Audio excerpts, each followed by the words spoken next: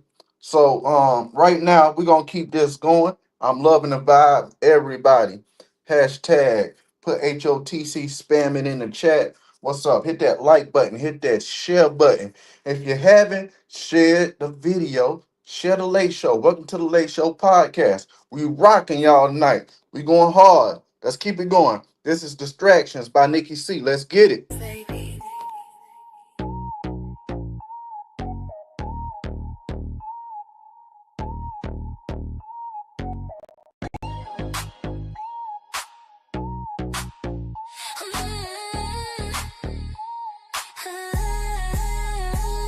To you lame, y'all is a distraction. Come through where I be causing infractions. Fatal attractions, I'm down with H.O.T.C. and got his gang. Y'all can never match us. You vampires is something like Dracula's. Coming to destroy the aura of my energy field. Cause I'm really about this work. Nothing you can pay, nothing that is worth my ability to spread love and offer freedom. Without wisdom, we is dumb. Drop said it first, trying to get it right before we leaving in a hearse.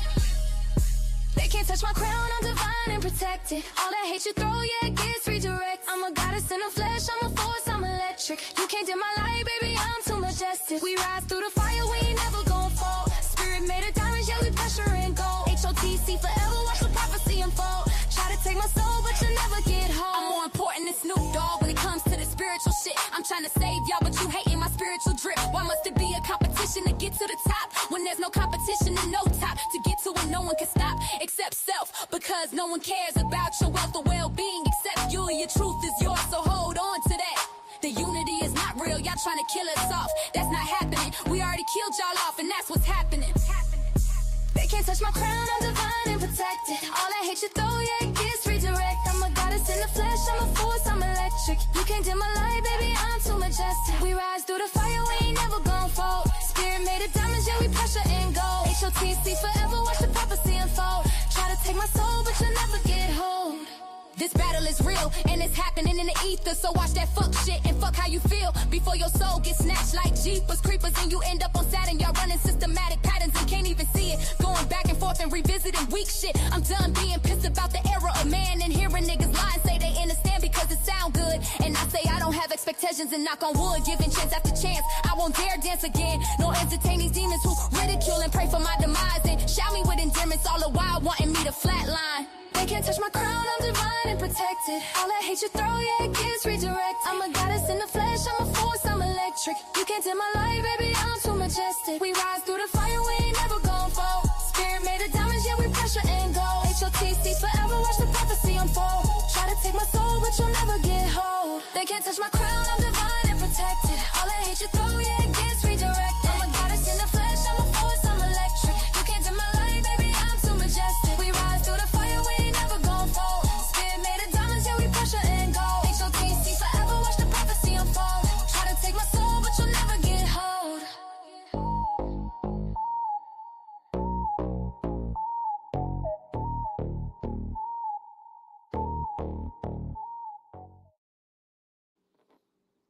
Yeah, that was Distractions from Nikki C.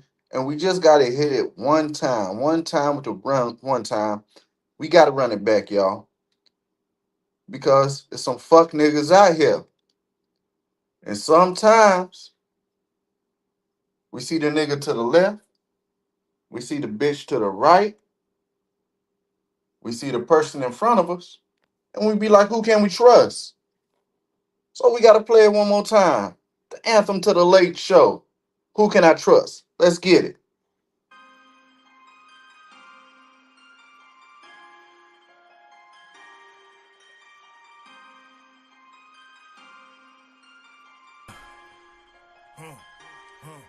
Who could I trust? Shit, I don't know. Bitches be flaking, these niggas hoes. Niggas was talking what they was gonna do to a nigga when I saw them niggas froze. Boy, I had dreams of a Chevy, but now I see me in the Rolls. Folks to knock, I'm the fucking greatest. Bitch, I made it, that's all my haters. Who could I trust? Shit, I don't know. Bitches be flaking, these niggas hoes. Niggas was talking what they was gonna do to a nigga when I saw them niggas froze. Boy, I had dreams of a Chevy, but now I see me in the Rolls. Folks to knock, I'm the fucking greatest. Bitch, I made it, that's all my haters. I counted on you and you flaked on me. I told you I love you, you hated on me. I was just grinding into the money, laughing at niggas, you niggas funny. But play no games with me, no I bang, nigga. Yeah, I changed, but the same nigga, and I'm still rocking with my A1s. All black, 5th Akon. Tank top, yeah, I bear arms. Grizzly with it, I'm in bear form. Born and raised in the Cub City. Self-made like Frank Nitty, untouchable. Now that's Al Capone, I gotta keep it on me, that's my ride along. Flow colder than the Ice Cube. I'm a young nigga with an attitude. Bad bitch, hair silky smooth. Remy weed, she like it pulled too. And I chuck the deuces when I pull through. Chain hanging off the neck like a noose. Dropping bombs on them, nigga, this a new. You a dick riding, I don't follow suits. I got different ties. Never fold like a bow tie, huh? I'm talking 4 ties, how I ride. I don't spare guys. Damn, they thought it was a mannequin challenge. These niggas froze when they saw I. Rolls Royce, I want it all gold on 24s and call that bitch Kobe. Rolex watch with no diamonds in it, that's perfect timing, I'm shining. Who could I trust? Shit, I don't know. Bitches be flaking, these niggas hoes. Niggas was talking what they was gonna do to a nigga when I saw them niggas froze. Boy, I had dreams of a Chevy, but now I see me in the roads. Folks to knock, I'm the fucking greatest. Bitch, I made it, that's all my haters. Who could I trust? Shit, I don't know. Bitches be flaking, these niggas hoes. Niggas was talking what they was gonna do to a nigga when I saw them niggas froze. Boy, I had dreams of a Chevy, but now I see me in the roads. Folks to knock, I'm the fucking greatest. Bitch, I made it, that's all my haters. I got a little thing, so your bitch in my DM. She want me to beat it, I told her to beat it. A solid little nigga, you know how I'm living. Don't play with me, homie, you know I get with you. You know that I'm with it, you know that I'm on it. I'm thinking about hustling, I might get back to it. These bitches been flaking, but now they won't fuck. I told them little bitches get off of my nuts. I ride with the tool and you know I'm a bust. I just hit a lip, about to buy me a truck. I roll with some niggas that don't give a fuck if I tell them it's beat, then they eating shit up. I heard my brother Lynn doing time. Just hold your head and keep a sane mind. You a lawyer one when I die for. My homie got stabbed 44 times, so that's the reason why I keep the eye. These niggas be hating and that's fine. I just pray that they don't cross the line and pray that jealousy don't never reach the click. Cause anybody on 3-4, I would die for and shout it that's a show. I provided safety, gun, no safety. They say I'm crazy, who ain't though? Who could I trust? Shit, I don't know. Bitches be flaking, these niggas hoes. Niggas was talking what they was gonna do to a nigga when I saw them niggas froze. Boy, I had dreams of a Chevy, but now I see me in the roads. Folks to knock, I'm the fucking greatest. Bitch, I made it, that's all my haters. Who could I trust? Shit, I don't know. Bitches be flaking, these niggas hoes. Niggas was talking what they was gonna do to a nigga when I saw them niggas froze. Boy, I had dreams of a Chevy, but now I see me in the roads. Folks to knock, I'm the fucking greatest. Bitch, I made it, that's all my haters.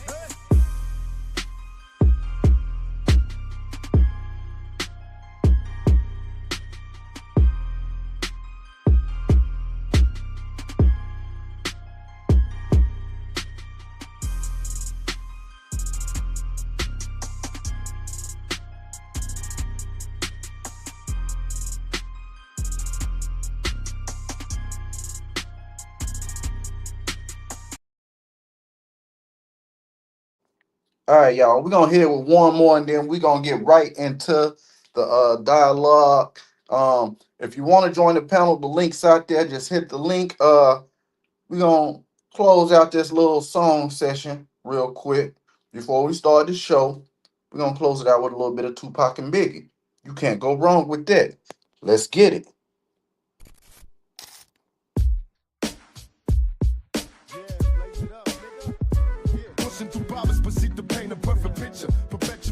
To make these motherfuckers shiver when I deliver these criminal lyrics, I'm revealing what's in my spirit. Praying for forgiveness for sins that I committed. Paranoia creeping up, sipping liquor just to cope and out and germ smoke. Feeling it seep into my soul. Peep game from an OG, my pistol providing heat, putting punks to a permanent sleep.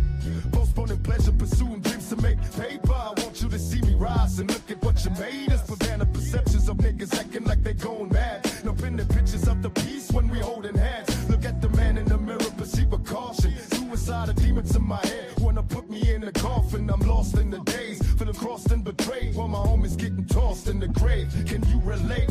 Blessed be those who open their eyes. No truths is easily spoken, that's lies. Enemies in fear for demise that they never met.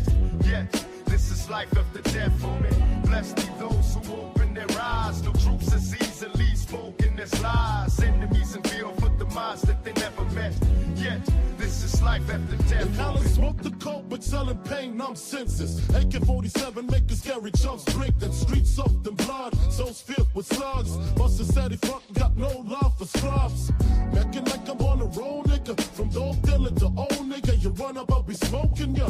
Choked in blood, I get up quick, take the jewelry, stash the Uzi, and then dip. Splitting wigs ain't no thing to me. I cold hard, I won't guard this game. We're trying to maintain just one thing. The change since the 90s. Squash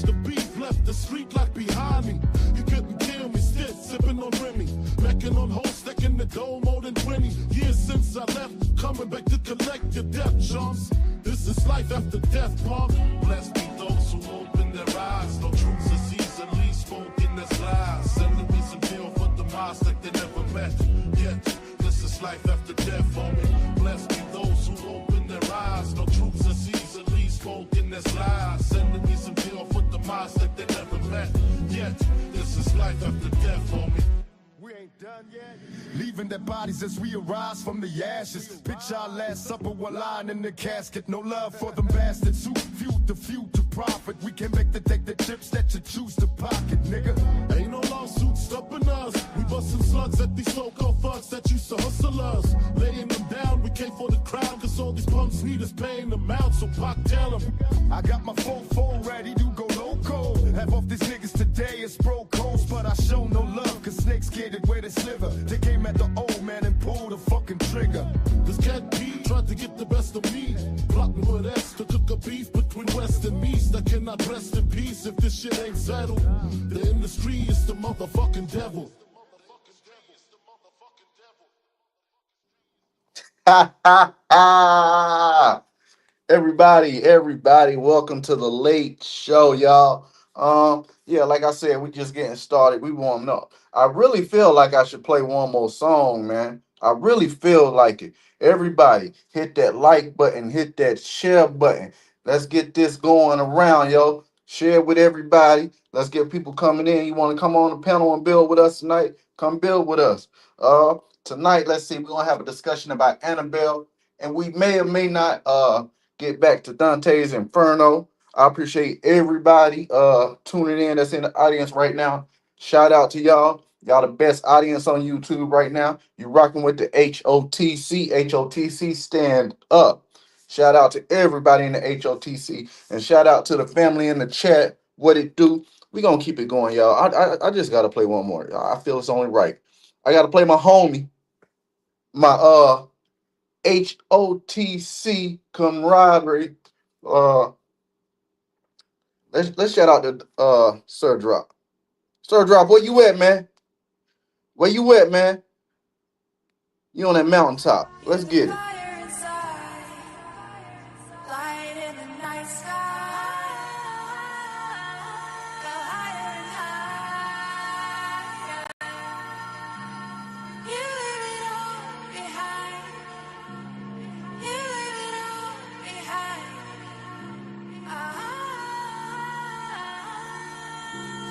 All I needed was a couple of weeks off like my nephew. You know, to a person what death do. If it ain't my wife's cooking, I don't even want to test food. Cause she knows she got the best food. You the best fool. Test who? Use a baby from a test tube. God bless you for trying to go against the best dude.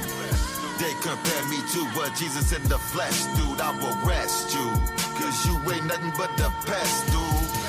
I got goons that'll kill for their masters like pets, dude. Not a gambler, but I bet you I will wet you.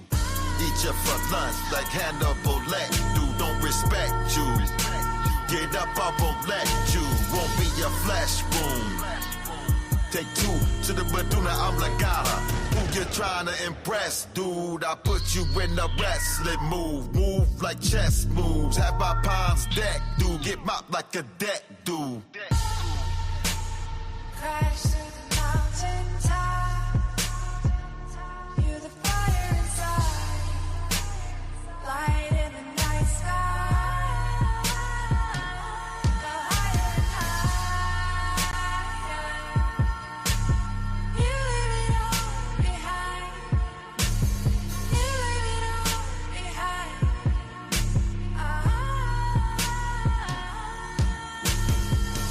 I'm grown, therefore I think wiser. I maneuver different, passing bricks, moving pivot.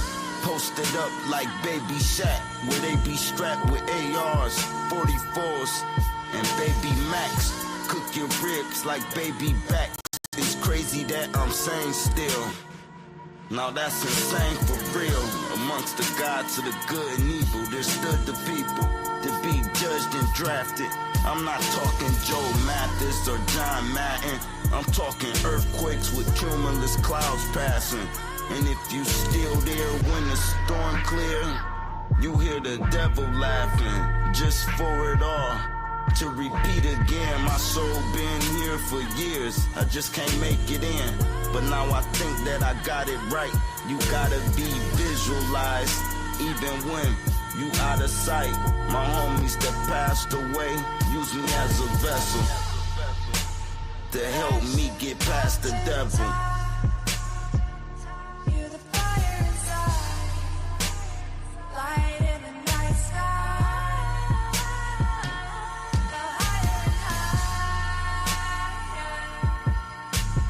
you leave it all behind. You leave it all behind.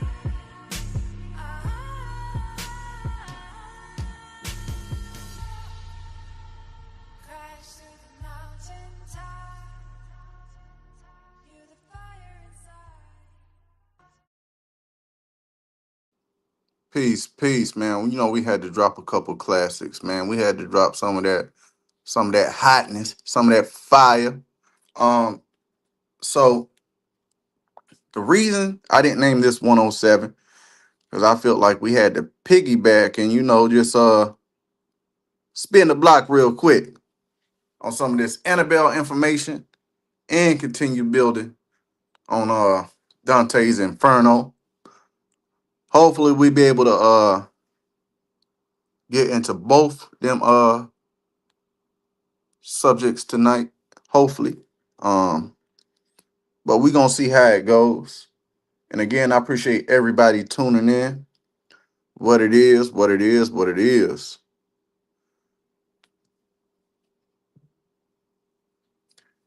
Yo, we waiting for him right now, man. We waiting for him right now. We waiting for him right now. You know, that's why I had the little music session going. But you know, I had y'all waiting too long, man. I had y'all already waiting like crazy. Right now is me and Nikki C. We rocking it right now. So let's see. Let me get all my shit together while we waiting, y'all.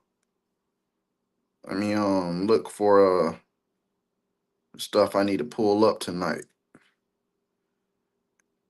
Hey, but you say you like that little informative video I did, Rafe, man. Yeah, man. It was something I was working on, man. Like I said, I'm gonna have to do more parts to it, man. I wasn't able to get everything I want, man, in it, you know. I wasn't able to do that, but it's all right. Probably in another 9 days, I'm gonna do a continuation to that video, you know, a follow-up video. You feel me? It's so much to discuss when you talking about the Anunnaki and all that, you know, man. It was all over the place. So, you know, I just felt like I had to drop that. Yeah, man, you know, it was a little something. It was a little something. Like I said, I wanted to add more to it, man.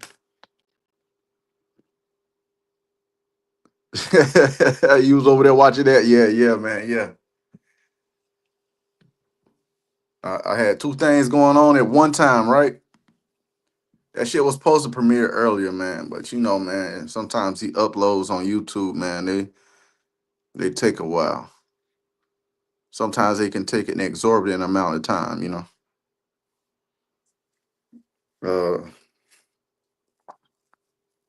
I'm about to switch devices in a minute. So y'all bear with me. Cause I already got the stuff thumbnailed on another device. And so when we left out, we were on I believe last night we were at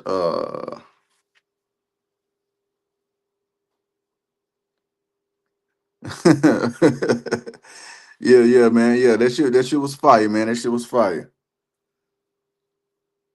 To everybody, Rafe, matter of fact, if you want, man, drop a link in the chat to that video. so people know what we talking about. If y'all ain't seen it yet, man, y'all gotta go check it out, man.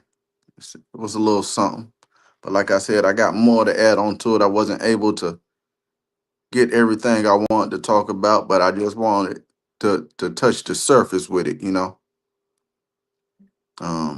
But we got more content coming.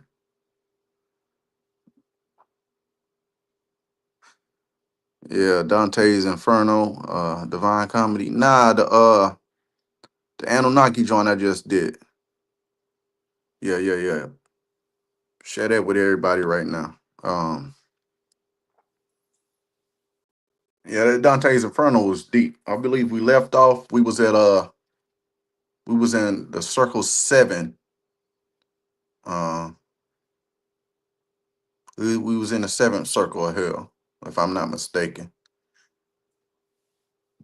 I have to matter of fact, let me just go ahead and do that now. Hold on 1 second, guys.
Can't join right now. It's all good, brother. It's all good. Okay.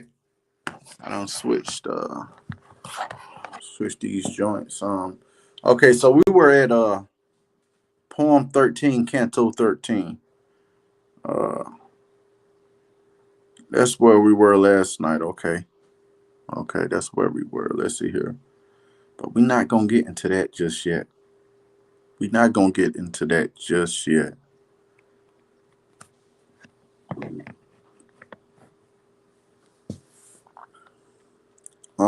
Let me see here.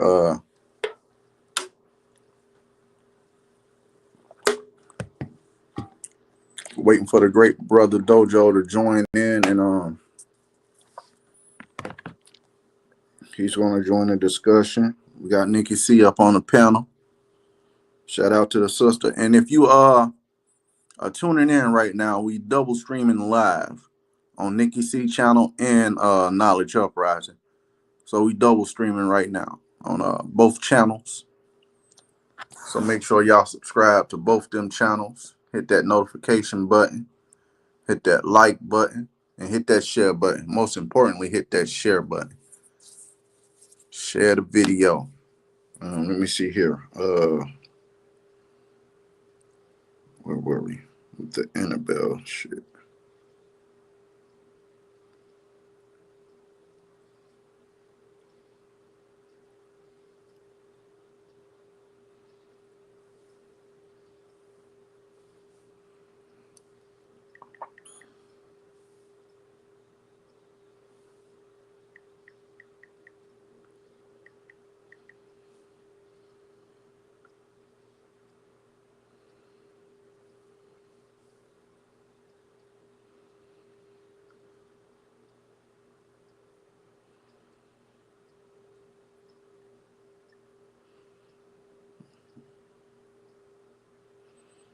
Okay.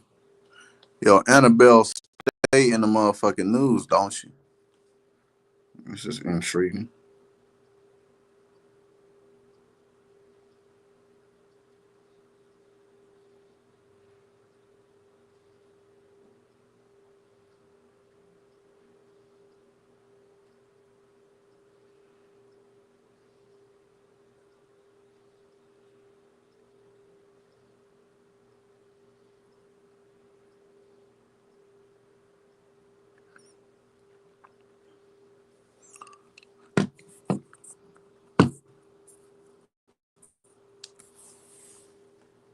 Let's get that right there. That's what I'm talking about.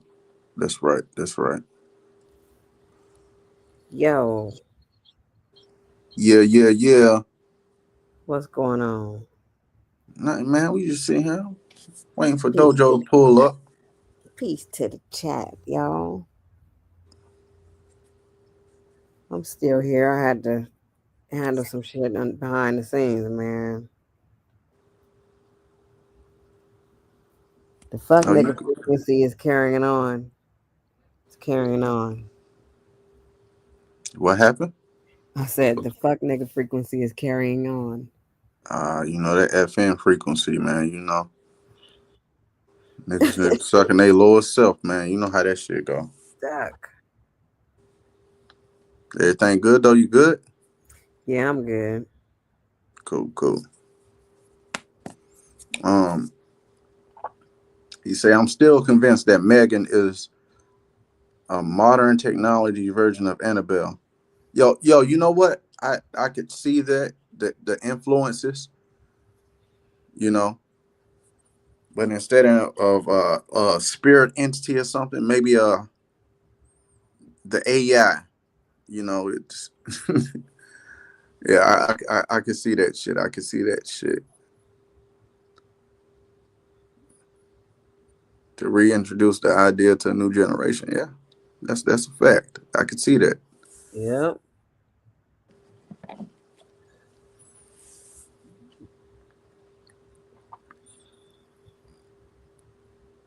So I think I seen what you was talking about Annabelle having a new owner. Yeah. She So it has. says it's official. The Annabelle doll is changing owners after decades of being locked up. Uh, I'm sorry. After being locked up, Annabelle been locked up. She done got set free by this nigga. Some shit about that happen, y'all. So his name is Matt Rife. Let's look at this a little in depth, a little more. Annabelle has a new owner, and it's not who you expect. Have you heard of Annabelle, the most famous cursed doll in horror movies? Well, I don't know, man. I say I say Chucky is way more popular than her, but I don't know. They neck and neck now.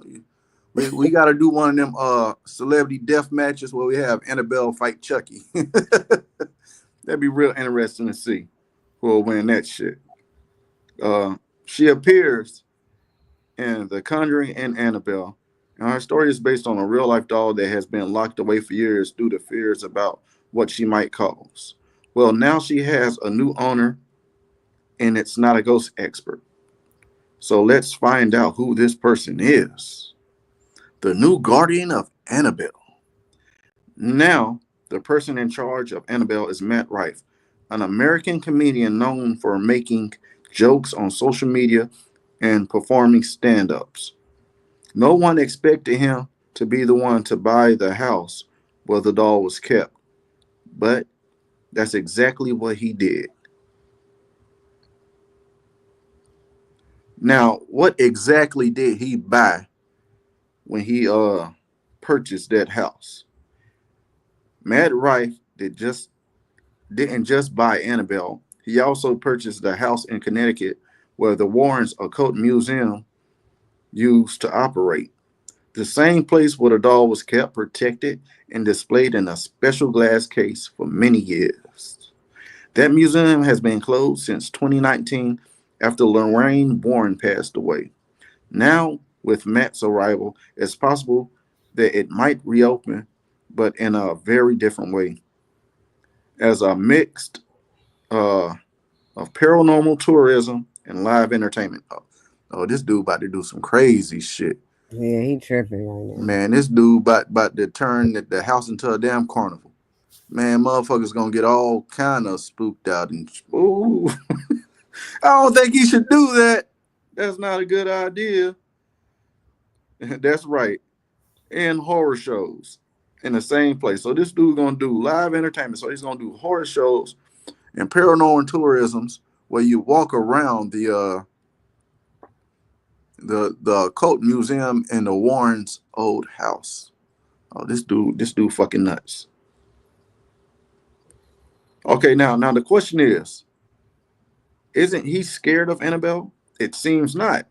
Matt Rife, Matt Rife has even joked a bit about the situation, saying that if anything strange happens, he'll just turn it into content for his social media platform. Oh, dude, you fucking ridiculous. This dude has no idea what the fuck he got going on, dude. He don't know what he don't know what he done bought. He don't believe the shit. Oh, some people say he is brave, and others say he's being reckless. But the truth is, he doesn't take it as seriously as many paranormal fans do. Even though the doll hasn't been linked to many stories and accidents by strange events, Matt seems calm. He doesn't care about none of that shit that done happened. Oh man, this is gonna get real interesting. Maddie, Maddie, what you over there doing? No offense, I'm not trying to attack any race or anybody, but it had to be a white boy to buy it and want to do some shit like this. Why is Annabelle so famous? Annabelle is not the typical creepy porcelain doll like the one shown in the movies. In reality, she's a rag doll, a Raggedy Ann doll. But in the 1970s, the Warrens claimed she was possessed by a demonic spirit. So they decided to lock her up in a blessed glass case in their museum to keep her contained. Over time, many stories have emerged.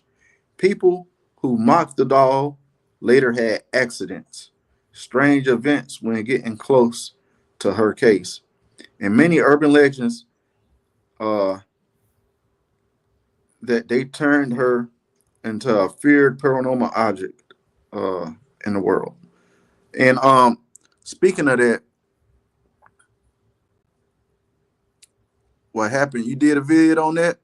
Oh, that's dope. That's dope. And you know what's crazy is right. Yeah, it don't work on white folks till that shit happens, and they be like, I don't know what happened. I don't know what happened. So there's that one cop, right? He had to retire early because he had crashed into a tree and some shit happened with him after he was fucking with the Annabelle doll. That cop didn't take it seriously, and you seen what happened to him. Uh, so let's see what Matt's plans are for this Annabelle doll. No one really knows what he's going to do with the house or with Annabelle, for that matter. But they do know he's going to be opening up a fucking paranormal. What the hell they said he was going to do? Open up a paranormal tourism and live entertainment and host horror shows. Okay, but they don't know what he's going to do. He just said what he was going to do. He just said what he was going to do. Make it make sense. This dude don't know what he's doing. He out there in Connecticut. He gonna have a Connecticut hunting on his ass. For real. Oh. But the world is thinking he's about to turn it into some kind of interactive horror experience. Imagine this. You're walking through the eerie old Warren's house and the lights are low.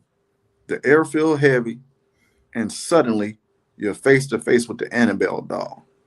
Your body gets cold, just sitting there looking at her in the glass. And then, surprise, the live show starts right in the middle of all of it. Creepy, right? Whether you're a believer in the paranormal or just a fan of scary stories, the idea of owning something like Annabelle is enough to make anyone stop and think, and would be curious enough to visit the house or smart enough to stay far away the fuck from it. So yeah. Well, see, that's where the Annabelle doll is in Connecticut. So he's trying to turn the Warren's house into a tourist attraction. Yeah, this comedian guy has no idea what the fuck he got going on or what he done came upon. Dude, you done purchased some shit. He don't know. Oh man. This dude seen the movies and he joking like, "Oh, I'm gonna buy that house." Oh, okay. This is getting real interesting. This is getting real interesting. So, what's your takes on that, man? This dude talking about he want to host live horror shows He don't want to do that. and walkthroughs Him of the like house. real shit. The fuck.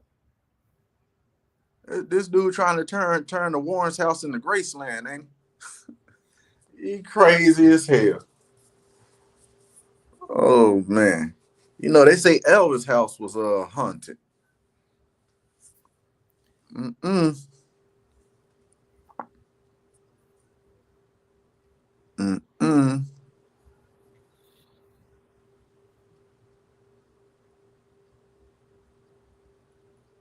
Yeah. I, Me personally, I'm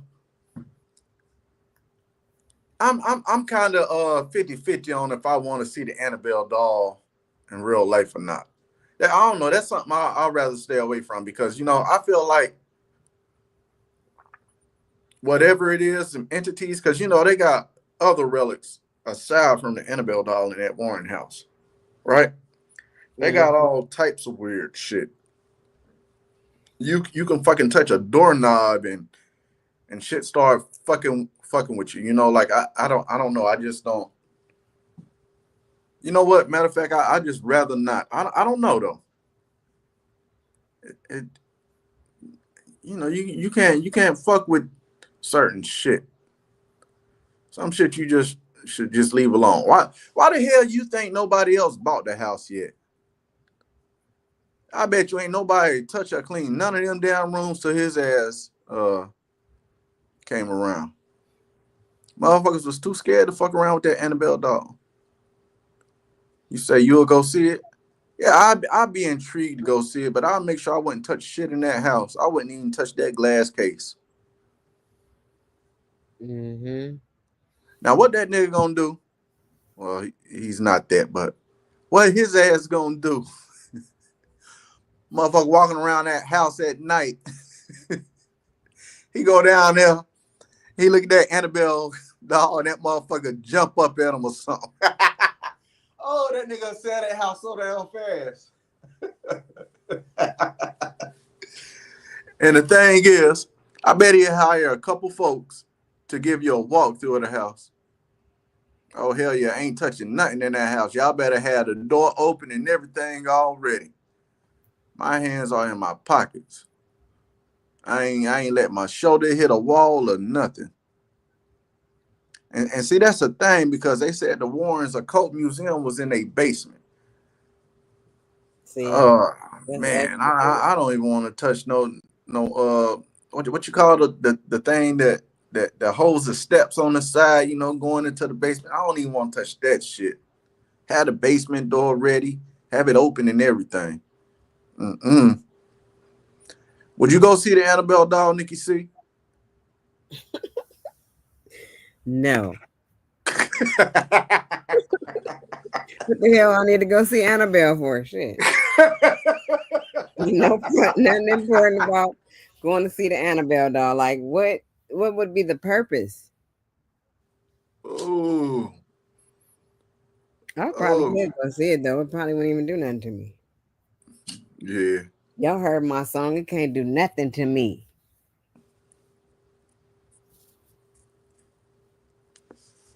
He say step lightly on the floors and everything. Yeah, but I got a feeling that house gonna scare the shit out of that new owner, Matt Rife. He a comedian too. He probably going around goddamn talking shit to the doll and shit. Making jokes. Oh boy. Y'all, I gave it 6 months to a year. We gonna have another report about him. He gonna end up selling that shit. Mm-hmm. That shit gonna scare the hell out of his ass. Let's just watch him. We gonna see. Mm-hmm. And what I just read, that was from 15 hours ago. Yeah, he wants everybody to know. I didn't purchase Annabelle in the house. I'm going to turn it into a tourist attraction. And see if we can take it out the case and have a tea party. You know what? His dumb ass probably would do some shit like that because he say he ain't falling for that Annabelle hype. He'd be the one to have a tea party with that Annabelle doll and then nigga go to sleep and then wake up beside him. Rafe, you crazy. I don't even. My sister got a house full of dolls. She make dolls. Okay, she made a doll of her. Okay, Yeah.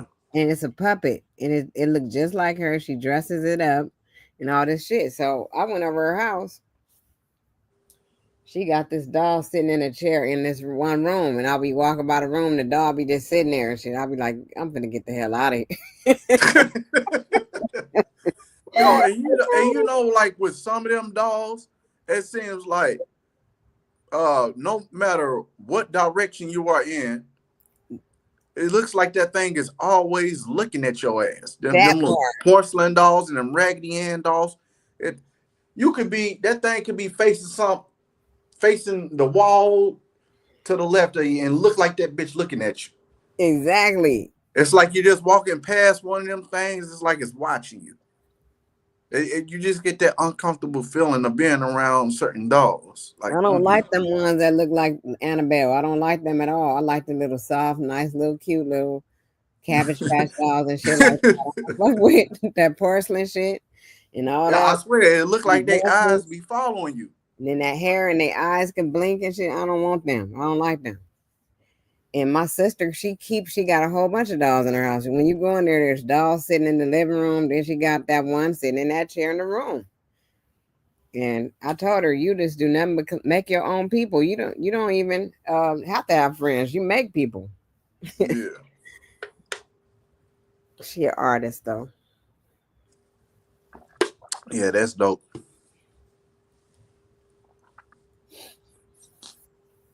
Yep, Pinocchio. Pinocchio, another one. A fucking wooden doll made by Geppetto. Because he wanted a son, and Pinocchio became a real boy. Yeah, a real hunting his ass. Yeah, see, they don't tell y'all the real story of Pinocchio. Y'all believe that little Disney shit all y'all want.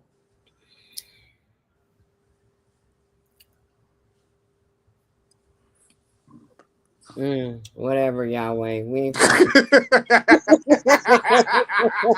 fuck you talking about? We ain't fucking with you. Yeah, he be there with the Annabelle doll. It only exists because I've seen it. Yeah, touch that motherfucker. Touch that motherfucker, Yahweh. Man, I used to love Pinocchio, little badass. Hell yeah. Pinocchio was probably going around causing ruckus like Annabelle.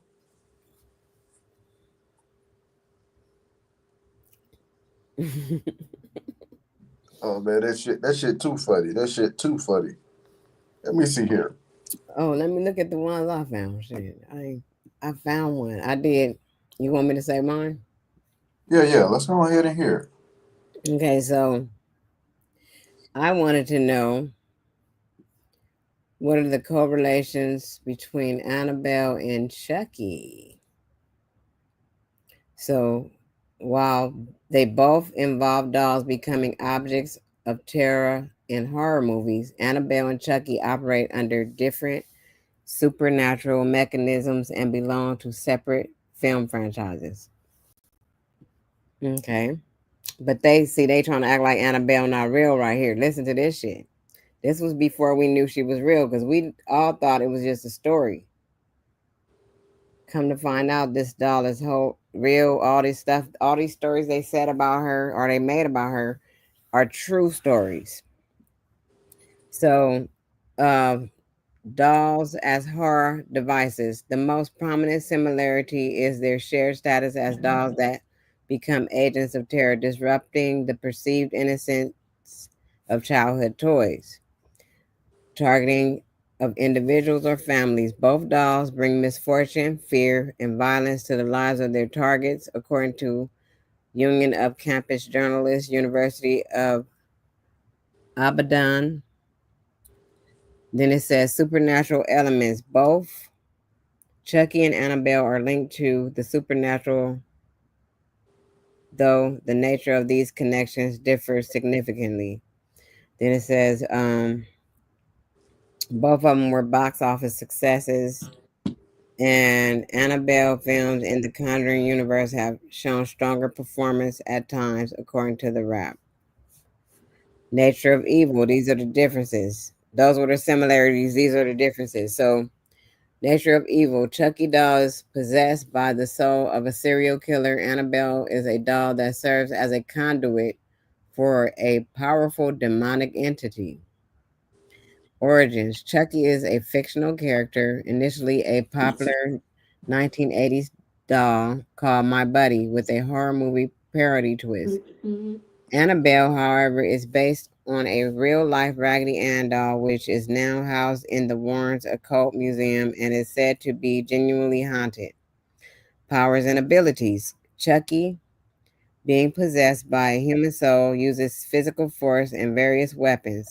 Annabelle, as a demonic conduit, exhibits powers like telekinesis and the ability to instill fear and influence minds. Film franchises. Chucky is the central figure in the Child's Play franchise, while Annabelle is a prominent spin-off character within the Conjuring universe. Potential for collaboration. Despite their different cinematic origins, there has been speculation that and interest in a potential crossover film featuring both dolls. However, the differing ownerships of the franchises present a significant hurdle for such a project. In essence, while both Annabelle and Chucky leverage the inherent creepiness of dolls and horror, their backstories, the source of their evil, and their respective powers are distinct. That's it. So I was always thinking that they were kind of the same, but really they're not. Nope. They're really very different. But you know, I believe Chucky is based on Annabelle. I don't give a fuck what they say. It's for real, for real, for real. Think about it, man. They had to Mm-hmm. get that Chucky story from somewhere. And Yeah. if the Warrens were going around doing these investigations, and people in Connecticut knew about the Annabelle doll, and this was before social media and the internet, don't you think word of mouth would have been passed around about that doll like it was an urban legend? And somehow, some Hollywood writer got a hold of that and wanted to switch it up a little bit. Mm-hmm.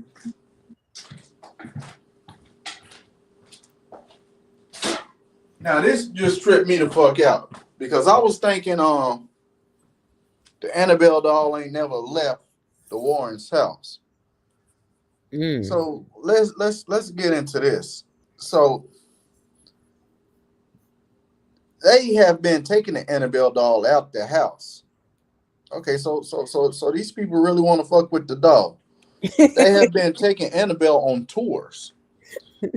Yeah, Annabelle having a world tour, like she a rapper or something. For real.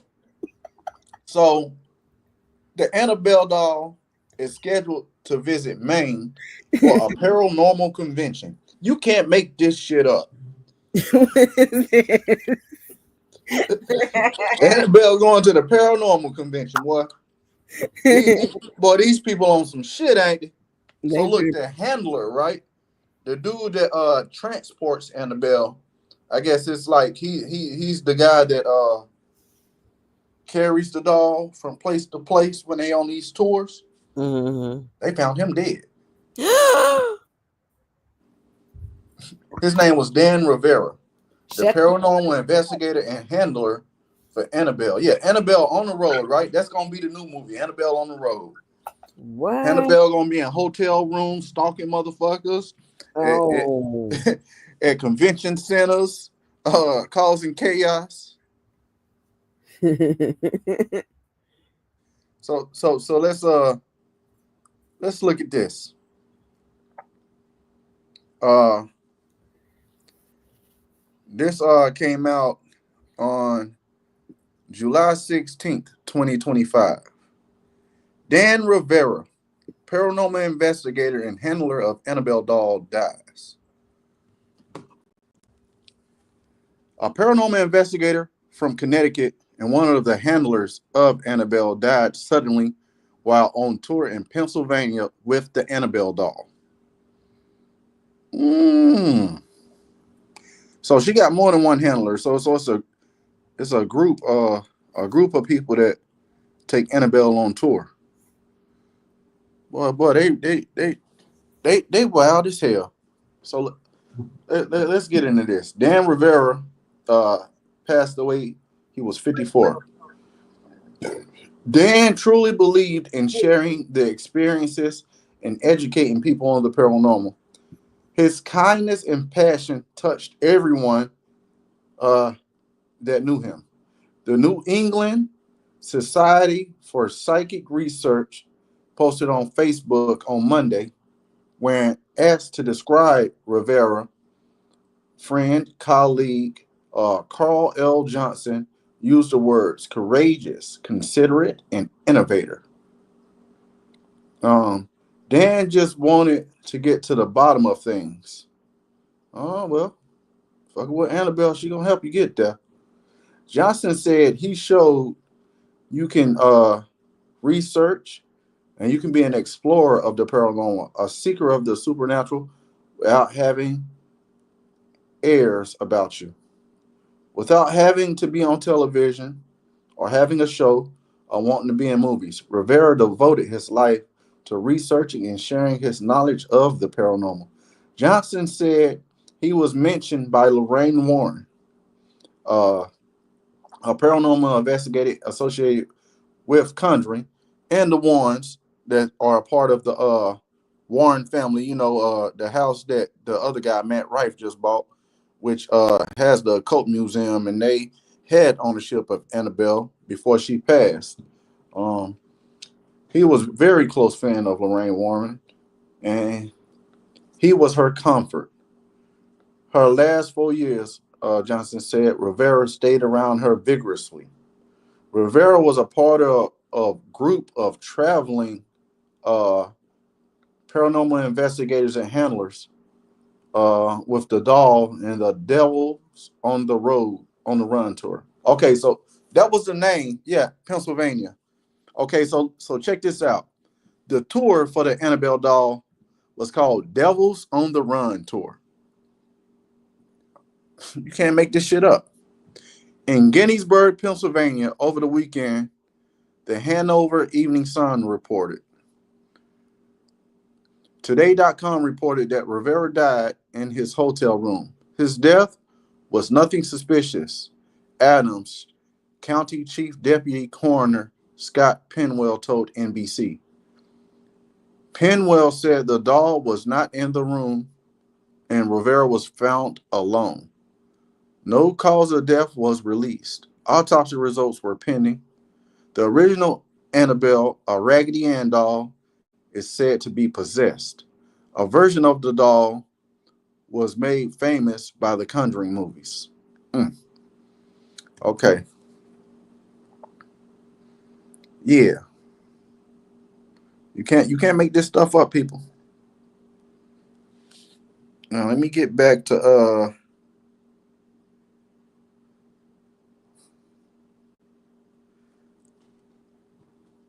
you can't make this stuff up. You can't.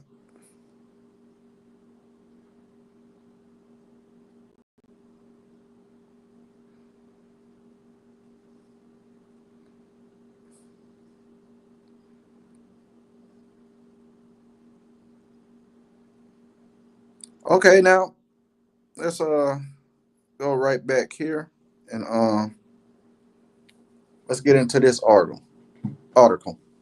Augusta, Maine, the real life Annabelle doll that inspired the horror movie franchise is scheduled to visit Maine in September. This comes after a popular paranormal investigator died suddenly while on tour with the doll in his hotel room.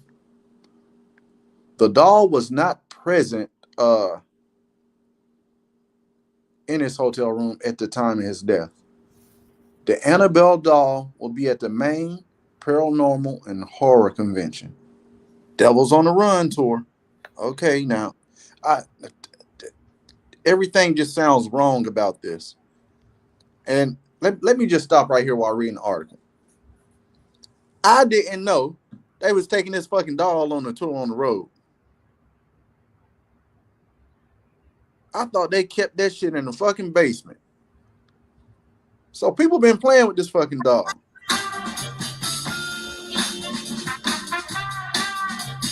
Okay, okay.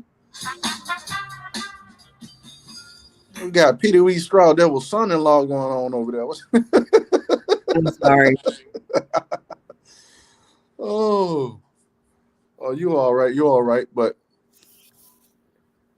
I didn't know they was taking this doll on tour, man. This is new information to me. This is crazy. So it's going to be in Augusta, Maine, at the Civic Center on September 6th through the 7th. You can actually see the Annabelle doll live in person at the Paranormal and Horror Convention. I have a very important point I want to make before I forget. Go ahead, go ahead. So the Annabelle doll is a Raggedy Ann doll. Yeah. So do you think that they made those after Annabelle or before? They was made before. It was the Raggedy Ann dolls. They were around long before the Annabelle doll got possessed. You know, So they were kind of popular in like the late 50s and all that. You know, it was a cheap doll people could purchase, you know. And that's what they used besides them porcelain dolls. It was like the Cabbage Patch before the Cabbage Patch. You know, before Cabbage Patch it was Raggedy Ann. And before Raggedy Ann it was a porcelain dolls and them things got a bit pricey. So, you know, the regular common folk, you know, that um they wanted dolls for their kids. Besides, I guess them Barbie dolls, and they made the Raggedy Ann dolls. Matter of fact, I can give you a let me look into that real quick. Give me one she second. is a Raggedy Ann doll. Annabelle is a Raggedy Ann doll. Yeah, that's what I'm saying. The Raggedy So Ann dolls were around before Annabelle. It's just that one Raggedy Ann doll happened to get possessed.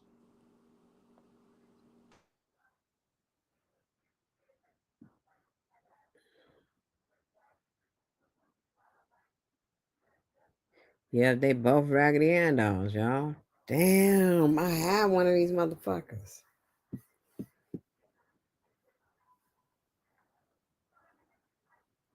You know what?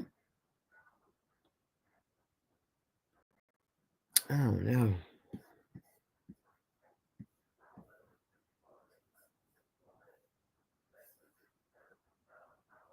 What happened? Yeah, yeah. Hold on. I said hold on. Go ahead and keep going. I'm about to pop something up. All right. So Raggedy Ann and Annabelle, the key difference between Raggedy Ann and Annabelle lies in their origins and associated narratives. Raggedy Ann is a fictional character created by John Gruhl, a well-loved rag doll for her stories. Annabelle, on the other hand, is a real-life Raggedy Ann doll associated with paranormal claims by Ed and Lorraine Warren, who believed it was possessed. While both are Raggedy Ann dolls, their stories diverge into fictional and potentially supernatural realms. So her ass is Raggedy Ann doll. And so now let's look at the origins of the Raggedy Ann doll. Okay, so um Raggedy Ann was created by Johnny Gruelle. Um he's a biographer and Raggedy Ann historian. Patricia Hall notes that the doll have found themselves in a center of several legend cycles, groups of stories while containing kernels of truth and are more than myth than history. So started out as a book series uh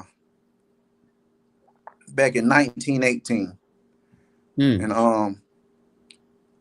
Johnny Gruelle would draw this doll, Raggedy Ann and Raggedy Andy. And so in 19 he created the idea the back in 1915.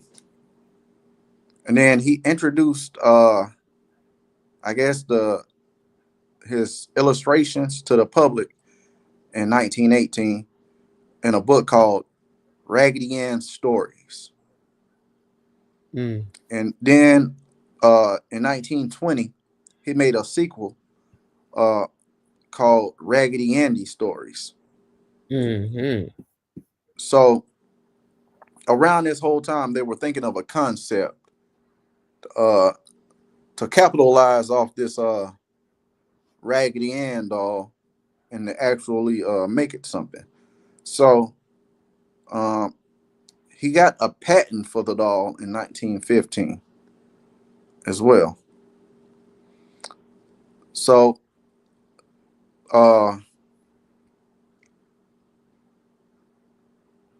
the family of Gruelle, Johnny Gruelle, they made different versions of the Raggedy Ann doll in Norwalk, Connecticut. Now you see this. Everything goes back to Connecticut. This is real intriguing. So he made an agreement with P.F. Volan Company with about merchandising, and they would be the primary publisher to begin commercially manufacturing, selling, and promoting mass production of the version of the Annabelle doll we know now. So he patented the idea, and then around 1930, he started doing little songs with Raggedy Ann. One of them that was popular was Raggedy Ann Sunny Songs. So also, Johnny Gruelle would make Raggedy Ann stories each year until his death in 1938.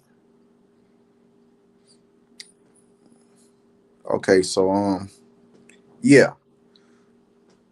So I hope that helped answer your question a little bit. The Raggedy Ann doll was been around since about 1915.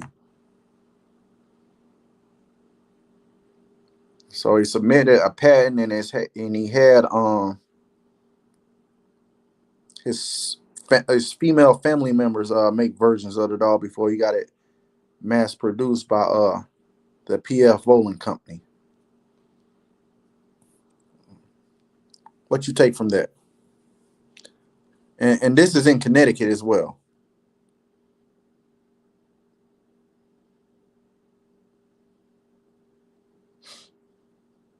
Nikki, see you there?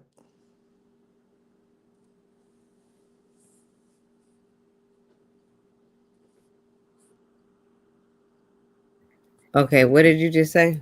Sorry I about said that. I was talking about the Raggedy Ann doll. I said. So what you take from that? You said it was the last thing I heard was you said it has been around since 1915, I think. That's Yeah, what I yeah. heard. So and it started out as a book series, Yeah, I and heard the that. dude made a patent that same year for the doll. His female family members, they made versions of the doll before he reached the agreement with the P.F. Volan Company, which makes the Annabelle doll. I mean, not I'm talking about Annabelle, the Raggedy Ann doll we know today. Yeah, he reached a deal with them for merchandising, and Mm-hmm. yeah, they began mass producing the version of the Raggedy Ann doll we know today. Okay. Yeah, And you said, what do I think about it? yeah, and this was all in Connecticut as well. Everything was in Connecticut. Oh shit. There you go. And they wanted everybody to have one of these dolls. And you know another crazy part, Connecticut and haunting. Well, that movie, the Connecticut Haunting or whatever. Mm-hmm. That's tied to the Warrens too. That was a case they investigated I in remember Connecticut that as movie, well. I think. These Warrens had a lot of shit going on and a lot of influence I see in this paranormal community. Mm. And like you said, everything's in Connecticut. This shit is crazy. You can't make it up. And they wanted the doll mass produced. And you know that he had a utility patent for that. And that means he made money every time they made a doll and sold one. Mm-mm. That's how you have to do it. If you invent something and then you want to sell it, the way to keep making money is you get that kind of patent.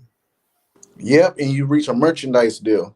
So the PF Bowling Company agreed to do a mass production of it. They paid him a certain amount and paid him off every sale they sold with the Annabelle doll. I mean, I keep calling this motherfucker Annabelle. Raggedy Ann doll. I wonder why did they name that Raggedy Ann doll Annabelle though? Let's find that out. Yeah, let me look into that.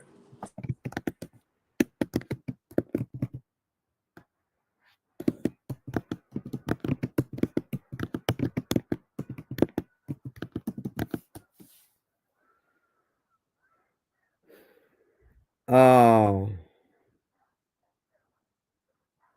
Oh, okay. That's why. Did they name it after the dead daughter that passed away? Yeah, they said the name Annabelle for the doll comes from a story involving a demon inhabiting the doll and a deceased young girl named Annabelle.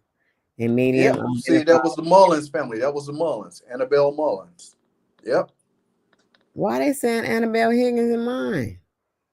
Annabelle Higgins. Well, They said hold on. Let me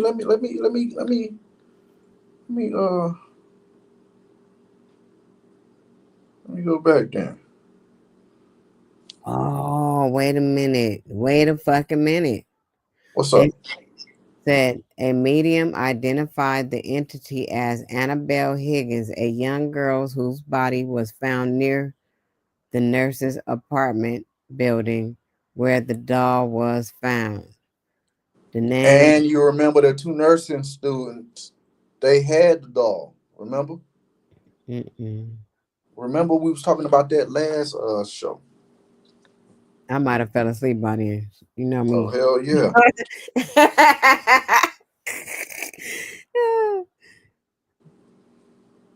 And the name Annabelle was popularized by the movie, which fictionalized the doll's original story. What? Hmm. The real Annabelle. The story of the haunted doll originates from the experiences of Ed and Lorraine Warren, who investigated the doll. They claimed a medium identified the spirit possessing the doll as a young girl named Annabelle Higgins. Mm. Hmm. Okay, so let's look at this. According to the warrants, the doll origins owners were two nurses named Donna and Angie. Donna reportedly received the doll as a birthday gift from her mother. They soon started noticing strange paranormal phenomena associated with it. Lou, who was either a neighbor or a friend, also had a frightening experience with the doll. However, with peaks of interest, it is that there seems to be a lack of primary accounts of from Donna, Angie, or Lou themselves. We've heard the story from the perspective of the Warrens, but haven't heard Donna, Angie, and Lou's own story directly from them. So, here's some lead questions that people want to ask. What happened to Donna, Angie, and Lou after the Annabelle incident? Are there any records or accounts that someone can tell us more about their lives following their encounters with the doll? Why are there no primary accounts of them telling their own side of the story to the public? Do you think they ever existed, or could it be possible that the Warrens made it up as fictional characters to add to the narrative of the Annabelle doll? Okay, and here it is. Uh, the lady Donna. Her name is Donna Nelson. She's in jail in Japan right now and has been in there for a long time. She's scheduled to be released in 2029. Well, damn, what Donna get locked up for in Japan? Exactly. What the hell she doing in Japan? Mm-hmm.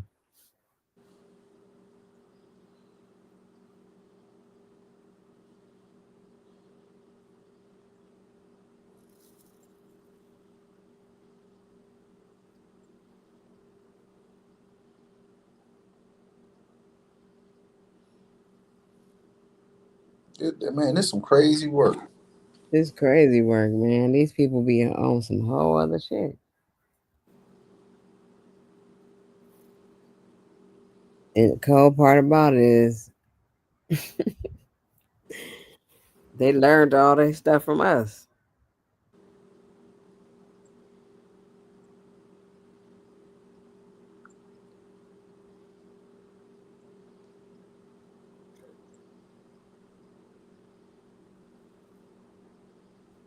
This is occultism. Okay, so now the Mullins family experienced some shit from their dead daughter.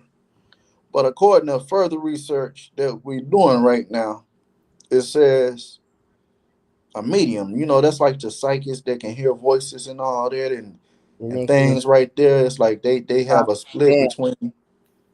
between the two realities and realms.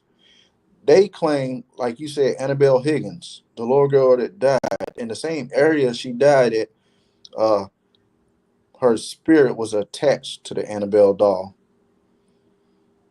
But we know that it's not claimed to be true because the Warrens said it was possessed with a entity. A So an entity, yeah. A demonic so entity. so so now my question is, right?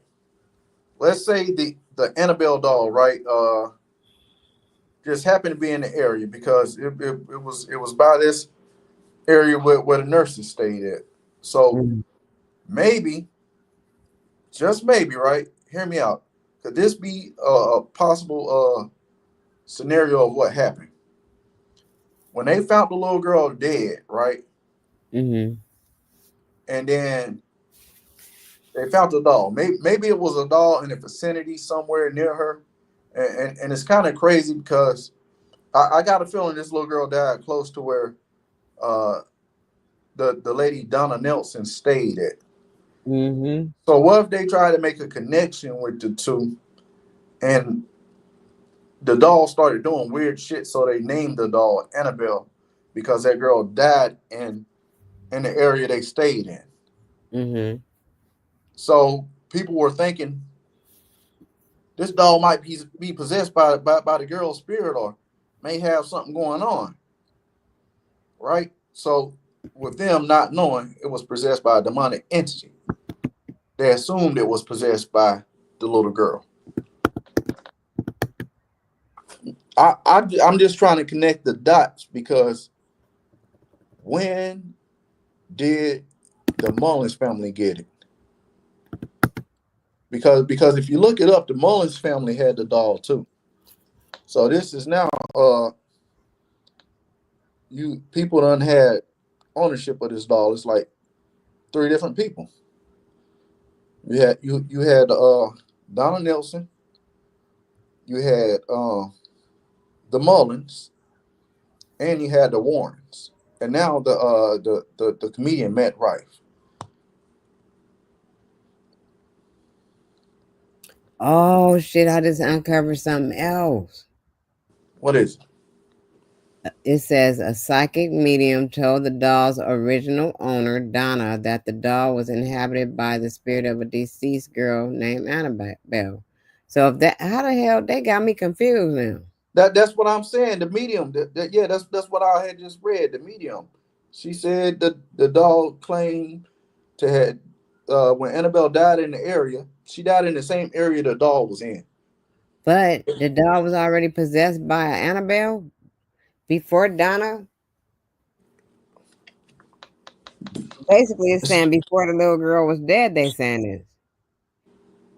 The psychic medium told Donna, And see, that's what I'm thinking. They got it mixed up. was it They before? assumed. I think the girl died, and this little Annabelle and this little Raggedy Ann doll shit was going on at the same time. That thing was possessed by a demonic entity, and they was assuming because that little girl died in that area that she got attached to that doll, but it never was the case. People assumed that. I think that medium was fake, was pump faking. She was bullshitting. She Mm. was going with a narrative. People like to build hype off children when they die, and little they like to make that they like to make conspiracy theories and stuff. And Mm-hmm. people probably scared in the area now, and you got a dog going around doing crazy stuff. So how do you the best way to do it is to connect a child with the doll rather than just a doll being a gift to a grown ass nursing student. it, Mm. it, it makes sense to let's connect it with this dead girl, because I bet you Donna Nelson, she didn't name that doll Annabelle, but that was the name that came with it.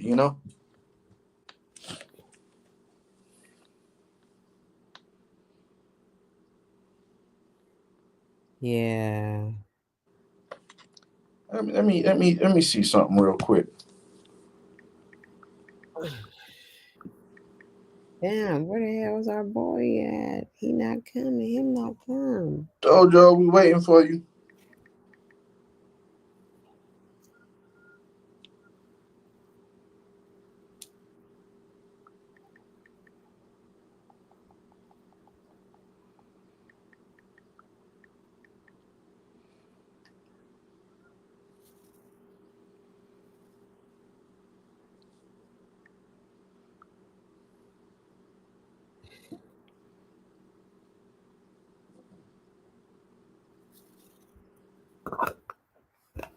All right, I'm gonna walk away right quick. I'll be right back. All right.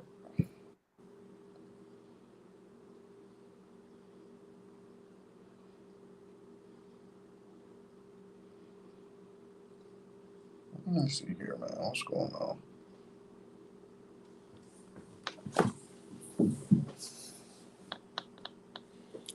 Yeah, the mother.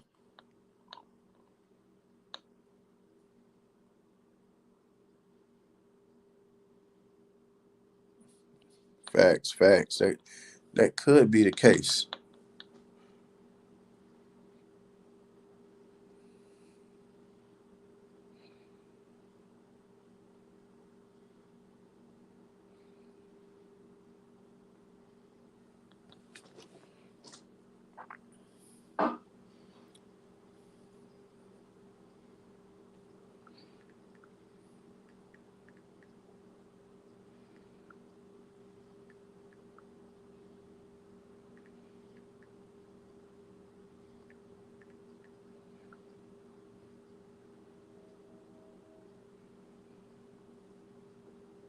No, that's not what I'm trying to ask. That's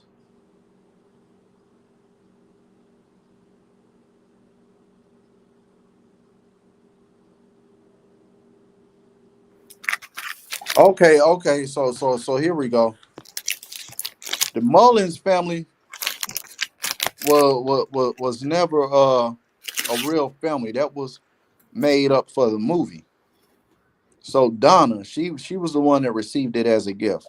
Donna is the real story, the nursing student. Okay, so that just scratches out the Mullins family. Then the Mullins family was was something made up for the movie. Okay, okay, yeah, I had to get that clarified.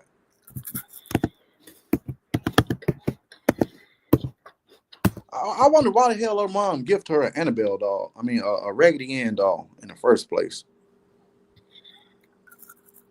That's weird.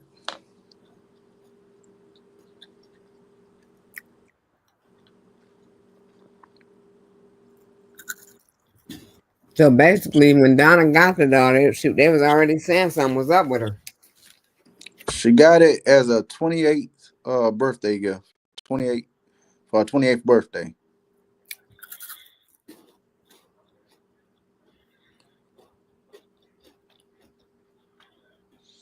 Okay, so Hmm. Yeah, that doll. They somebody. okay. So look, remember I said there had to be a connection with where the where where Donna stayed, the nursing student, and the Annabelle doll. So check this out. Donna and Angie contacted a medium during a seance and informed them that the doll was inhabited from a 7-year-old girl named Annabelle Higgins who died on the property where their apartment building was built. Hmm. So hold on. So this goes way back. So on a property where they were built. So let's look at.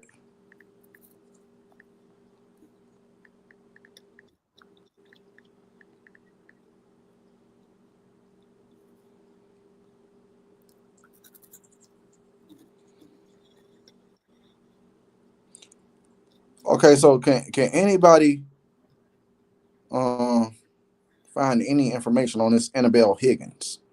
Let's hit a backstory with this. Okay. Let's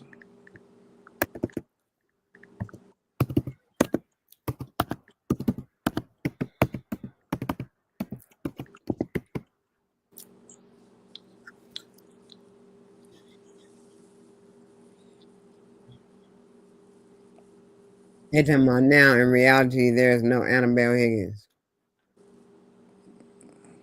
because the so doll is possessed by a demon. yeah, because when you look it up, the information for Annabelle Higgins, right, which allegedly the girl uh spirit that's possessed by the doll, you can't find no date of birth, no death date. All we know is that she died where they built the apartments where Donna stayed. Who Annabelle? Yeah, Annabelle Higgins, the little girl. All they said was a 7-year-old girl, but there's really no explanation around the year she died or anything. Now they talking about she was a member of a cult. Annabelle Higgins is depicted as a member of a satanic cult called Disciples of the Ram.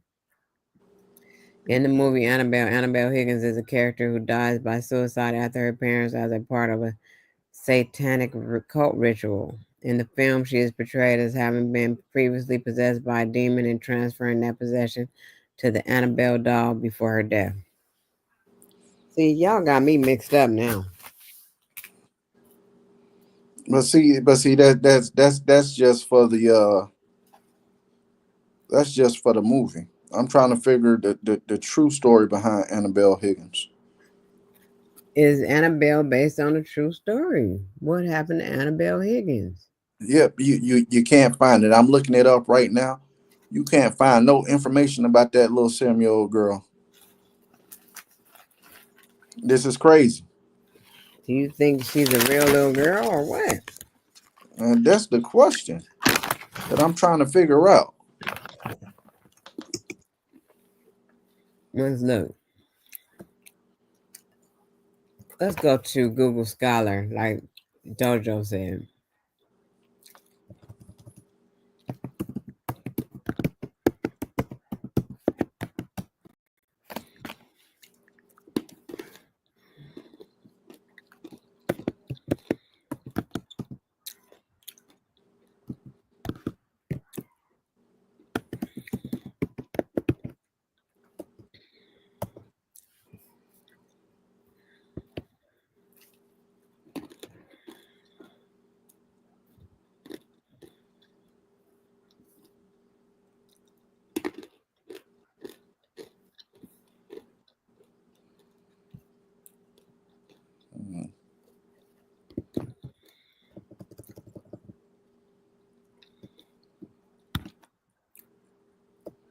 Yeah, all this stuff.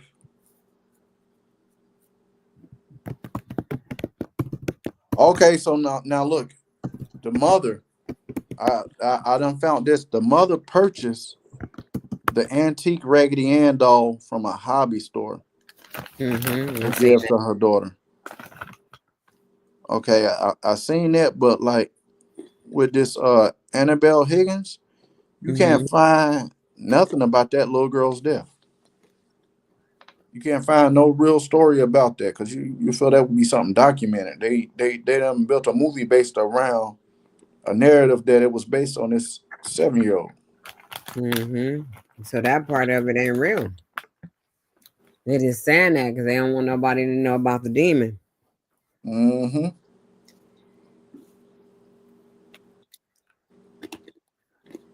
They don't want people to really believe that demons are real.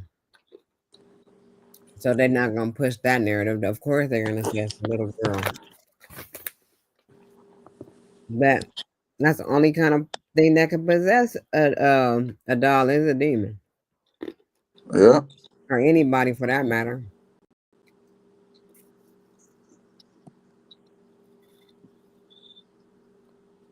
Yeah, man. I don't see nothing on this. If y'all can find something on this little girl, Annabelle Higgins, because apparently she died before 1970 and before them apartments was built, where Donna Nelson stayed. Like Let me try to see if I can do it. certain shit is certain shit is not making sense right now. Why there's no documentation on this girl Annabelle Higgins? So that means that was a false character that Ed and Lorraine Warren made up, because it says, when you look up it says, according to Ed and Lorraine Warren, a medium told Donna, and Donna told Ed and Lorraine Warren, and they went with that narrative that it was based on a little girl, and at the same time, the Warrens found out it was possessed with a spirit entity. So something's not adding up now. It was never based on a little girl.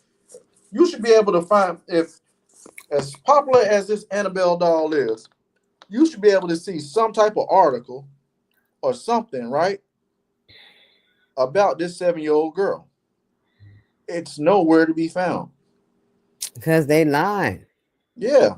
Like they would actually have a date when the girl died. Like, all they say, she died before the apartment building got built, and she died in that same location of the apartment building.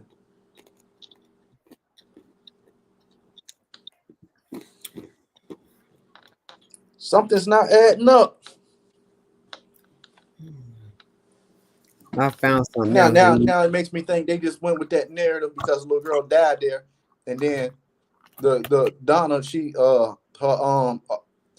felt like it was possessed because the little girl died there in that area. Come to find out, it's really possessed with a demonic entity. You see the narrative they went with?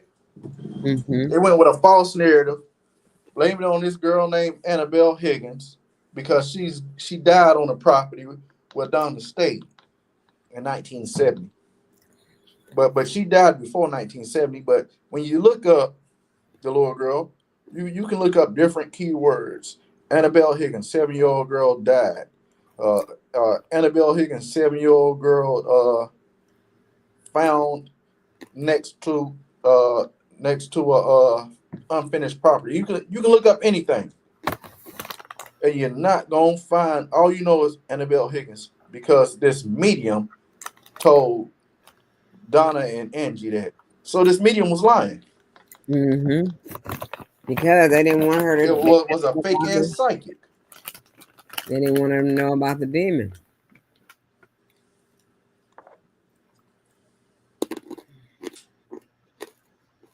Man, why y'all didn't let me read this rest? They always doing something. What happened? I was reading it and it started having some type of Pop maybe up, right? yeah.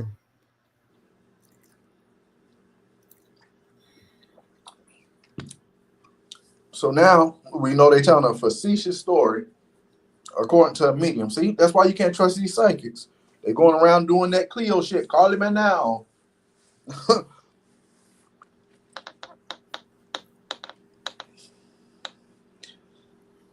So y'all see this, right? And they said the Warrens conducted their investigation and concluded that the entity inhabiting Annabelle was not a benign spirit, but a demonic force. According to their findings, the entity was using the guise of a child spirit to gain the trust of Donna and Angie. The demon was believed to be manipulating the doll to create chaos and eventually possess a human host. That was the goal of the demon. Yeah, but at the same time, they only went with that narrative being possessed by the little girl because of that psychic, that medium. That medium told them that there never really was an Annabelle Higgins because you can't find one article about Annabelle Higgins. If There's somebody can find no. Annabelle Higgins and the year she actually died in Connecticut, yo, this will really help this research and build right now. Because they ain't even sticking to the Annabelle story. No, Not sticking to Annabelle Higgins. but that's a narrative they want to say. They want to connect it to that little girl. It's some bullshit. That's some bullshit. Then it pissing Knowledge the fuck off. Yeah, because I'm up here trying to find Annabelle Higgins. There ain't no damn Annabelle Higgins. This is how You much can't figure out a date of birth. All we know is a 7-year-old named Annabelle Higgins. You would figure that'd be as popular as this movie series is, as popular as Ed and Lorraine Warren was, as popular as this story. Man, they got this fucking damn bitch ass doll on tour right now. And y'all telling me they ain't got no information on the little girl they allegedly said it was possessed by, but they know all about this the demons it was possessed by, but they don't know nothing about the little girl. All they know is what a damn medium or psychic said. It's some bullshit. I've been over here for 5 minutes trying to find an article on Annabelle Higgins. Somebody would have made one article. You got all these other articles about Ed and Lorraine Warren and Donna and fucking Angie, but you don't got nothing about Annabelle Higgins. Nothing. All we know, that's what they named the doll after. They just said some shit. Yeah.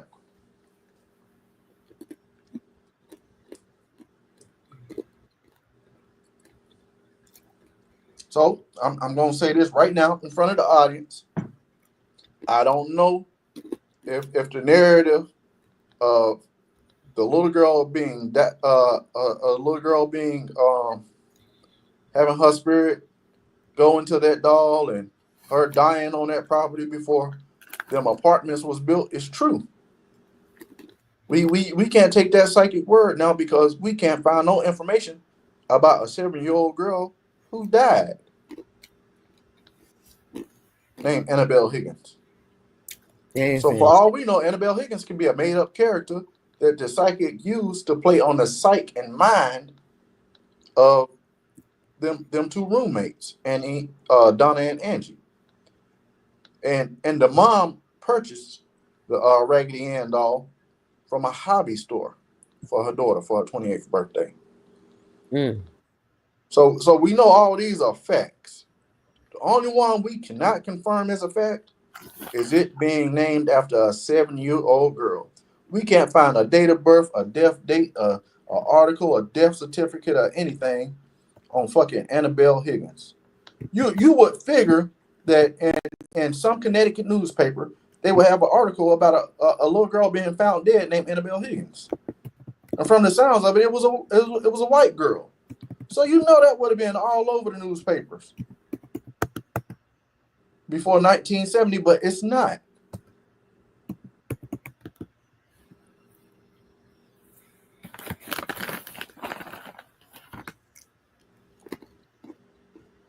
You think the story was scrubbed off the internet? I don't know, man. They got everybody else story up there. Why they ain't got the little 7-year-old girl story up there? You know. It just, I don't know. It just, I don't know.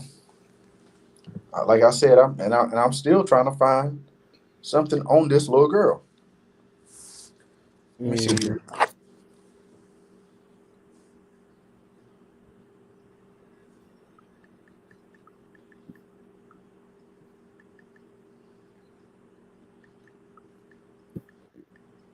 There ain't nothing. These motherfuckers look crazy. Who is this? Oh shit! Look at this.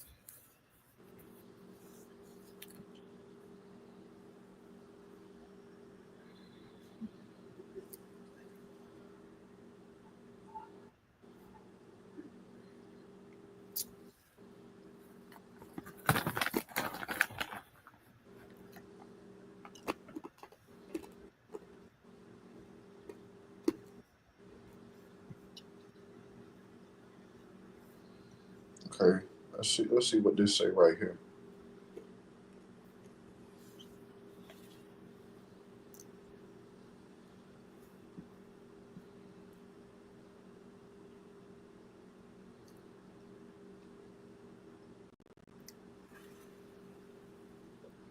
They got deep family ties from in certain secret societies. They can keep things from coming out. Yeah, they don't want us to know. They want to keep playing like that. Okay, so look at this. This is the furthest I done found from them. Uh, this is the furthest I done got when them mentioning Annabelle Higgins. One night, Donna came home to find the doll had moved again. This time, it was on her bed. Donna had come to find that was typical for the doll to be somewhere, and every time she would come home, it would be in a different spot. Something wasn't right. A sense of fear came over her when she inspected the doll and saw what looked like blood drops on the back of its hand and on its chest. Seemingly from nowhere, a liquid residue had appeared on the doll. Scared and desperate, Donna and Angie decided it was time to seek expert advice. Not knowing they would turn and contact a medium, and a seance was held. Donna was introduced to the spirit of Annabelle Higgins. The medium related the story of Annabelle both to Donna and Angie. Annabelle was a young girl that resided on the property before the apartments were built. They were happy times, as the medium said. She was a young girl, only 7 years old. Her lifeless body was found in a field upon which the apartment complex stands now. The spirit related to the medium and felt comfort with Donna and Angie and wanted to stay with them and wanted to be loved. Feeling compassion for Annabelle and her story, Donna gave her permission to the inhabited doll to stay with them. They were soon they were to soon find out, however, that Annabelle was not as she appeared to be. You're reading the same article I'm reading. Okay, so it still doesn't make sense. It don't. All we know is a word of mouth from this medium that said the doll was possessed by this girl named Annabelle.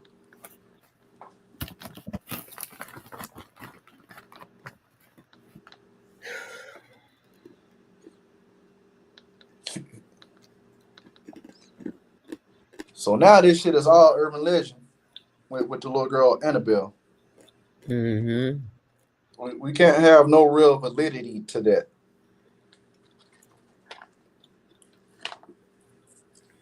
We can't have no real validity to that. Mm-hmm. Because I just feel like you should be able to find an article about the little girl. You can't find shit about the little girl. Even when you put in 70-year-old girl, Annabelle dies. That is a long time ago. That might be why. So you think she died like before It wasn't. It 1910 or wasn't something. on the. It wasn't on the internet. It's probably Yeah, to go to. but I feel like it would be a newspaper article about that. A little girl found dead in the woods. There would be an old newspaper article mentioning that. You got Yeah, old newspaper articles about, you have to go to the library and get that. You can't get it offline. yeah, but you know, some online sites, they done actually got it to where you can look at old newspaper articles, like just like the library. And like you said, we can go to the library because if it is public record, we'll find it. We got to go to Connecticut online into their database. And see that don't you think that would like be a keyword that will pop up and it would automatically have the Connecticut And Library or Connecticut newspaper pop up with that old story? I mean, because you can look up all types of old stories from 1940, 1950, 1845. You can actually find some old articles from them years. Or I'm did they not document this girl's death? Was I'm they in trying to Connecticut hide it? right now.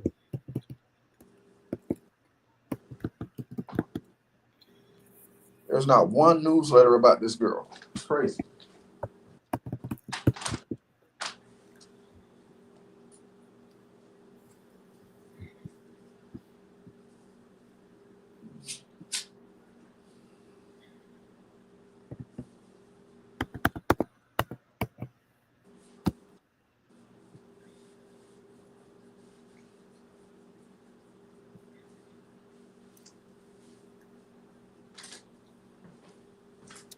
Let me go back. Mm-mm-mm.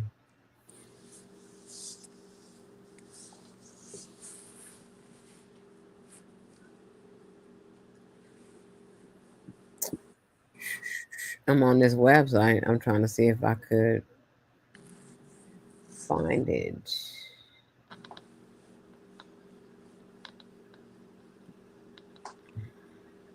I mean, I would think Ed and Lorraine Warren, they would have looked into that. Who the little girl Annabelle was, right? For real. They know all about the demonic entity and all that. Wouldn't you think they would have looked into the history of the little girl? I don't know. I mean, that's just something I would do, you know? You would think they would do it. They paranormal slash investigators. So they investigate. You know, I don't know. Yeah, they don't got that shit because I'm all the way over here in the database. I'm in a database right now. I don't play. And when I put in Annabelle Higgins, it ain't coming up.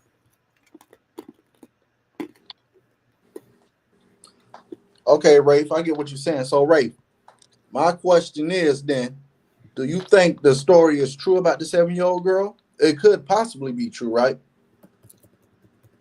It could possibly be true, spread it by word of mouth like an urban legend.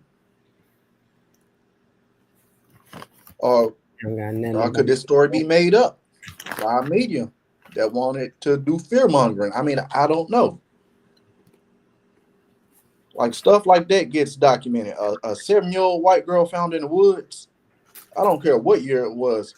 Somebody wrote something about that. And then how come they built that apartment complex there? Let's ask AI. They be knowing. Let me go to AI real quick.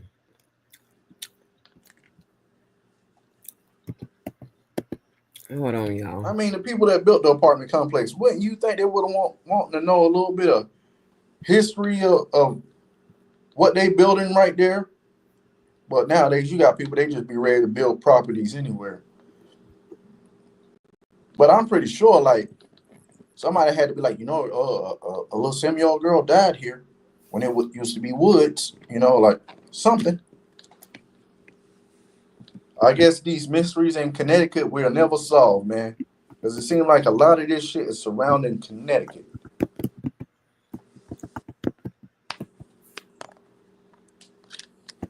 Okay, hold on.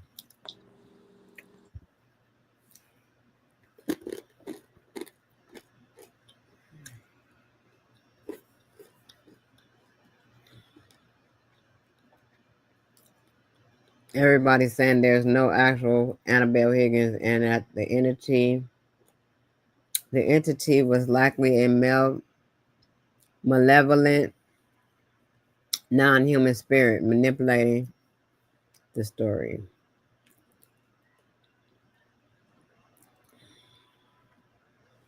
It's just fake. The Annabelle Higgins is not real. Mm-hmm.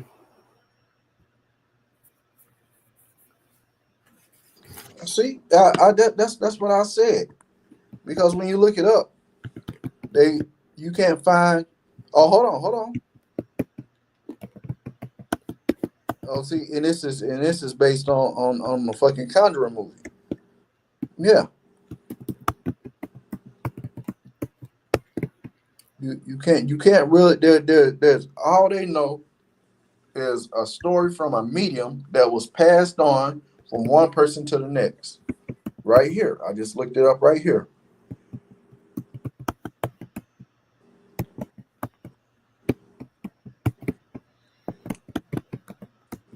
They say it's folklore rather than documented history.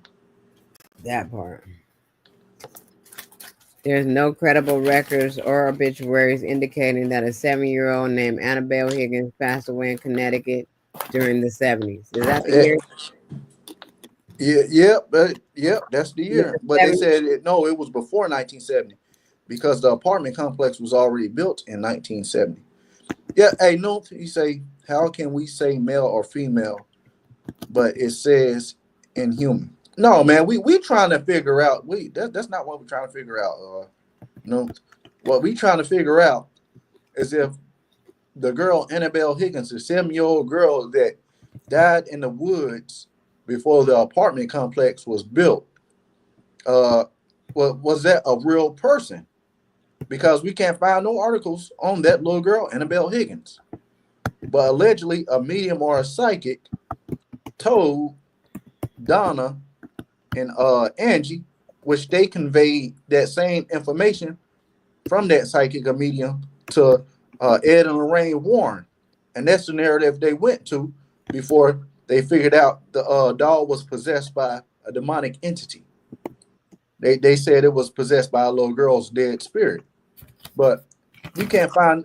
Wouldn't you think it'd be an article on a 7-year-old white girl dead in the woods? Wouldn't you think there'd be some type of article or some type of story out there about that whole situation? It's nothing. You can't find nothing on Annabelle Higgins besides a 7-year-old girl died where an apartment complex was built. That's it. They don't got no date, no nothing. And Okay. then when you look it up further, all they do is talk about the little girl from the Conjuring movie, which is not a true story. So they spreaded this narrative about this little girl to put fear mongering in the people that had possession of that doll. The Donna and Angie, and then later Ed and Lorraine Warren. So I'm coming to the conclusion right now, y'all, that Annabelle Higgins was not a real person. She was not. never. That's right. She was her spirit did not possess that Raggedy Ann doll. It was a made up story. So they actually found out it was possessed by a demonic entity. It was something they ran with. It is folklore.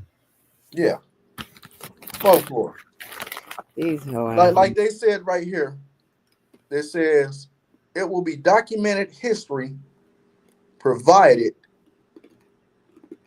But however, when you look it up, there's no specific birth date or even death date of the little girl. So what that tells you there?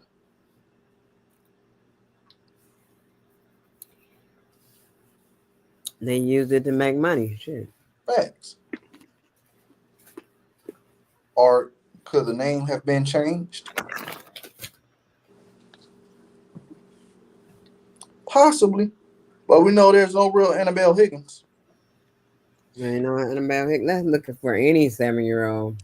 Let's look. Girl. 7-year-old found dead in the woods in Connecticut. That's it.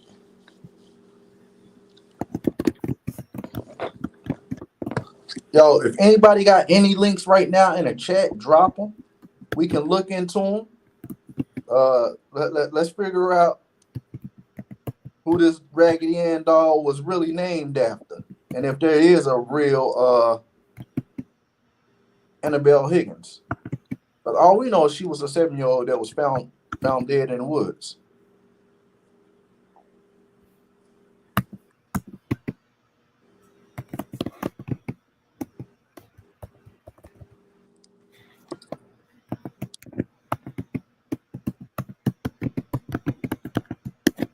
Yo, it could be new, but we trying to figure out what happened to that 7-year-old girl, man. Let's make sense of that, because they was How running she with that be narrative. found dead? That they did a ritual then, shit. Yeah.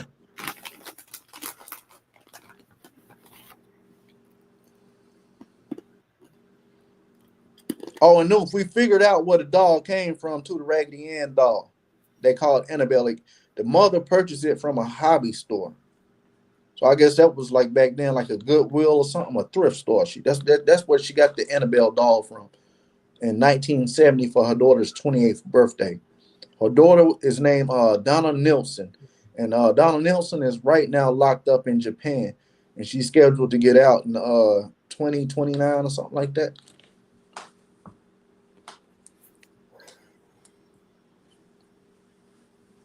And when you look further into Donna and Angie, you can't find no information on them but what the Ed and Lorraine Warren told us. There are no actual accounts, or Donna and Angie did not do any interviews pertaining to that Raggedy Ann doll. All we know is the stories that were told by Ed and Lorraine Warren, the paranormal investigators that that seized possession of the Annabelle doll.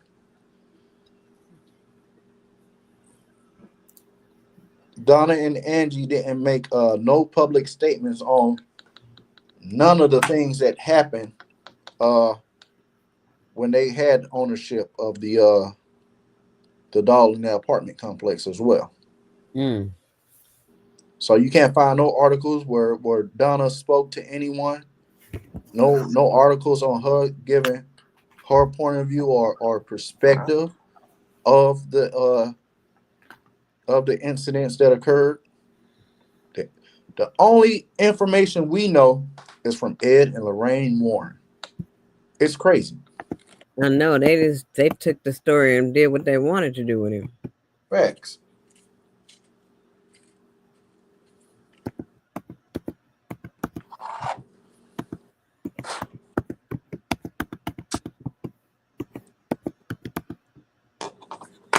Now here's another question. They're taking this doll on tour now. It's going to Maine in September.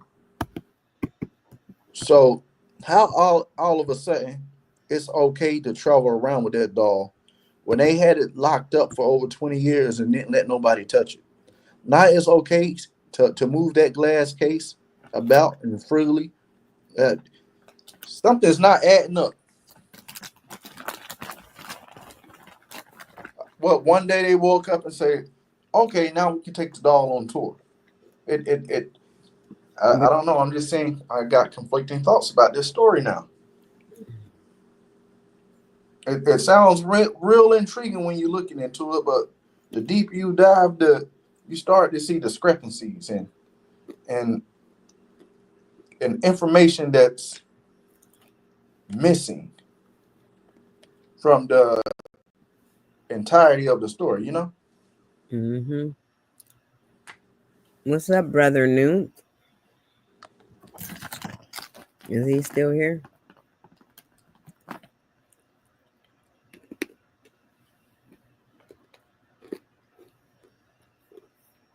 He say, "Is there an article about the hemisync science of the mind?"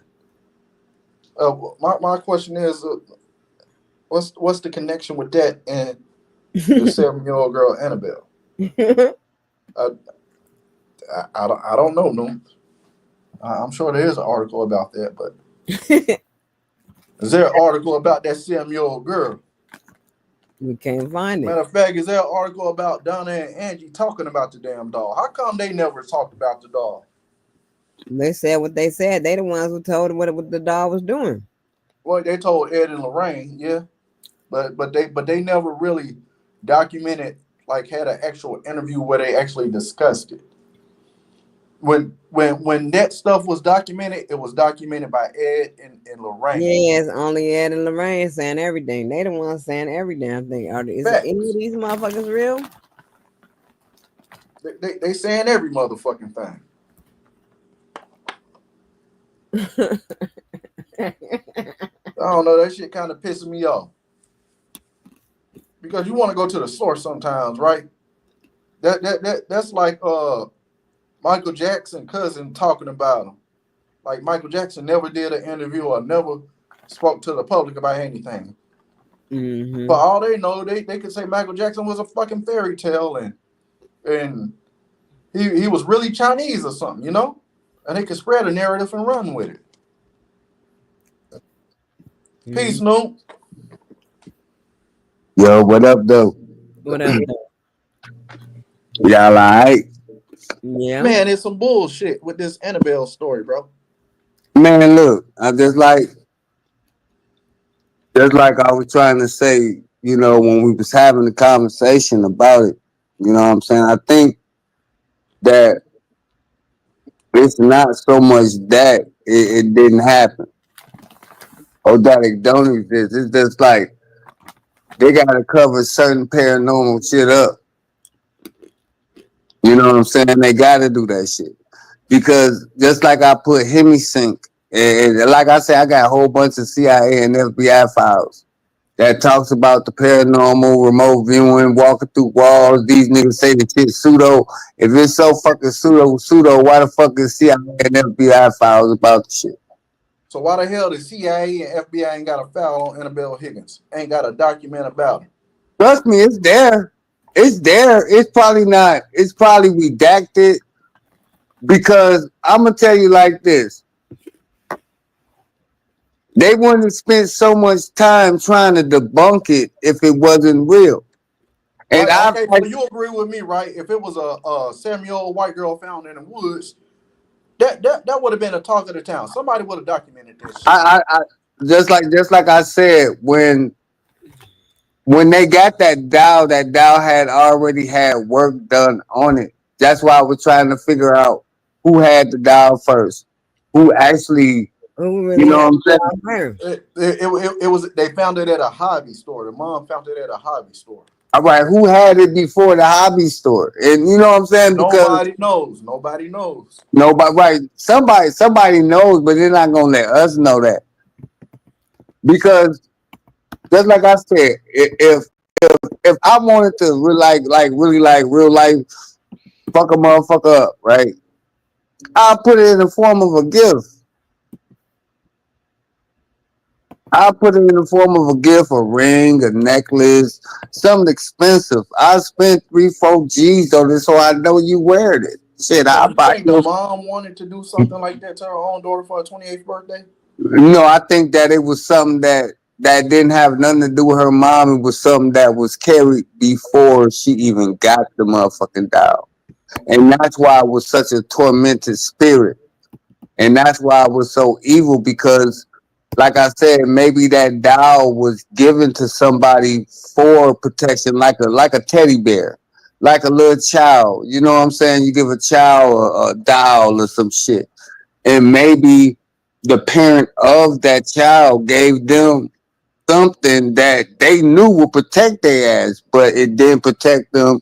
And so maybe they got took by CPS and the doll got took to the motherfucking thrift store, all in the rain and mud and shit, and it came across to a yard sale where this bitch's mama got the shit. And so she just give it to her like, oh, here you go, here's the back of the head doll. Not knowing that this is something that had work already on it, and this is an intranquil spirit. Okay, so they're gonna give me a list of the hobby shops because that's the only way we're gonna narrow it down. because they don't know what a hobby store was. The only thing you have to do is understand, just like we talk about energy, right? And just like I said, this dial may have came from or been given to someone that needed that protection or help. But that child or person got snatched away from that dial, and now that dial became limbo. It might have been a good spirit. It might have been a good dial. It probably, you know what I'm saying, but it got detached away from their familiar.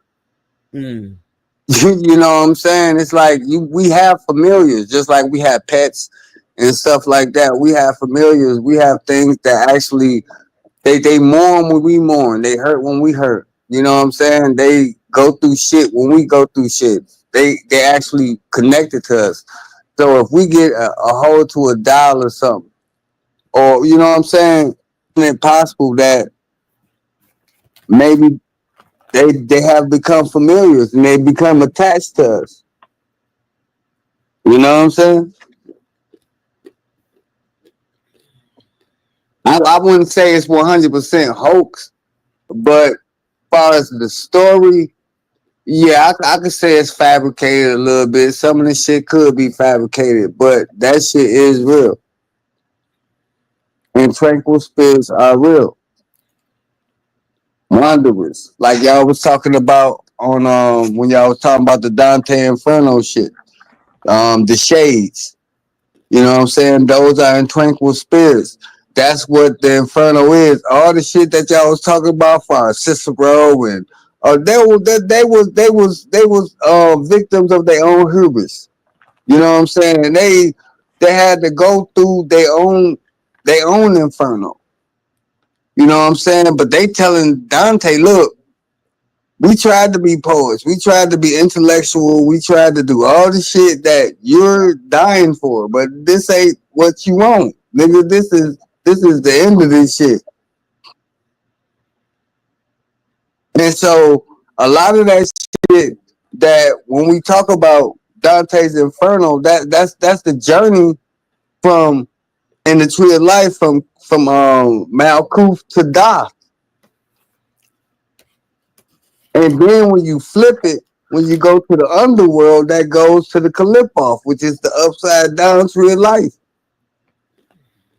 When you start talking about this spirit 9 and this spirit 10, and those are Sephiroths. Malkuth, Keftra, Bina, you know what I'm saying? All these different Sephiroths that you have to go through when you actually like really doing like path work when it comes to Kabbalah or when it comes to chakra work. You know what I'm saying? Because you said the 7, you know what I'm saying? You got 7 chakras. So each one of see we up here think that spirituality is pleasant and nice and love, peace, and light. No, it's a dark side to this shit. It get dark. So when you start exploring the chakras, you got to go through the dark side of the chakras. So that's the first thing I thought about when you was talking about the 7. What was they called? It was 7. The 9 circles. The They were depicted in cantos, like cantos. Okay, cantos. Because it's really more than 7 chakras. But let's say the 7. If we want to go to the 9, those will be like the ones like one under our feet and one over our head. You know what I'm saying? Those the ones they left out. But we have to understand that it's a metaphysical journey, and we go through this shit all the time. People try to make this shit like so fucking mystical, and like people can't obtain this shit. All you gotta do is observe. Just pay attention. If I teach you about all the things that deals with your chakra as far as color, vibration, frequency, if you want to chant the shit and all this shit, would you do it?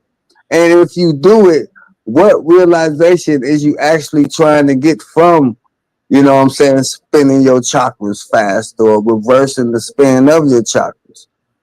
And so when you talk about the Dante's Inferno, I think it's more and more about a person's will to like, okay, I gotta go through this shit because I'm trying to get past it. Yeah, I see this motherfucker over here suffering. I see people getting hit in the faces and shit. But I still gotta keep asking this motherfucker questions like, what is this all about? Why am I here? And I didn't get to the end of it, but I'm quite sure that Dante found out what he was what he was there for. Yep, because Dante kept saying his will would be done. He was there for a purpose. Okay, his will be done. Now, if we look into the Lord's prayer and it say, "Thy will be done on earth as it is in heaven," right?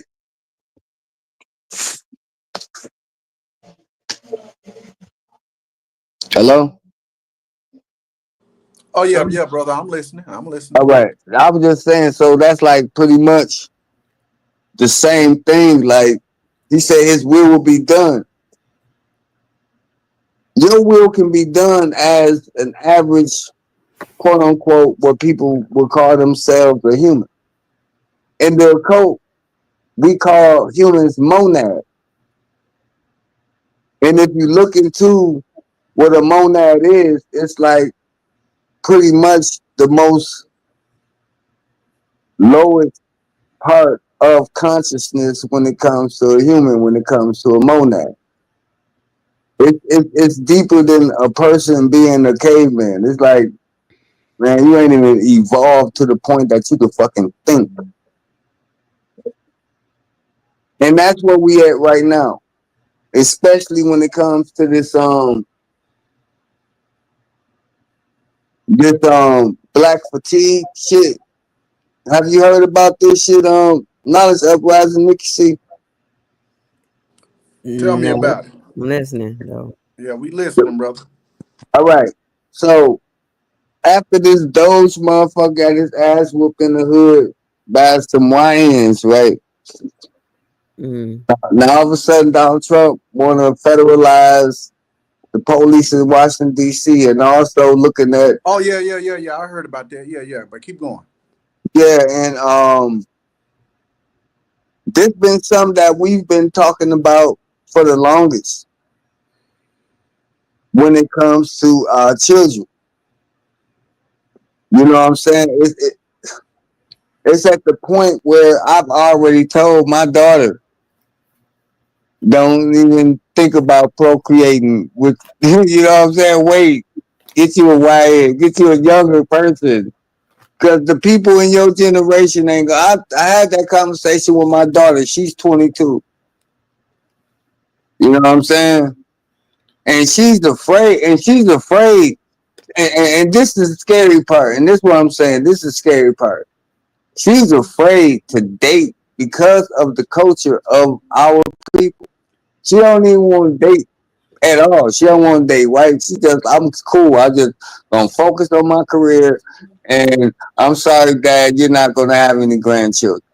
Not for me. That's what my daughter told me. So when people argue with me about the culture, especially when you got thousands of people viewing you every day and we talk about the culture, we could sit up here and we could talk about all the, I'm not talking about us in general, right? I'm not talking about us. We just having conversations like we Yeah, always yeah. do. I get what you're saying, bro. I'm talking about these niggas that try to planificate their greatness on this bitch like they know what the fuck they fucking talking about. And they don't really know shit. And I be I call him out. Sanchez, that nigga, he don't know what the fuck he talking about. The nigga, what's his name? Aboriginal Power, he don't know what the fuck he talking about. He just Oh yeah, rolling. yeah. I've been knew that dude, and He like, don't know what the fuck he and talking about. and them people believe in that shit, just like they listening to Sanchez, man. That shit's sad, but And, that's and, the see, reality. That's the reality right now, and, man. and, People are and here's listening my to thing. anything. And here's my thing on that Aboriginal shit. If y'all got all this paperwork and y'all got all this history and y'all can debate and y'all can talk all this shit to us, me and you, your own people, why the fuck you ain't down there at the city council or at the Capitol building or all that shit, talking that shit to them? The motherfucking $5 Indians doing that shit. They over there chanting, beating drums in the motherfucking city council, getting their motherfucking rights. What the fuck you doing to step on this bitch talking shit? That's why I don't respect this shit, man. You've You know been what I'm saying saying? this shit for ever since. You've been saying that. For real, all we gotta do is claim our shit. That's it. Fuck it. Freedom or death. We will all be moved.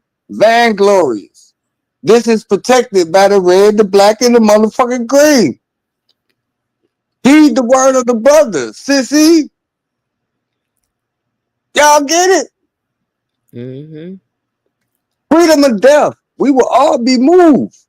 Vainglorious. This is protected by the red, the black, and the green. Man, look, just like the Pan-African shit and all this shit, at the end of the day, what the fuck y'all doing, yo? And I challenge anybody. I don't give a fuck how many bread baskets you filled. I don't care if you're a 501c3. I don't give a fuck about none of that shit. We need government. We need structure. We need to make sure that we able to motherfucking govern ourselves. And we're not able to do that shit. We won't be able to though. Because these niggas is under the spell. You know that. So when President Trump declares war on black fatigue, why the fuck y'all mad? We've been telling y'all this shit. We've been telling niggas to get their shit together for 10 years. Yep. Since before fucking COVID. We've been telling niggas, hey, get y'all some land. Get away from this shit. Get you a trade. Get off these motherfucking streets. Fuck this bullshit. You know what I'm saying? Get off that frequency of that drill music. We've been telling you motherfuckers this shit.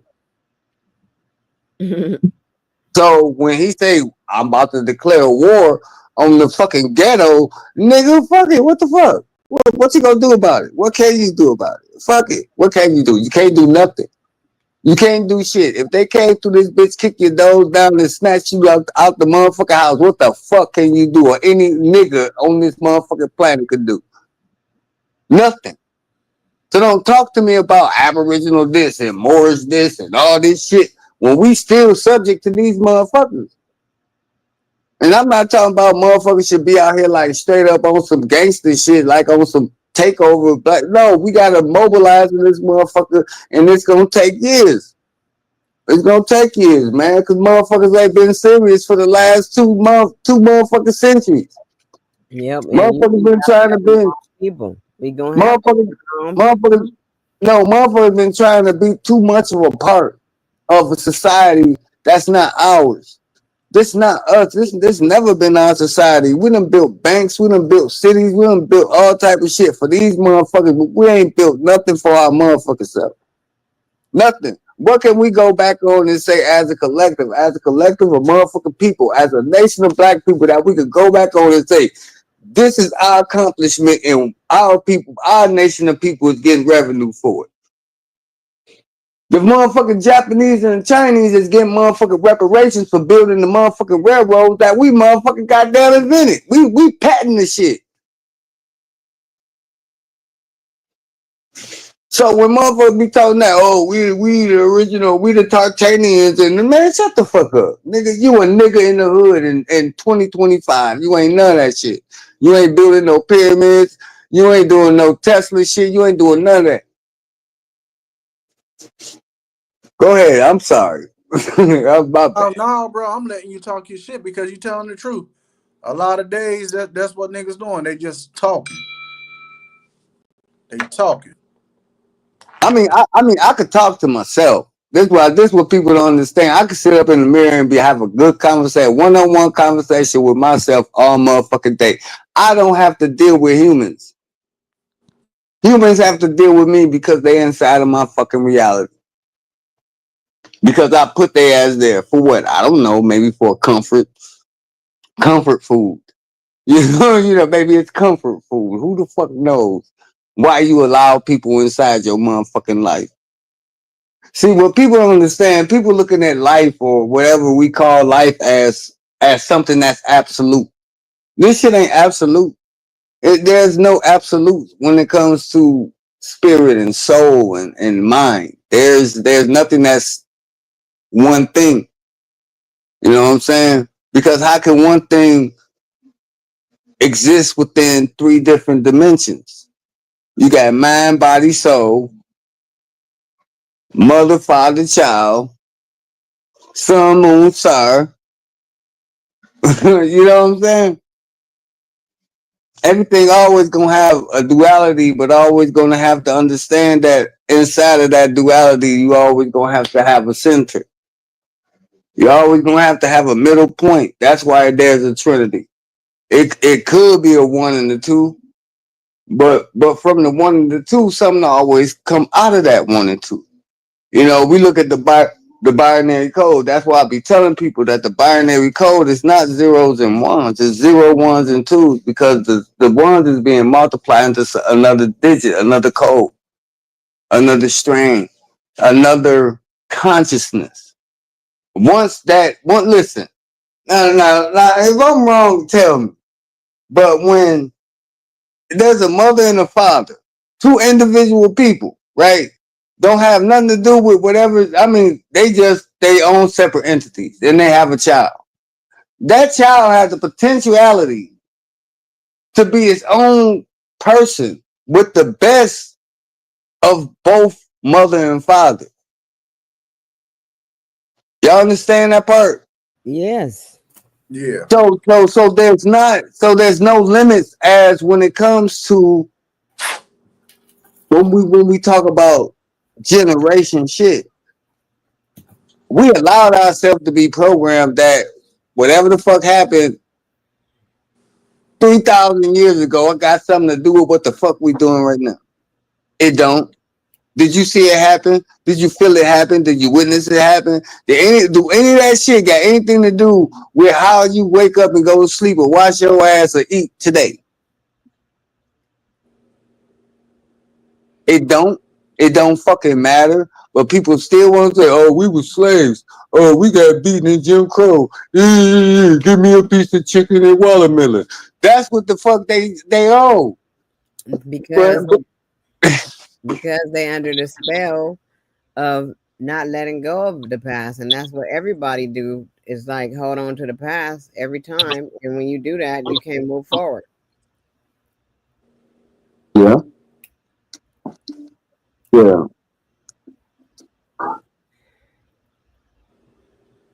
But yeah, I just wanted to like come up here and like, man, Oh, you good, brother? You good, man? You talking your shit, bro?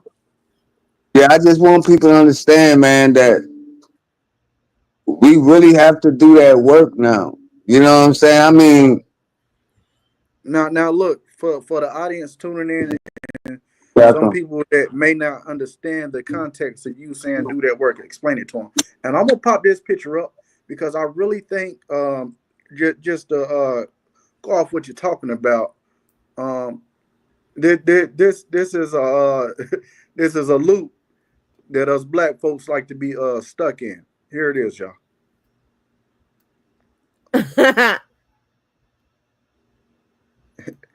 Every so many years, we just gotta associate with something different rather than our own identity of who we are. We Hey, just got now, to be a part of something.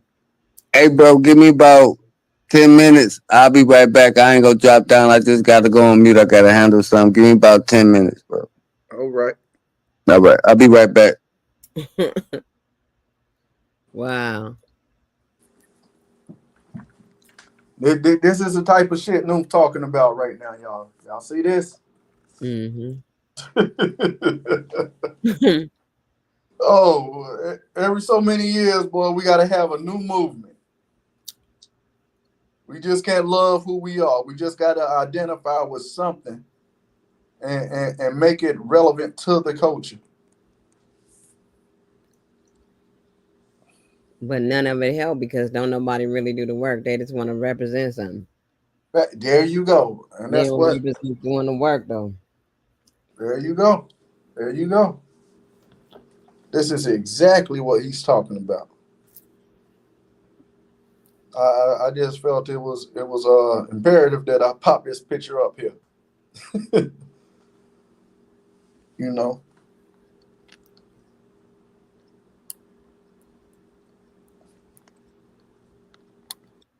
And all these people that be doing all that talking, all they doing is trying to benefit off the community.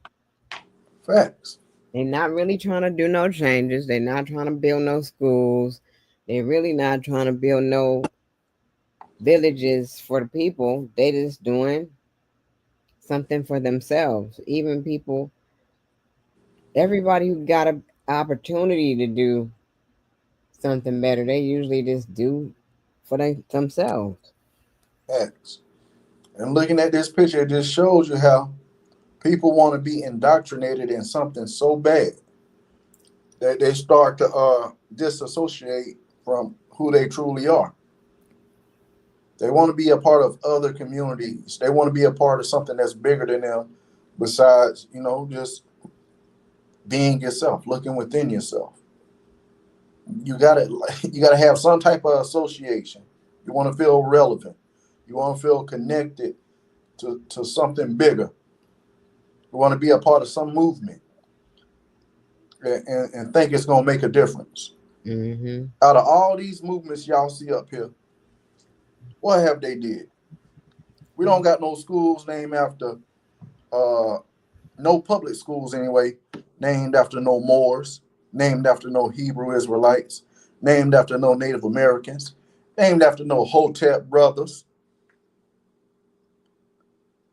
I mean, you may have a couple streets named after Malcolm and Martin Luther King, or maybe some mosques named after them, but that's about all they got. Some fucking mosques and community centers, and half the time them shits don't last. Look at the brother Dr. Umar Johnson, right? He will go right along with the 1970s African, right? And this dude been building a school for seemed like 10 years and ain't got nowhere. He just was on Instagram begging for money. You got these brothers, let's go here, Nation of Islam, right? I mean, I get it. But see, here's the thing. When you look at it, you got to understand the connections that people want to make with these things. Okay, so you got the Nation of Islam. Okay, it's trying to get people outside of Christianity and to have black pride and actually have a religion that black people can go to. The Nation of Islam. You know, for all the righteous brothers. You got the African, right? The Africans, oh, they want to believe, oh man, we came to America and we got to get back to our roots, right? You got the Hotep brother, that's the same as African, but they really want to start talking about that Kemetic science and all that bullshit. Then you got the Moors, believe they are aboriginal to everywhere, and they are the people that dispersed around the world and showed everybody the true knowledge and understanding and the way of things, and they are the builders of the world. Then we got the Hebrew Israelite, where they want you to denounce Christianity and they want you to be a part of a Jewish society full of black brothers preaching hate about the white man and Esau. Damn, that sounds just like the Nation of Islam, close to it. But now you're from a certain tribe. Okay, so here's a connection with the Hoteps, the Nation of Islam, and the Hebrew Israelites. They all want to have a religious standpoint, but still want to have a sense of purpose outside of being black. They want to denounce black and be associated with something else, right? Then we got the Native American. Now everybody know they grandma and grandpa was a Native American, they all want to be Indians and they want to find their roots and get back to it. When they can't really do nothing or stand on what they talking about, but talk about old stories they find. They not doing nothing else talking about live off the land. Ain't none of these niggas doing that because they still on YouTube preaching about it. Acting like they got new discoveries of how you got these black Indians everywhere. And I'm not negating none of these stories or saying none of them are bullshit, but it just shows how every so often people are finding different things to latch and join and to cling on to, besides being themselves and being who they truly are. Because each one of these characters up here is a depiction of these people say, well, that's who I always was. That's who I am. And to each one of them, you can ask them a question and they'll tell you, oh, that they living in their truth and that is the truth, right? Yet you got each one of these brothers that represent each one of these communities. They go on panels and they debate with each other, have arguments with each other about information. But what I'm trying to figure out though, at the end of the day though,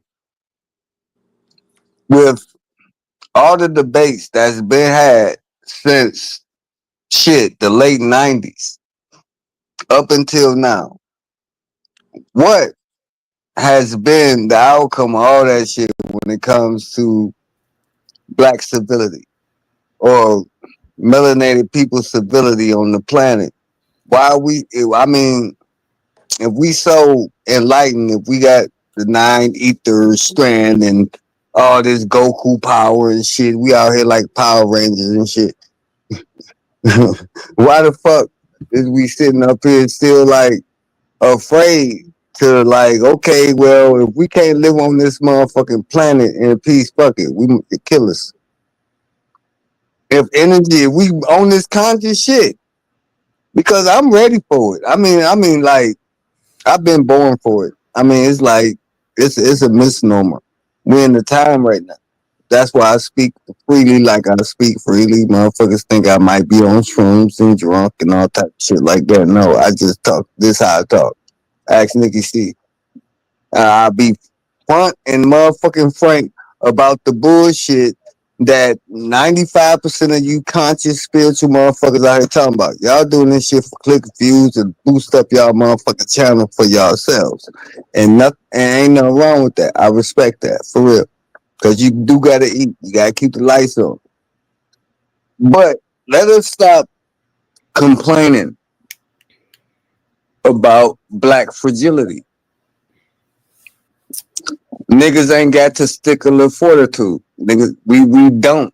We too busy worrying about if people gonna shut our fucking lights off, take our YouTube channel, our TikTok shit, take our little cryptocurrency we may have accumulated. Y'all scared. Stop being afraid. Fuck this shit. You saying fuck the system, fuck their money. Fuck if that's what we're gonna say, that's one thing I know. That's why I love Huey P on what the fuck he was really trying to tell motherfuckers. Get away from the mental concept of what we think money is. Money ain't your God. It ain't something you trust in. It ain't your God you trust. That motherfucking dollar ain't the God you trust in, but we put our trust in the fucking dollar. Can I ask a question? I've been thinking about this for quite some time. I want to know, why is it that everybody want to attack the spirituality of the black man and want to attack everything that the black man is doing, but when it comes down to these other spiritualists that are white, Yeah, Steve Noble and all them don't got to go through all this shit. yeah. We got to go through. We, the H.O.T.C, coming with facts, coming with truth and everything else. We got to hear some shit. But none of these niggas that want to attack us ain't gonna go attack these big channels and stuff that really be spitting the same thing we spitting for real. I'm gonna tell you. Facts, Hey, Nick, like we got to be the most popular motherfuckers around YouTube right now. Everybody love mentioning H.O.T.C.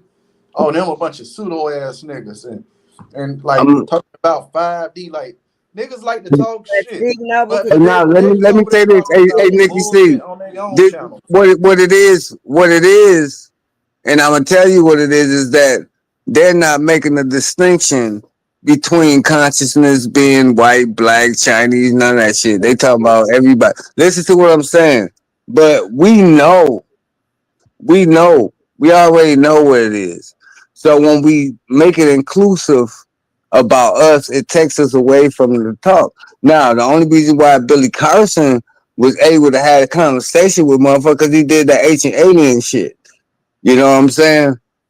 That's the only reason why he came in the conversation. And a lot of conscious brothers, they coming in the conversations being scammers and bullshit artists and like Young Pharaoh and all these motherfuckers. Look, stay underground. See, the conscious community, let me say this, and I want everybody to fucking understand this shit. The Here we go. conscious This community. is Sinetta right now. This is Sinetta right now. He have all them niggas up there going back and forth with each other.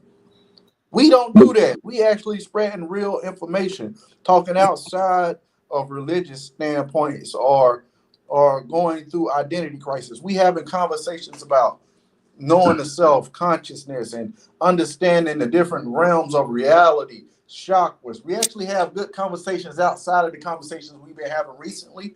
Like you can go back to old bills. Like a lot of people I noticed when we first came on YouTube, right there at the end where you see 2025, they started doing that Hebrew Israelite and Native American shit. When we really first started doing the panels and stuff, they was doing that in flat earth. But then you had other people that was Moors and part of the Black Power movement speaking on that. And then the H.O.T.C, they got a bad name because of African Mbada, and they try to say Dr. York is included in Look, part of look, that. look. But Check knowledge uprising. Look, check this out. Now, me being a part of what people may consider the old school conscious community, I'm gonna tell y'all just like this: the conscious community, the black conscious community, shit we really fucking talk about.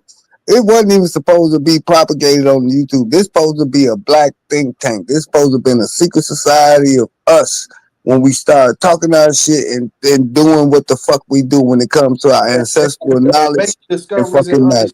understanding through having dialogues with each other. But Really but people, understanding the nature of all of us, but seeing what everybody, us. but check this out now. They don't This, get it.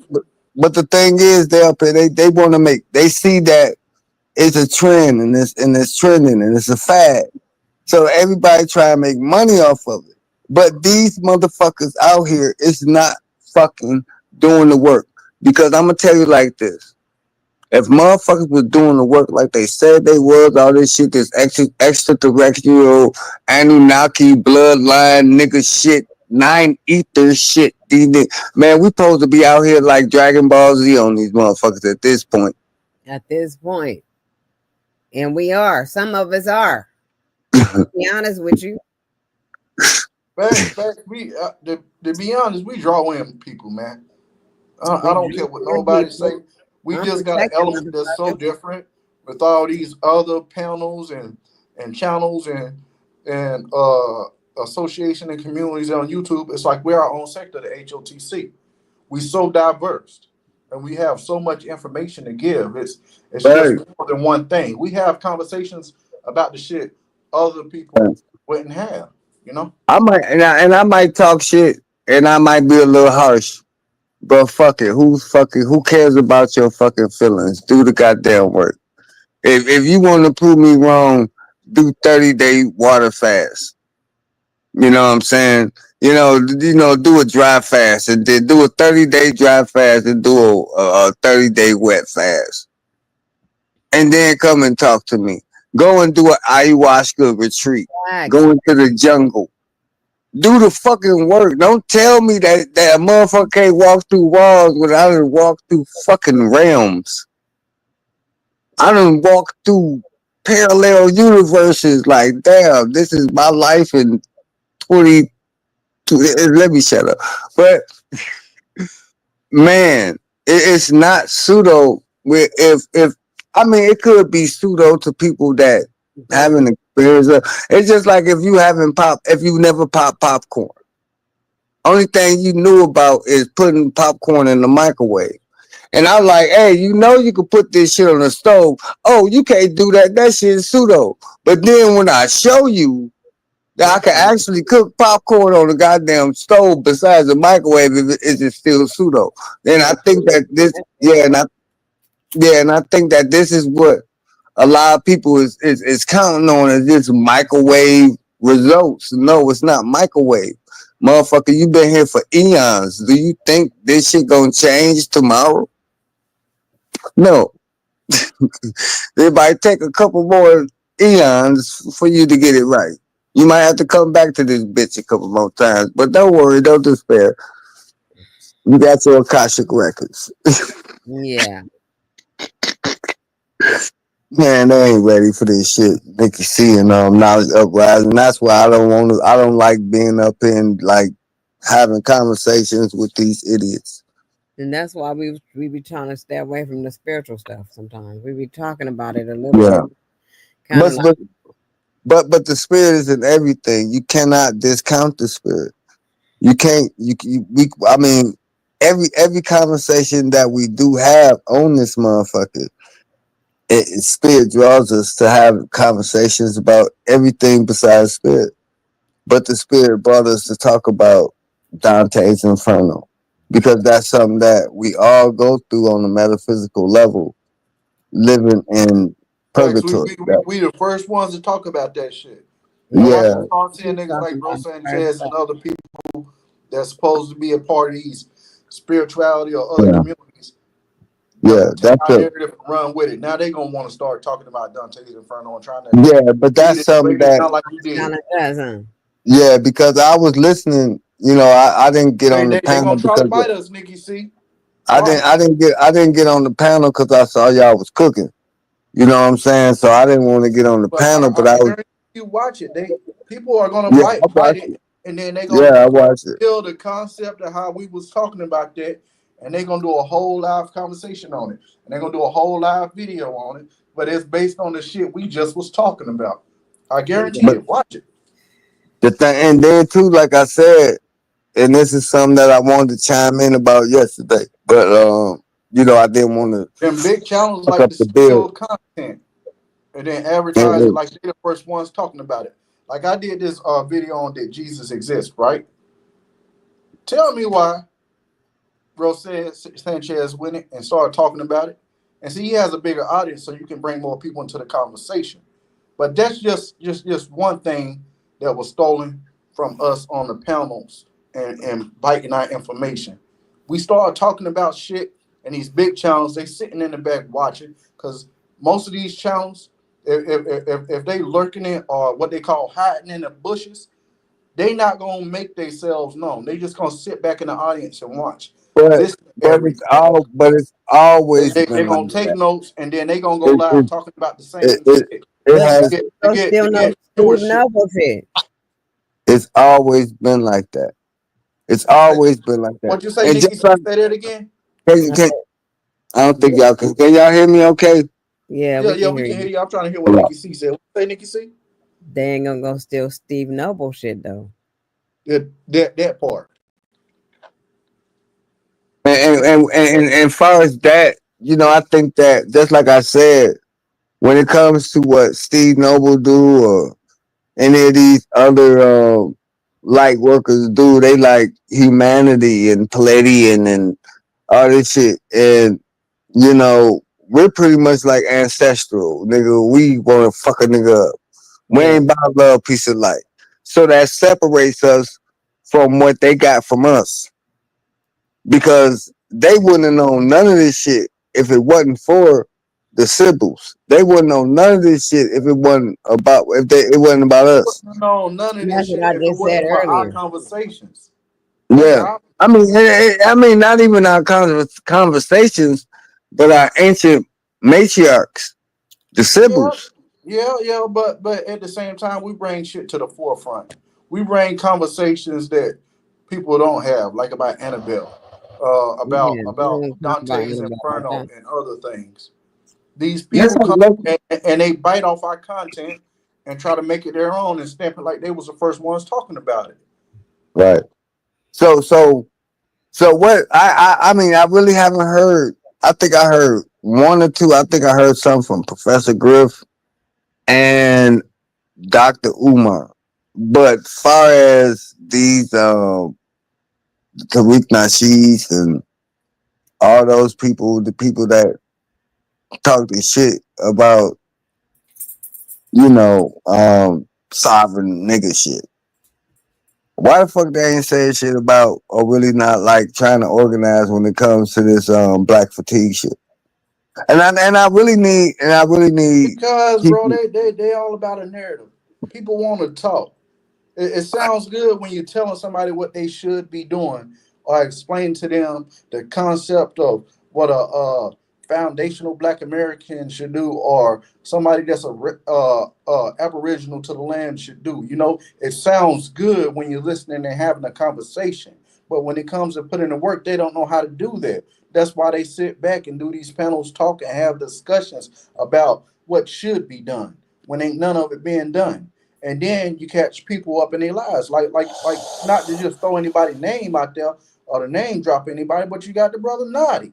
He came up here talking about information, and when you ask him to describe the type of trust and things he got, he can't explain it. He gets angry and irate because he runs around in circles telling you and explaining to, well, not even explaining, saying what he has. Okay, so bam, you're not a citizen, you're sovereign. But to be sovereign, you had to be a diplomat, and to be a diplomat, you had to be appointed by some government. You can't just go around claiming these things, and you can't express how to tell other people to go about doing it. You go around spreading these narratives that you're this and you're that, and half the time that don't even be the case. Okay, so you got a trust, but the trust is not American, so you're able to do business with contracts in America. Okay, so where's your trust located? All you can say it's not in America. So help us understand how to get that trust. But you can't do it. You want to break down laws and information and tell people, okay, well, go look this up. And when we look it up, it's not the shit you're saying. Like, I don't know. People like to run around in circles and tell stories that make shit sound good. But when it comes to putting in the work, they can't do it. They say they living off the land. But if they living off the land, these niggas, they not living off they talking about doing it. And They that's got the about problem. 2 gardens in their backyard, but they living off the land. And These niggas still roaming around society using this fiat currency, the dollar, the US dollar to be specific, to operate. So how are you operating as a foreign entity when you can't even break that down or help us get a distinction on how to live outside of the paradigm of the American society, how to operate outside of the system? Right. But they That's don't what they I'm don't talking know how about. to do that. All they know how to do is talk about it. They not putting in the work, they talking about it. And people are believing these things. I seen a video of a dude that was say he was sovereign, right? This nigga still got arrested. Telling the police he don't have to show no identification. He's just operating in the US, and that shit don't slide them police officers, man. Niggas be thinking this shit really work. But when it comes time to have an explanation or a synopsis or expand upon how you doing these things, they can't do it. They don't have a proper distinction It's, between reality and this fantasy world they're it's, living in from listening it's, to other people's talk. it's pretty much about knowing the law and knowing the status of goals. Yeah, you might get arrested. Yeah, you might have to go to jail. But at the end of the day, when you done kicking their ass, they ain't gonna be able to fuck with you no more. It's just about knowing where you at in jurisdiction. That's it.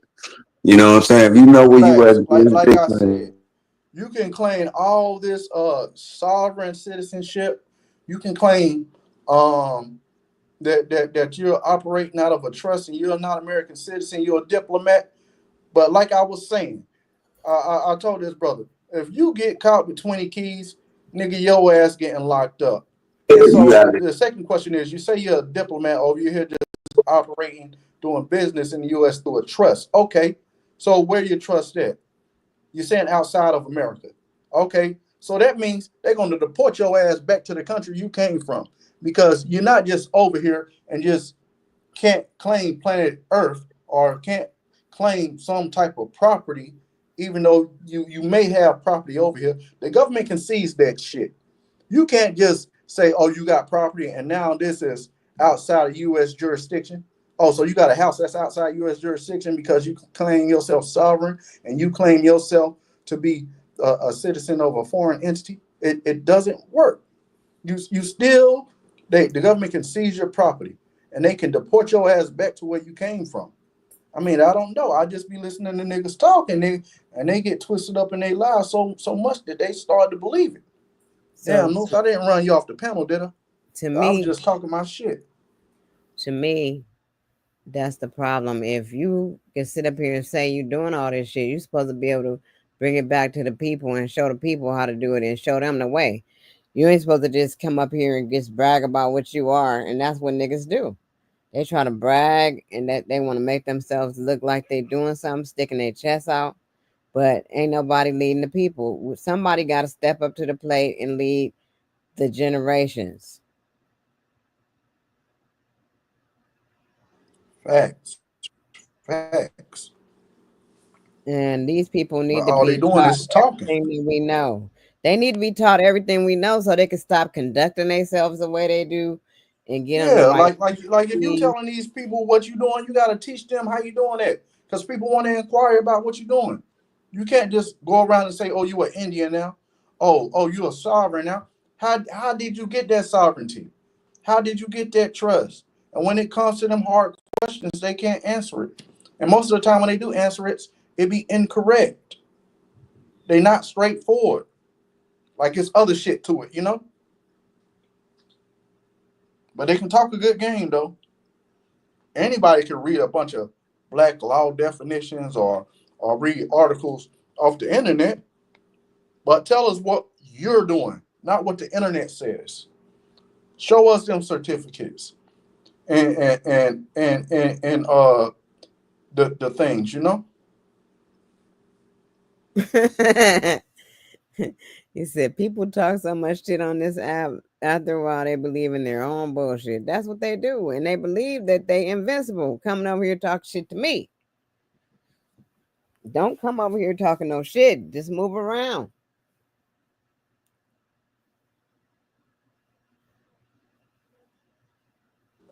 Damn, no, if I didn't mean to run you off the panel, bro. I just had to get off what I wanted to say, bro. He didn't probably I do didn't mean to that. run him off. Did I run him off? He probably had to do something. Don't worry about it. Shit. But yeah, that's how I feel about that shit, man.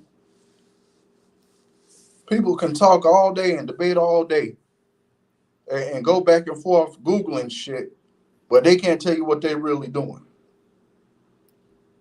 They can't expand on how to do it. That's your whole purpose of coming up on a panel or building with other people, right?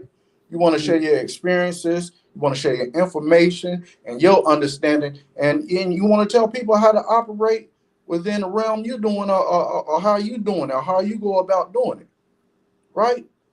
Right. But it's easy to say, oh man, we should all live off the land. Oh, you shouldn't say you're black. Oh, I'm a sovereign citizen and and I'm not an American citizen. The shit sounds good when you're talking about it, but when it goes to everyday scenarios and situations and going about everyday life, people want to know how can they incorporate that into their lives, especially the people inquiring on these things in these communities. But people can't tell people faking the funk. People can't tell they bullshitting because they so caught up in the words they saying. They caught up in that spell of like, yeah, I do this, I do that, and blah blah blah blah, and the shit sound good. But when it comes time to show paperwork and they expand on information, they can't do it.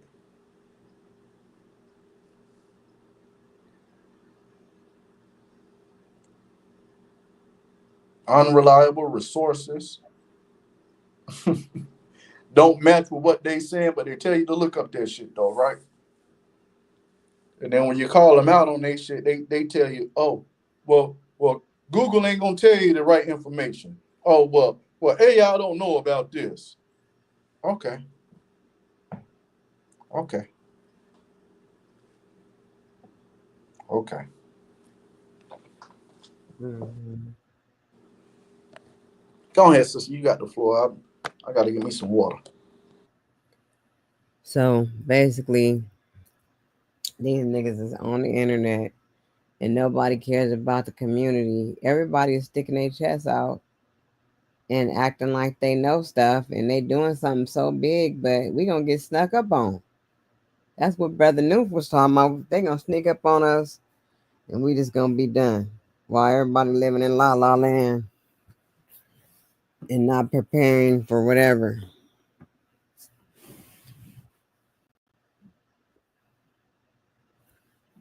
Chevik L is back in the building. What's up, Chevik L?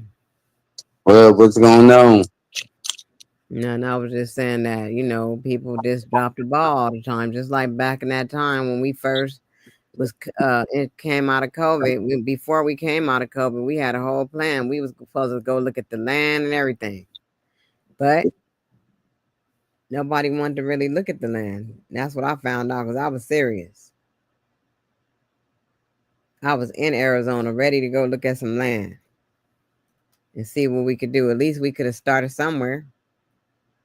Can y'all hear me?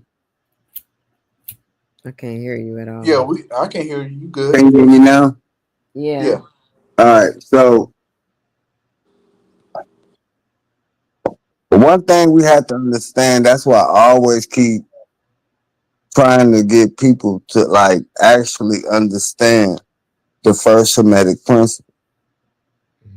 And the first Hermetic principle is the all is mind. And the universe is mental. Facts. And the universe is mental. The all is mind and the universe is mental. So with that being said, why the fuck are we worried about certain shit unless we implant that shit into our head? That we have to worry about shit, or that there is an enemy, is that there is a big white guy, a big bad white guy that's keeping us away from being sovereign spiritual people that come through this bitch just to learn our motherfucking lesson. It's simple, but yet it's so fucking hard because at the end of the day, you got people like us that still got to go through the shit that every motherfucker by else go through. So who are we to tell people that, hey, if you do this, you can get this?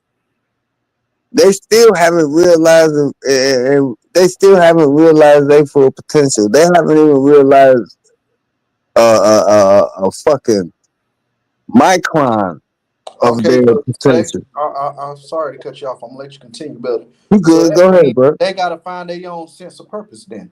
That's it. That's it. And we can't be worried about them. We still supposed to be operating the way we do.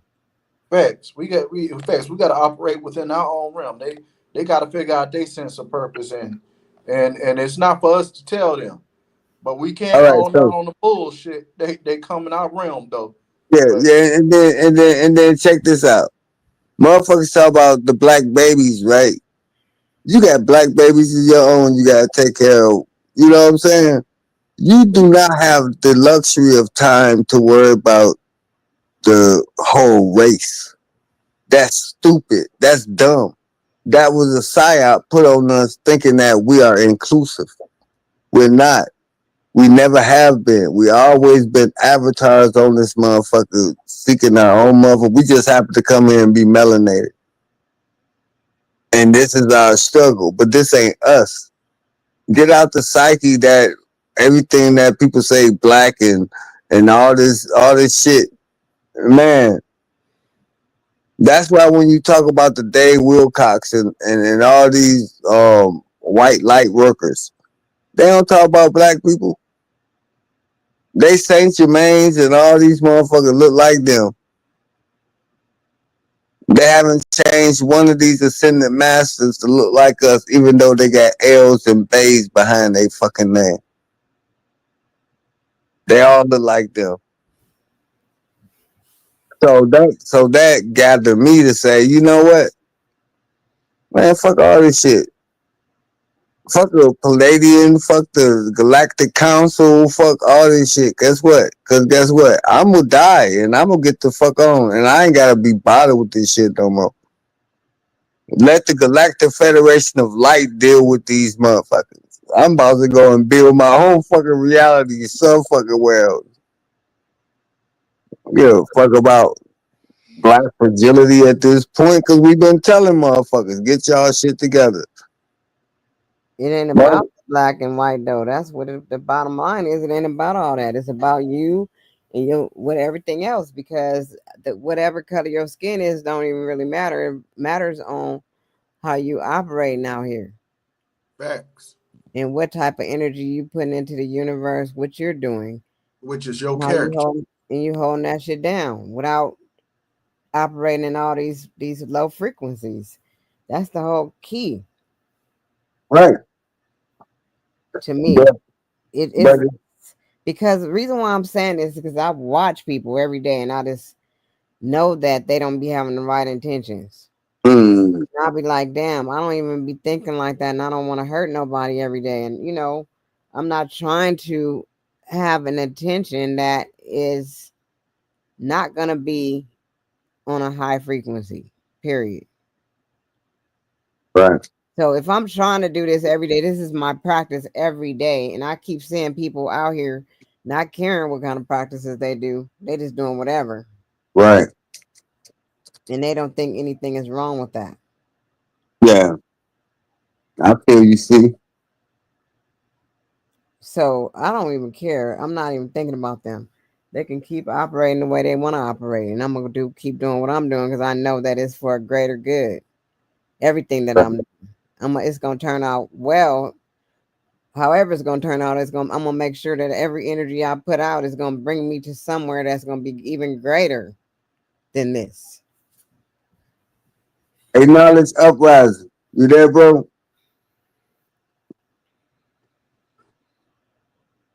Hey, but since he ain't knowledge uprising, yeah.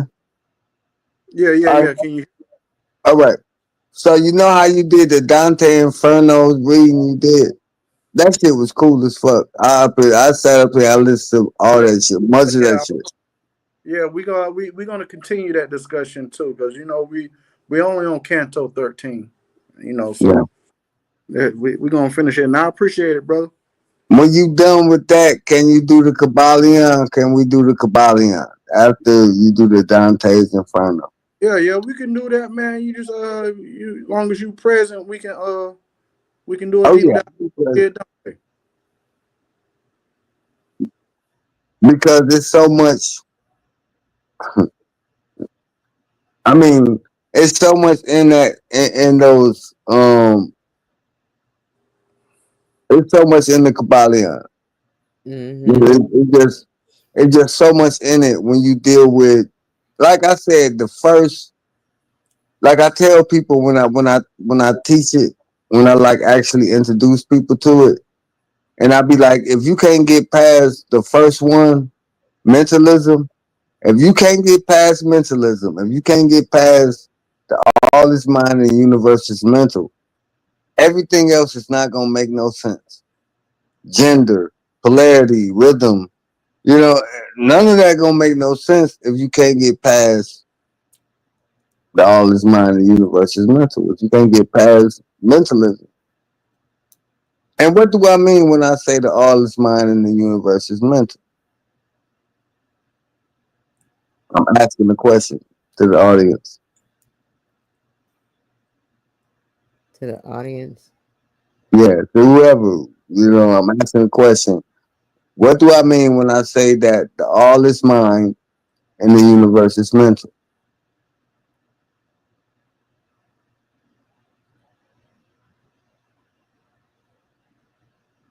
Put the thinking caps on. It's everything is made from thought. Yeah, yeah, that's part of it. Yeah.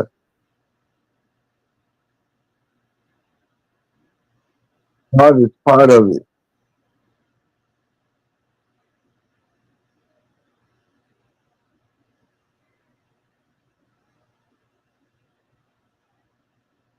All right. So what I'm about to give y'all is a key,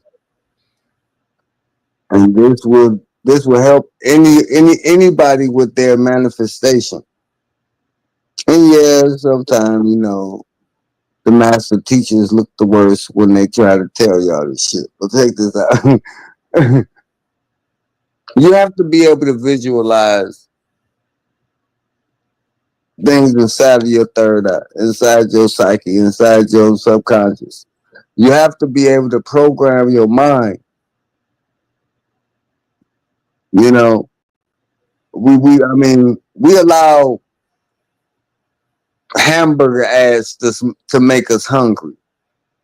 You know what I'm saying? We things to make us shop, things to make us get the big TV. But is there anything to make you realize higher levels of consciousness? You have to tap into that shit yourself.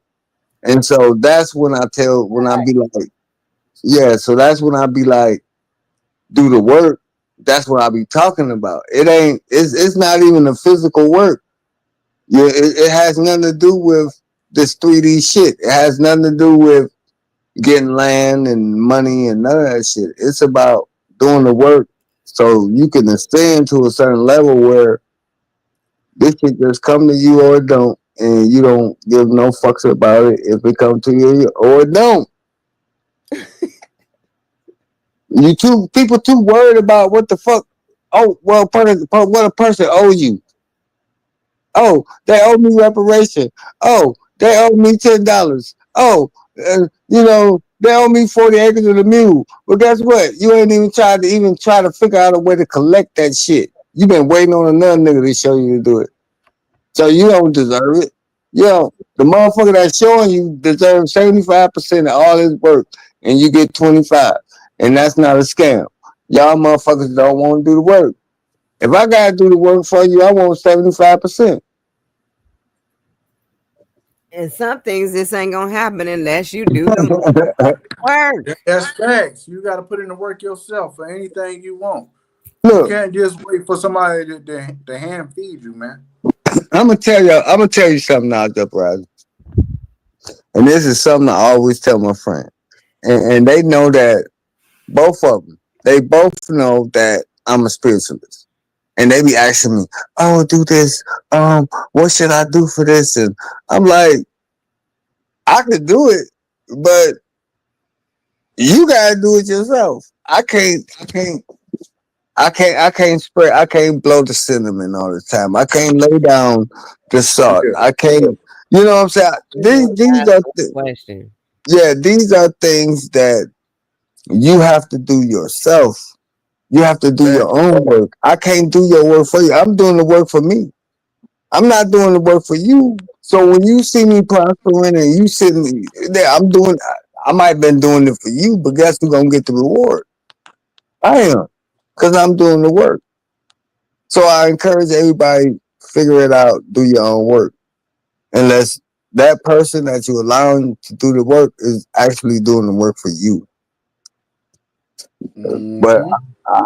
I really want people like actually to figure it out themselves and do the work themselves. Even if you got to go through initiation and man, I'm gonna tell you through experience, it's the best thing you could do in your life. It's the best thing you could do in your life to actually go through initiation in a spiritual practice and actually like whoa. And motherfuckers say this shit is pseudo. No, it's not pseudo. But I just have one question. I just want to know, when have you ever been able to accomplish anything and you didn't have to do no damn work? All I want to know. Facts. Yeah, I do the Facts. work to get paid, right? Everybody want a paycheck, but you know, I mean, that's what's wrong with niggas right now. They don't want to do the work. And so they rather go out here and steal, pillage, rob, because they feel they have a birthright. And they do. You have a right to everything that's on this continent, everything that's on this planet. But it's the way to do it. And you can't do it going out here being YNs. That's not gonna help the situation. That's all they waiting for. Rex, on what's that program, Rex 24? Yeah. You know what I'm saying? The FEMA camps and all that shit. Nigga, we've been talking about this shit for years. This shit, I already knew this shit was gonna happen. I just didn't know it was gonna happen under Trump. I thought it was gonna happen under Obama. For real. So put that in y'all motherfucking FBA pipes and smoke it. Y'all peace pipes and smoke it. What the fuck y'all gonna do? Besides talking about this shit on goddamn YouTube about the Lenape and all these motherfucking tribes. What the fuck is it helping us do anything with? Besides a nigga up here panificating the bullshit that he learned from another motherfucker that didn't do shit. And I tell them to their motherfucking face, I don't have no shame. I really don't care. What the fuck is they gonna do to me? They gonna come and assassinate me? Come on, do it. But you a fraud. Y'all motherfuckers been keeping the motherfucking people asleep for the last 4 years through COVID with this aboriginal bullshit. And none of you motherfuckers got any motherfucking proof or anything. Yo, where your grandma records at? Y'all talk about y'all got Bible records and all this shit. Where the fuck they at? Y'all still doing 22, what's that? 23 and me shit. Y'all still doing that shit. Y'all still doing ancestry.com and all that bullshit. But then y'all want to sit up and tell the people it's for entertainment purposes.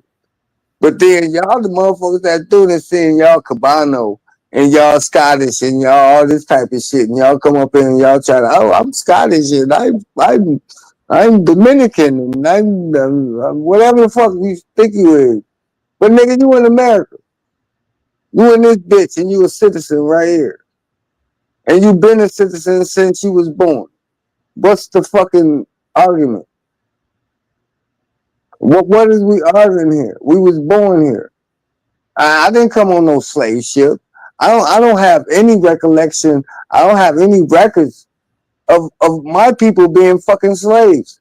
Tell me and show me, besides roots, that we was motherfucking slaves. Because as far as what I can see is history, y'all motherfuckers was the slaves. Y'all was the Cabbage Patch Kids. Y'all was the incubator baby. You know what I'm saying? Y'all was all this shit. It wasn't us. Oh man, I'm sorry, man. Like, you know how I get. I ain't got time for the nonsense and foolishness. I don't. Right, good. But fuck these niggas. Fuck them. They want to come against this shit right here. They got to come through this motherfucking brick wall right here. Lieutenant Noble. They got to come through this. And they not going to get through it. Because I don't give a fuck about their ideology. I don't care. You got to show me concrete evidence that you really give a fuck. I want to see concrete motherfucking evidence that you out here, not on your land, riding on the motherfucking lawnmower, talking about, oh, I'm on my land. You got a motherfucking John Deere, bitch. I don't want to talk. I'm not talking about that. I'm talking about you out here co-oping with people in your motherfucking community. Y'all got motherfucking 10 acres, and y'all got a community on 10 motherfucking acres, and that's y'all shit. The shit we was talking about, Nikki C. About what? About the community with the independent, all that shit. The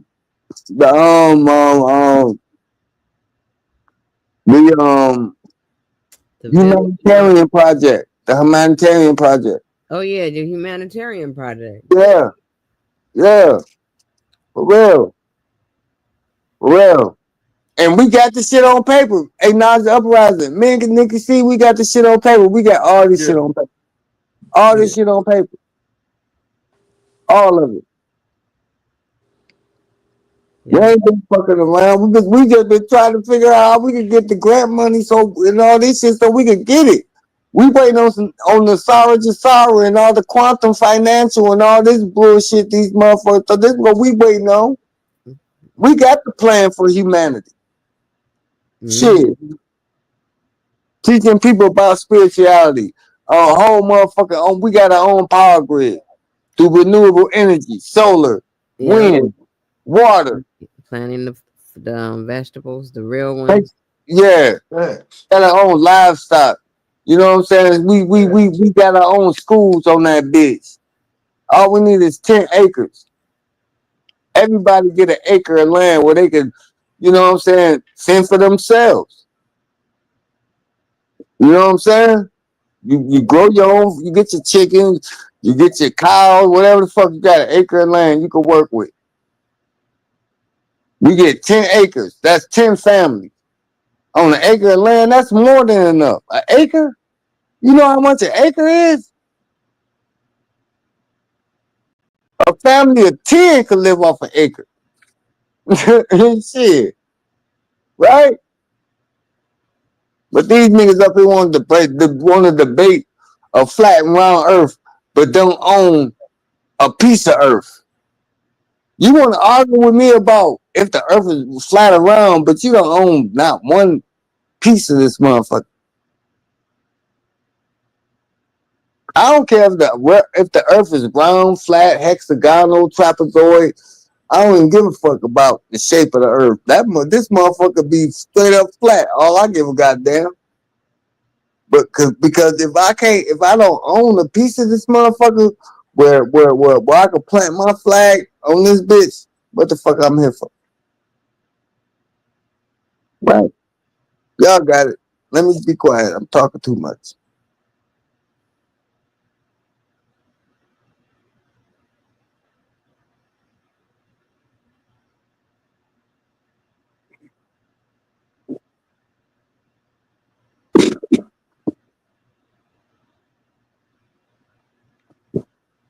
Yeah, I follow what you're saying, bro. Speaking facts. Damn.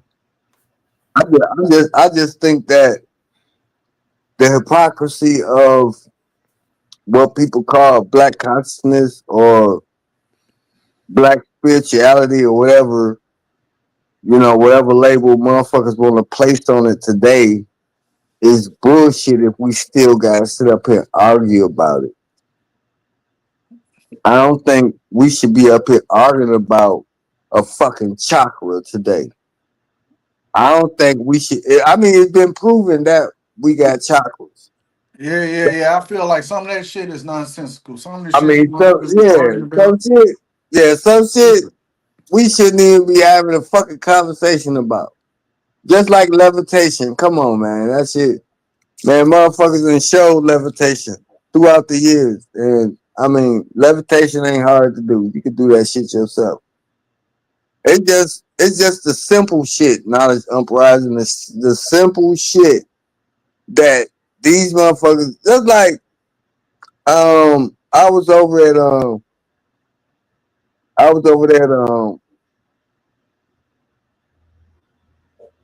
not I know not I was over there at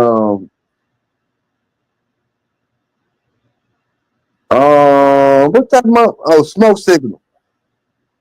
I was over at Smoke Signal shit today, right? And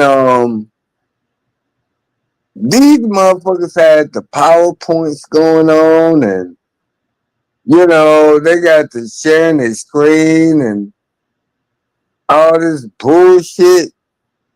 And I'm like, if I share my screen right now, if I got up and I shared my screen, and I gave these motherfuckers undeniable proof about what the CIA and the FBI got for what the fuck y'all talking about, what y'all call pseudo, what y'all call bullshit. If I showed y'all the actual FBI and CIA file, would y'all shut the fuck up? When they talk about remote viewers, when they talk about Atlanteans, when they talk about Antarctica, when they talk about Hemisync and all this shit, I really be like, what the fuck is y'all on? Is y'all agents? Is y'all the motherfuckers that come into this motherfucker just to call Discord? Just so, we don't talk on this shit. And I yield the floor right there. Peace, Don. Welcome to the show, brother. How you doing?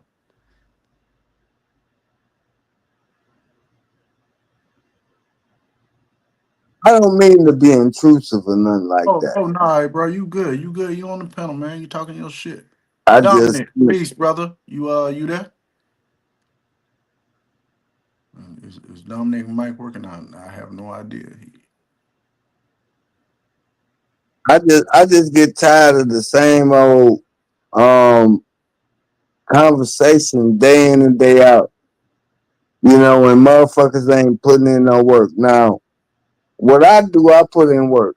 I'm not FBA. I'm not with all that sovereign citizenship. I'm about ancestral spirituality and occult knowledge and metaphysics. And if that tie into whatever whatever life got going for me right now, fuck it, let's go for it. But I'm not gonna sit up here and like be the ultimate judge about how a motherfucker wanna move. Yeah, you move how you wanna move. Just leave me out your shit. And don't try to involve me. I'm not your nigga. I'm not your black nigga. I'm not none of that shit. I'm not. I don't involve myself in y'all in that political realm as being a black person or being a nigga. That's one thing that I cut cords on a long time ago, about 15, 20 years ago. I let go of that cord of me, you know. And that's one thing that we have to be cognizant on is how people call it, what people talk about us about. You know what I'm saying? Just like Nas Uprising, I was like, Nas Uprising, you a bitch ass nigga, fuck you. You gonna be like, nigga, what the fuck? It's a reaction. You know what I'm saying? So we have to be cognizant of, okay, what are we gonna give our reaction to? A motherfucker might call you a bitch ass nigga, man, all that shit. You know what I'm saying? You gonna Hell, Red Squid say that every day, so I'm used to it. I don't disrespect man, it. you want me to get on this nigga? See, you about to get me on this nigga. I mean, well, you the one do it out there, so I just caught the ball and ran with it. That's all. All right, all I right. don't give a fuck what niggas say, man. At What the do you end of the mean? day, I know I'm doing more than most of these niggas, man. They wish they was me. That's why I'm on their mind so much. You know what I'm saying? And, Nigga probably mad because I got more money than him or something. I don't know what it is. He probably mad because my panel's better than his. Nigga probably mad because he can't have the type of audience I got over here. I Like, think that but I'm just talking my shit though. But yeah, go you ahead. supposed to talk your shit. I mean, if you ain't talking, who else gonna talk it? But the thing is that this nigga is like so fucking irrelevant. You know what I'm saying? Like, don't nobody really like him, and don't nobody really give a fuck about his life. So why should we?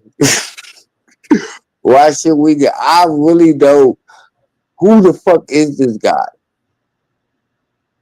I knew him a long time ago when he tried to debate against a guy by the name of what the fuck was his name?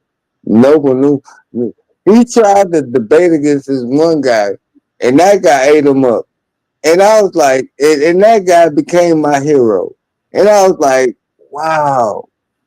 And I used to like Red Squid until he went up against New. And when News bodied his ass, it actually shocked me, and it shook me to my core, and I had to actually shift alliances and be like, "What the fuck was I thinking all these goddamn years? All these years, I thought that the spiders on the moon and the moon people and the Chinese moon queen and all this shit was actually motherfucking real. The When great spider goddess. yeah, and it all became it wasn't nothing but a figment of that nigga's imagination. Making correlations with pictures that don't have no connection at all. You make it make sense in your head and you try to convey that to the audience. And the niggas get bored, so they stop watching the shit because you fall asleep halfway through and stop talking, just clicking on the goddamn tabs on your computer screen. All we hearing is click, click, click. Like, Right. So what happened? right. And I really don't like see Red Squid is like pretty much like a worm level when it comes to me. He's like maggot, lower two cell organism type shit, right? When it comes to having a conversation with me. Because when you align yourself as being a crustacean, nigga, what the fuck is you ever having a conversation with me about? You up here calling yourself a fucking squid. I heard a lot of people call themselves lions. A lot of people call themselves dragons. A lot of people even call themselves chameleons and, a whole bunch of type of shit. But who the fuck call themselves a squid? Who the fuck call themselves a squid? A red squid at that. Why you gotta put a color on the squidism? Why you gonna man, look. Y'all enjoy this shit? Cause I'm about to go a little bit deeper. Let me go a little bit deeper. Alright. Where y'all at? Y'all there? Yeah, we here, brother. We Alright, here. okay. I just wanna make sure you can stop me when I'm doing too much, okay? Alright, so Dante's Inferno. Alright. And this is something that I wanted to talk about, but I want y'all to cook and build because I wanted to hear what y'all had to say about. And y'all not done with it, and I can't wait for part 2. From what I heard and what I gathered, and what I already know about it, is that this was a journey of the self. I don't know, and I don't remember if either Dante was sleeping or if he was in a dream or if he fainted. I heard something about a faint. If he fainted and went into the underworld, but I actually believe that Dante's Inferno is actually a esoteric and metaphysical work on the journey of the soul when it comes to humanity and the 7 deadly sins that, it's just something that we have to work through to get through this thing that we call life, right?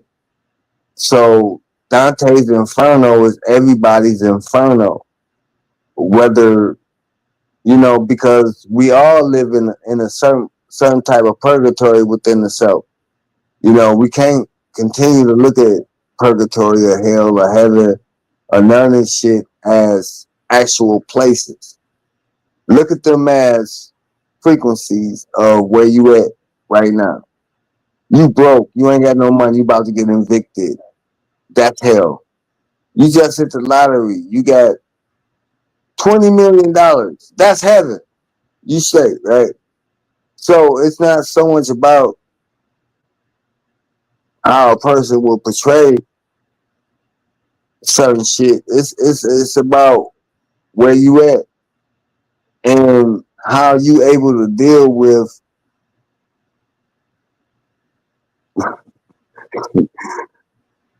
it's about how you able to deal with this shit. You know what I'm saying? I mean, y'all might hear me laugh and shit and giggle a little bit, but No, I'm gonna hold back. I want to hear what anybody else got to say first. I'm gonna hold back. I got some Well, shit. now reading it, it's very interesting, and I can agree with you when I say it's like a guide to understanding, oneself in the purgatories we go through, and the experiences of going through all these, like Nikki would say, frequencies, and it shows each part of hell depicts a certain emotion or characteristic or Right, behavior of an individual person that's living right, within the realm of reality. right. I believe Okay. somebody in the chat last night said, "Man, this should have been a part of the Bible," but we know this was written before the Bible. It's interesting. I mean, it was a lot of things that was written before the Bible, but we just got a certain version of certain types of things. And I want, and I know you know that knowledge upriser, but I want other people to understand that don't take shit literal. Just allow it to, not even anything I say or anything anybody say. Don't take anything literal. You know what I'm saying? Do your own research Research and do facts. your own work. I mean, I look. I got this one book, right, and I really want to do like a group study on it, along with the Kabbalion, and it's called Syaska, and it's another one called Cyclomancy. There's two books that I got, and when I say when you done with chapter one, you gonna be like, man, what the fuck I been, man? I'm telling you, it will fuck you up because we up and sitting worrying about what the fuck happening outside of you. You worry about the rent. You worry about all this shit, and those are the things that stifle your abundance, right? Where is it lack anywhere on the earth? Look, you got millions of blades of grass. You got billions of motherfucking trees. You got thousands of motherfucking cars and apartment buildings and people. Everywhere you look, it's in abundance. Why you ain't got it? There's nothing on this planet that don't have anything to do with being abundant. Just look around. Why is you sitting up here talking about you don't have anything? You don't have this. What? You self-destructing yourself. I done came to a point in my spirituality that I know what I can do. I know what X, Y, Z, and ABC, and if I mix certain type of formulas and this, that's not what I'm here for. I'm past that shit. I don't even like look at human beings the same. I don't even look at all human beings like they fucking human beings. I look at a lot of human beings like, motherfucker, you just here just to be a fucking distraction. You just here in my life to fuck me up.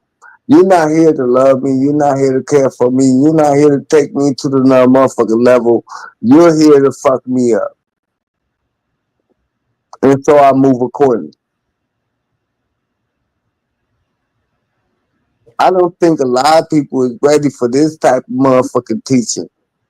Because when a nigga say, I don't give a fuck about you because you got the same shade of skin, I'm supposed to give a fuck about you. I don't give a fuck about you. Because you the same motherfucker that'll come and break in my motherfucking house, bust me in the motherfucking head or kill me. Just like that white motherfucker. So when it comes to race relations, I don't give a fuck about race relations. I'm not trying to politic between black, white, or indifferent. Italian, I don't give a fuck. Long as if I work for you, you give me my money. If we live in the same community, you respect me. And if I'm in your motherfucking face, you don't disrespect me. That's it. What the fuck else is you asking from any motherfucking body on this bitch?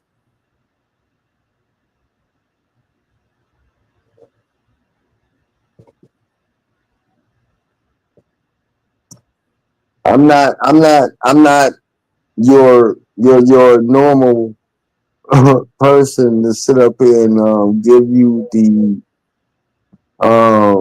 peace, love, and light shit fucking thing. No, that's not me. I'm giving you the harsh reality as to why you suck, as to why you're a piece of shit. I'm here to tell you, you don't do no work. You sit up here and you point the finger, and you sit up here and say this motherfucker ain't got no sources and all this bullshit, and y'all not doing anything. Well, now check this out. Nikki C and Nas Uprising. I just want to say this. Throughout from 2015, 2017 till now, 2017 till now, who the fuck bought some fucking land? Who actually brought land and say, okay, this is land, this, who did that? Out of all this time, You'll I'm hear not talking, crickets. You'll hear crickets. yeah. And I'm not talking about us, as far as H.O.T.C. I'm not talking about that. I'm talking about No, I'm all only these talking about money. in general, about all these Yeah, people that was talking about it. right. Yeah. And we wasn't even talking about that shit. We were just on our shit. But we got drug into that shit. And then when we start talking like me right now, like, man, we don't give a fuck about that shit. Yo, me. I mean, what the fuck? I know how to plant. Well, I know how to irrigate a land. I know how to plant some motherfucking rice paddies. You know what I'm saying? I definitely know how to plant some fucking rice paddies. We can have some rice for days. You know? I know how to irrigate, do the hydroponics and all that shit to have a little rice paddy so we can get rice all motherfucking year. But you got niggas up here like Bobby Knight that swear to fucking like swear to God that he got everything going on, but he's still on YouTube, bro. He's still on YouTube talking shit about people that don't even think about your motherfucking ass, yo.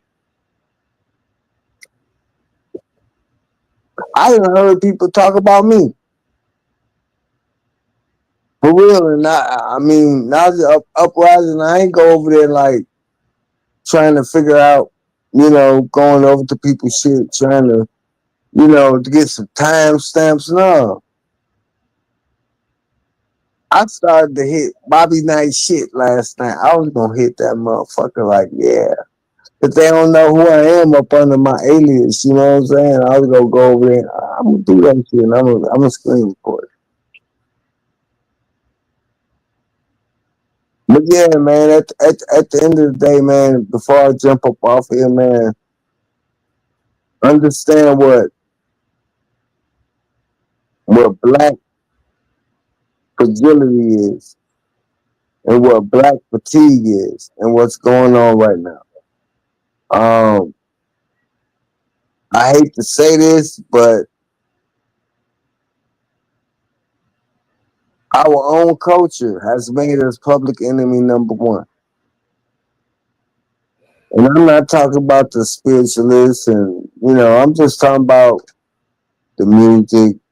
I mean, the culture in general has made us public enemy number one. And there's nothing we can do to change that shit. I don't want us out here like trying to like save these motherfuckers. Save yourself. Make sure you're good. Make sure you got your shit in order. Fuck this shit. Damn right. You got to fix your reality before you can fix anybody else's reality. Because we've been warning these motherfuckers for the last damn near 2 decades. We've been talking to these motherfuckers and been trying to let them know before this shit.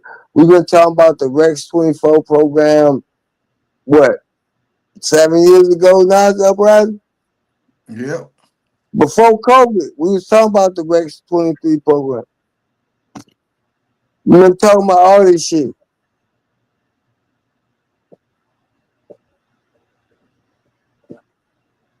And that's why I have no quarter. I don't. I don't have no quarter. I don't give a fuck. Just like I would love to go to Sanchez shit and destroy that bitch. But guess what? He gonna drop me off his channel. I ain't gonna be able to get That's what he do to to everybody, and that's what a lot of niggas do when they get their feelings hurt. They're ready to drop niggas off the panel because what them niggas saying is true. yeah, because I don't give a fuck if the planet is flat, round. I don't care about none of that shit. I Fact. don't. I don't care. Yeah. We can't make that. I said the same thing. We can't make no relevance with our everyday life knowing the earth is flat. That's just something to keep people entertained. That's why he doesn't talk specifically about flat earth because he has to add something else to it. That's why Where he's trying to the act like he's a part of some spiritual or conscious community by bringing up man? situations going on with black people and talking about the chakras because that flat earth don't really have no residence in people everyday lives. Besides, okay, the earth flat. Now what? Right? Okay, the earth flat. So how that's gonna help me make money? How that's gonna help me operate in this realm of existence?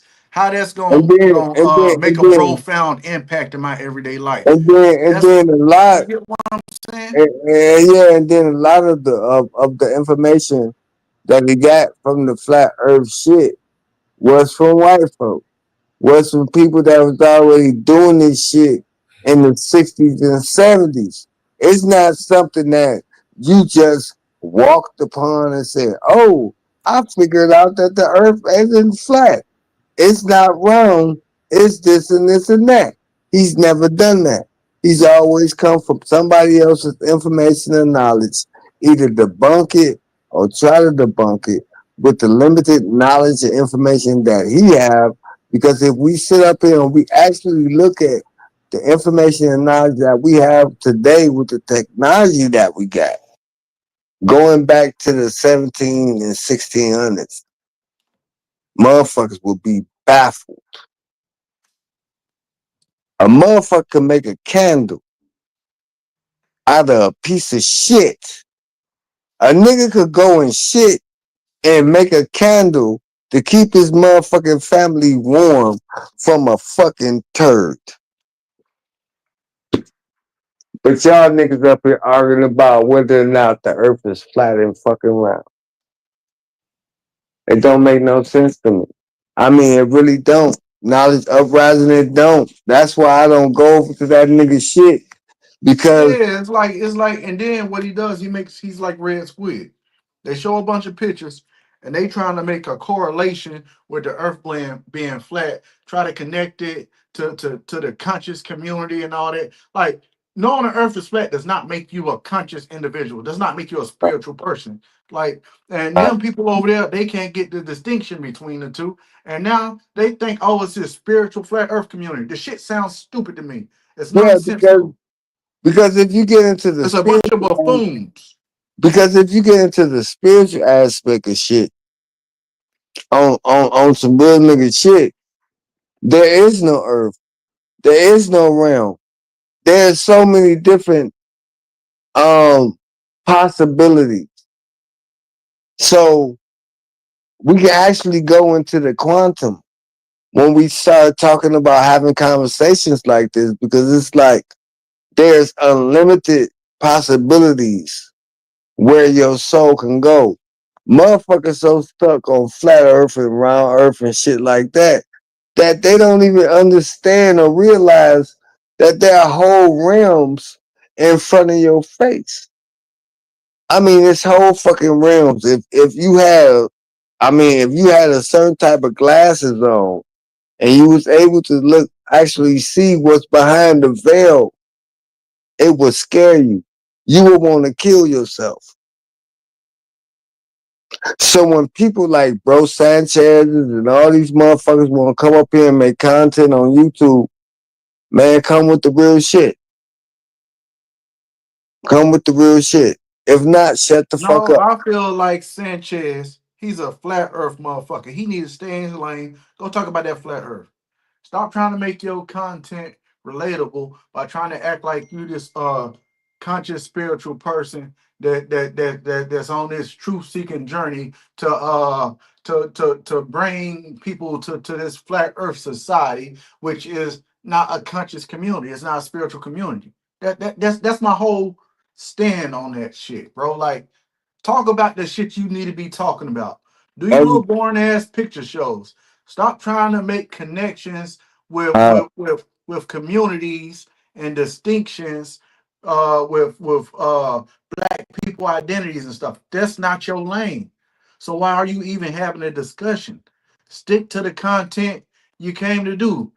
You this flat earth nigga that does the videos for entertainment. You're not this master teacher. Like, I don't know, man. I just, and shit like that annoys me, man. Now you got niggas on these Aboriginal panels and on these FBA panels and on other panels and in these so-called conscious communities talking about flat Earth when it has no relevance or no correlation with that. man, that's what there's a lot of shit I could say about it, but you know what people have to understand is people still trying to view human beings as what we see on Earth, right? You know, they could have been fucking monkeys. They could have been something totally different millions of years ago. You know what I'm saying? So at that point in time, motherfuckers didn't give a fuck if the earth was flat around, right? And that was billions of years ago. Right now, let's go into today, 2025. Don't nobody give a fuck whether or not the earth is flat or round. They don't give a fuck. Long as they getting paid, long as they feeding their family, long as they're able to, do Facts, we man. got bigger situations to worry about. And then, okay, you can show everything you want to show. As far as the earth is a sphere or it's round, whatever the fuck, right? Who really gives a fuck? At the end of the day, I'm quite sure you up here getting a mint off of it because I'm quite sure because you won't let me up on your platform because once I completely debunk you, nigga, you won't have no more followers. Nigga, you a charlatan. You up here pulling on the strings of people that believe in the flat earth or round earth or want to debate about that shit. You found your niche. Fuck that, nigga. Prove to me, Bro Sanchez, you prove to me with your science, with your mathematics, whatever the fuck you got going on, that the He don't earth is got none of flat. that. He got pictures. He No, got pictures in the Gipper no. Gab. He talks. He If, talks if, so if, much. if, if he The can't nigga do don't got that, no mathematics or listen, science. You haven't if seen Bro he, Sanchez do one video outside of that garage where he's actually out exploring the earth and putting in research and work. He sits on Google and sits on the internet and uploads pictures and makes correlations with them and try to make it relevant with articles he done read. It has he does no research. well, if he can't prove it, why the fuck is he talking about it? That's all I'm saying. That's all I'm saying, Because man. he has an audience, just like the troll community. They got an audience. Niggas like to hear shit. Okay, so when these motherfuckers start kicking your doors in, right? And while you live,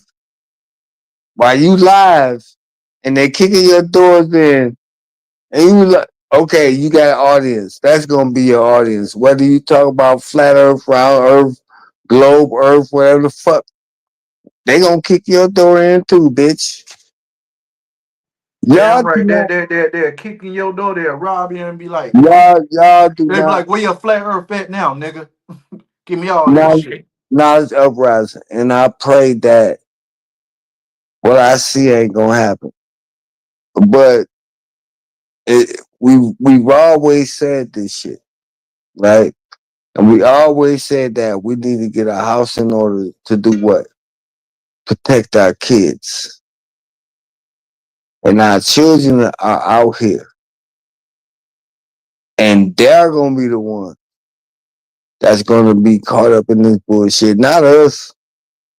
It's gonna be our children, our 20 years old, our 20 that's gonna get caught up in this bullshit. But niggas out here talking flat earth. That shit ain't gonna save our children. That shit ain't gonna, what's gonna, and we done had over 20, 30 years to plan for this shit, right? Why the fuck we still talking this rudimentary ass bullshit? I don't want to hear about a debate. I don't want to hear about none of that shit. What the fuck is you gonna do about it? Because like, I'm 52 years old. I could die tomorrow and be satisfied with my life. How many people could say that? If I was to croak and not wake up in the morning, I'm satisfied. I'm good. I did everything that I was supposed to do as a human. But motherfuckers still think they supposed to do more. They supposed to push some type of motherfucking envelope. Nigga, be you.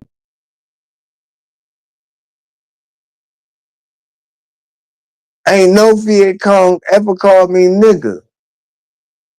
Right? I ain't never had a white boy come up in my face and call me nigga. That shit only on social media. I ain't had no white person come up to me on that bullshit on some nigga ever.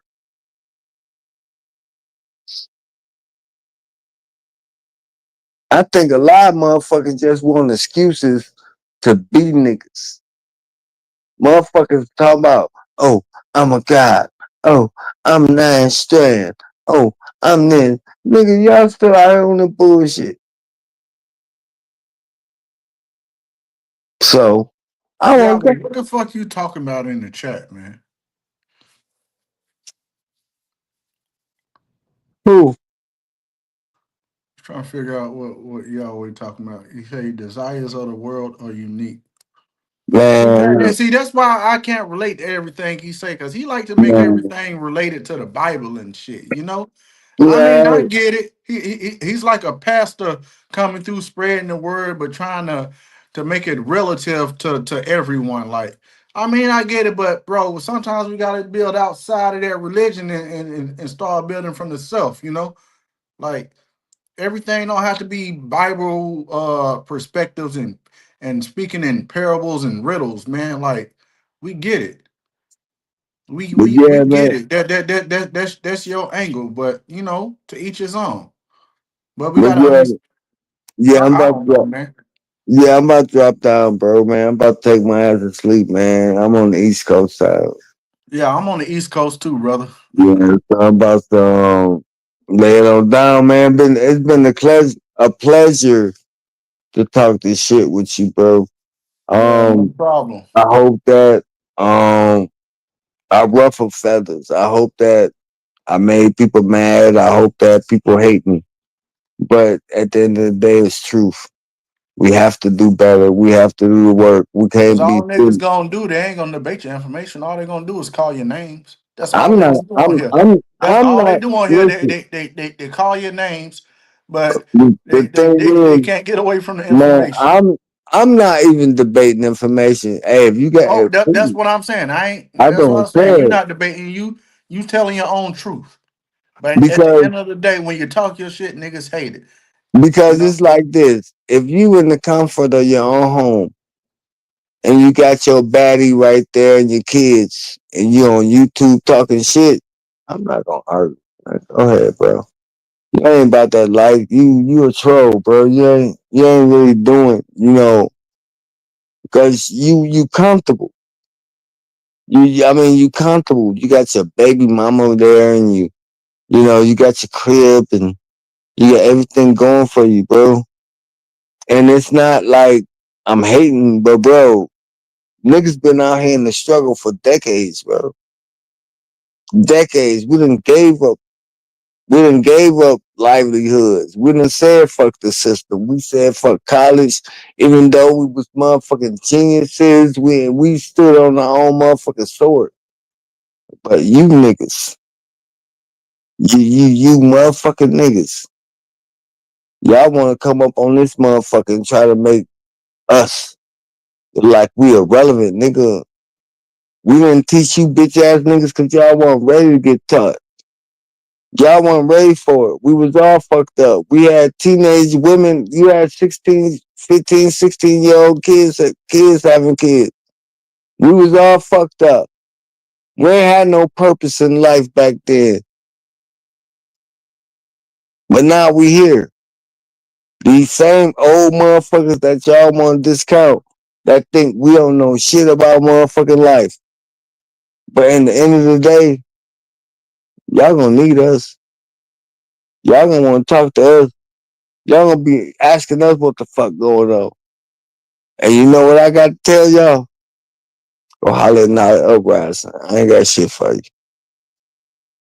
And I'm up out of here, bro. Thank you for having me up, man. I appreciate you. I appreciate you coming through, and we most definitely gonna build on the Kabbalion and all that, brother. In later episodes of the Late Show, I would love to do that. We dive into that, and you got to come through when we finish reading Dante's Inferno, Oh because yeah, I'll probably be in the chat. If I can't come up on the panel, I will be in the chat.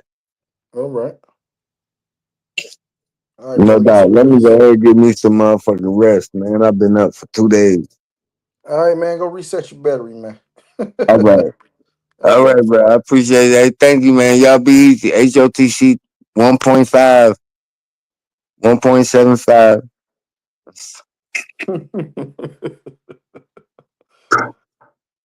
Dom, what's up, brother? Peace. AKU, can you hear me? Yeah, I can hear you, brother. A lot was said. Yeah, brother. You got the floor, man. What's up? Well, it was spoken earlier about, everything is mind, mental. As we use words, that's exactly what we're doing. Mind, image. Again, we all have images. Now, what most people are talking about, they're saying the word spiritual, but they're actually talking about the material. Having land is about the material. Being whether the surfaces of the earth, the dry land, Gaia, that's about material. The word that we use is spiritual. Again, this is just another example of indoctrination. When people argue or debate with each other, most of them are unaware that they're being agents. They're using images, in this case, whatever comes after thoughts, which are the spoken word or the written work, to play that game. That's why people use the word research opposed to being the seeker. Research, again, search. What are we searching for? And then people give you written work. That's indoctrination. Dare not challenge those things. Hence, questioning those things. So when people spend an enormous amount of energy culting up whether the earth is flat, globe, the clouds are triangle, it really doesn't serve. Those aren't even the true works. Again, what is spiritual? Is spirit something to do with the flesh or blood? Does it have to do whether or not you have to obtain your material gains? At that point, you're just feeding the vessel, your temple. We're here to be sovereign beings. Hence, flip the word human being to being human. Again, I'm speaking out loud. Most of this resonates within me, but when I speak out loud, I get it. I have to use a language that's been constructed. And then we parrot words. No offense to the parrot, but its role is just to parrot.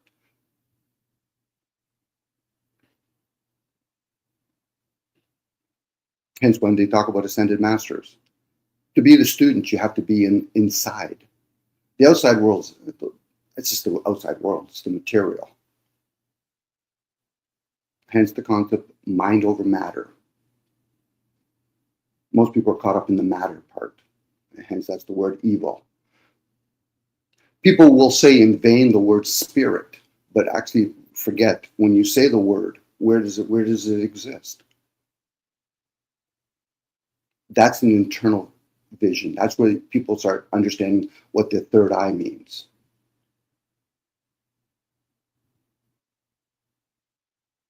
I put it in the back chat, whether the person's aware of the word they're using or they're channeling it. What does the word squid mean spiritually, and what does the word red mean spiritually? There's energy behind everything. But for most people, it's plug and play. Yeah, I agree. Yeah. Well, we use words to describe things, and yeah. But it's when we start understanding there's energy behind it. Like the number one, there's an energy behind number one. It's singularity. 2 is duality. 3 is trinity. 4 is time. Number 6 and 7, those mean something too. 7 is the spiritual number. Number 8 is the material number. Number 9 is the spiritual meaning the material. But then most people are just going to use it to, gauge what they might think time is. No, that's not time. You're just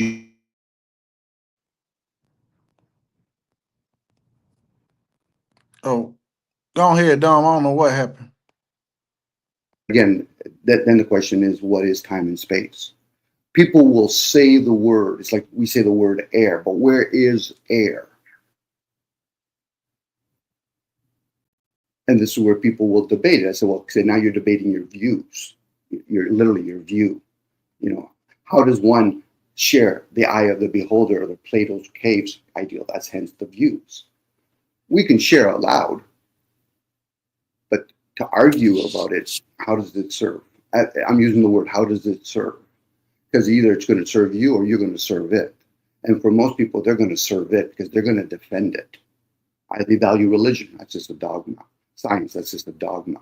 Even the concept of if people are talking spiritual but not trying to bring it into the material to describe it scientifically, there's no pseudo in that. Pseudo is when you're trying to bring something into an empirical evidence and then you've been misguided. Then you can say it's pseudo. But if you're talking spiritual, everything is spiritual then. So then that means people using pseudo in the wrong context. Sure they are. They're just saying it because they're trying to make a point. Really? There's thousands of points and you're just going to try to defend one? That's humorous to no end. And at that point, if you're listening inwards, you'll realize, I'm hearing a person and they're even misusing the language itself, especially when you're speaking English. English has the vibration of a meaningful language. So now we can use many different words. Like I could say, hey, you, that's a cool jacket. Okay, is it cool meaning that it's good for winter, or is it cool because it's fancy? This is how we use slang words to describe things.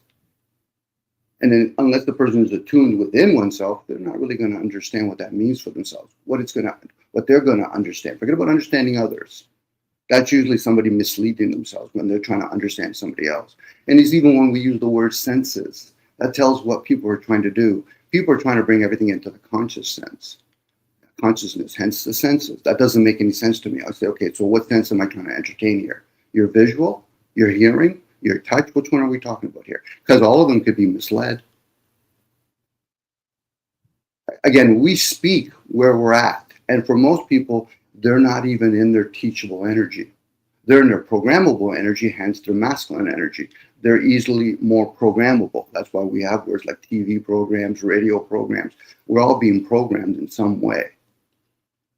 But it's when you become aware, but I'm not those things. There you go. Now you're becoming aware. That's an internal. The external's there to distract you. Like me and you, Key, we could be looking and say, listen, you see the sun up there? Sure. But we're giving it a word, but we're not there. I'm always within. I can jump into my car, but I'm still within. I can jump in the shower. I'm still within. So what am I then? Am I a receiver of information? Hence the word Kabbalah, being a receiver of something. There's many teachings or many groups out there to find out, to wean out the ones that are the few. You know, there's many club members, but only few are truly aware. The rest of them, they're just to fill in the, you know, it's like being a Roman Catholic. Listen to the word Roman Catholic or Greek Orthodox. They're putting state and religion. And if a person, and it's a divide. They making a divide. Like y'all are over here and we are over here. Yeah, well, the divide's already But even you're in the supposed to religion. be under the same banner. It can be. It can be. You know, but again, it's part of the game. I call it a game, and most games have outcomes. So there's a divide and conquer. You know, let's give them a religion. Let's give them a state. Let's give them commerce. You know, when people say, Dom, I'm spending an enormous amount of energy to try to understand how to be a farmer or a hunter, I said, yeah, to feed that suit. But that's not who you are. That's not what spirit needs to consume. That's probably more air. But the materials for the suit that you're in. And people will learn that craft. Okay, I got to know where the sun and the moon is if I want to plant certain kinds of stuff. I need to understand how to track a certain animal, make sure it's a clean kill and make it an honorable kill. Because I'm just going to be eating the flesh. But whatever that being inside of that animal is, that's a totally different story. It's the same being that's inside of me. Again, more indoctrination when people think for some reason they're the suit. You know, I heard this earlier. I'm 52 years old. Excuse me, who's 52? That's one of those things a person should be able to stop within their tracks and say, yeah, actually, what am I saying when I'm saying 52? Who said they're 52? Oh, no, this example, LT was saying that. He's 52. Oh, I got you. You know, I'm using it as an example. It's like when somebody says, I'm coming to my 50th cycle, 50th year, the year of release. People have to understand energy. What's 7 times 7? What is it, 49? What does that mean? You know, some people will depict you by saying, well, only a certain culture does that, Hebrews or whatever. No. That's presented to everybody, but doesn't mean everybody will grasp it. It's like you can live in the same household with your brothers and sisters, but have different blood types. Again, that all plays a role in all of that. And all of that will be affected by different things, like the luminaries. So in this case, when I hear somebody say, Dominic, I'm 50 years old, I'm like, he's asleep. He's going to argue about a lot of things, and he's going to debate about a lot of things, but he's still asleep. And he's not teachable at that point until he becomes aware, well, then who's 50? And not you. Now, people just say those words. It's kind of like when people just nonchalantly say the earth is flat or it's a globe. I could take any 5-year-old that's somewhat conscious and say, listen, you see everything down here? Well, yeah. Man-made and beyond man, like nature. Do you see anything up there in those 2 spheres up there? Well, no. Do you know anybody that's clearly been up there to confirm one way or another? No. So it's a mute point at that point. Mute point. Literally, you should be in silence and realize, well, I'm wasting a lot of energy. Could it be flat? Maybe. Facts. Yeah, but could it be flat? Maybe. Could it be a triangle? Maybe. Could it be other land masses around the seven dragon heads called the Earth's surface? Yeah, maybe. Those are the many maybes or perhaps. But to confirm it, how would we confirm it? It's like when people say, well, Mars is made out of this. Okay, what devices did we use? Well, we use man-made stuff here to use, through observation, and then we're speculating what Mars is made. Well, has anybody ever been up there to confirm it? Well, no. So then we're still speculating that. But then people will make it factual, meaning that it's written down. That's not what it is. They're not understanding the written word was there to indoctrinate us, to distract us. And I don't care if it's written words, black and white, or whether or not it's colorful pictures. Anytime we use anything afterthoughts, which is called the spoken word or the written word, you're no longer in thoughts. That's why it's talked about being in silent, preferably in stillness and silence. And then you go inward and say, okay, am I ready to learn this? Something inside you will say, no, you're not ready for this shit. You're still concerned about whether or not you want to obtain your material. Now, to balance that, that's a challenging one. People like to say the word, they want to be balanced. So how do you balance the spiritual and the material? You would have to be aware of both of them first. By denouncing one, that means you're not aware. Now, that's challenging for a lot of people because they don't realize how much they have this defend and attack shit going on. You get a gun to defend, it's the same reason why you get a gun to attack. It's a perpetual loop that person does within themselves. So let's give them zeros and ones, blacks and whites. Black and white is usually about magic. It's about the unknown and the known. How does the unknown manifest up into the known? As me and you say the word tree, the unknown describes the known. But then people will say it's mind over matter. How is the image of God, in this case, mind? And when I say God, I'm talking about whatever made or created the sun and the moon is beyond the human capacity. I can only speculate at that point. Same with the clouds. Yeah, it's beyond our comprehension. Yeah, I agree. But we can speculate. It's usually the guy that says, well, I know the answer. I say, okay, wait a second, KU, we got to make some pocket because this guy's going to entertain us. Because he might or she might actually know it, but how would they explain it to the rest of us? Me and KU just met an alien and it said, no, you species are the aliens. How would we explain that to Nikki? Even though Nikki's very spiritual, and Nikki would probably go inwards and say, yeah, I didn't have to be there to understand that. Sorry, Nikki, for putting your name in there. But this is how we trust each other, by going inwards, not outwards. So the distraction is, let's look outside to see whether or not that piece of dry land is, the earth is flat or it's round. Okay, that's a distraction at that point. Now, there is channels. I think it's wasted energy by giving these people a name. They might have 1,000 subscribers or 100,000 subscribers. Last time I remember, the Muslims and the Christians have billions of subscribers, and they're all culting up willingly.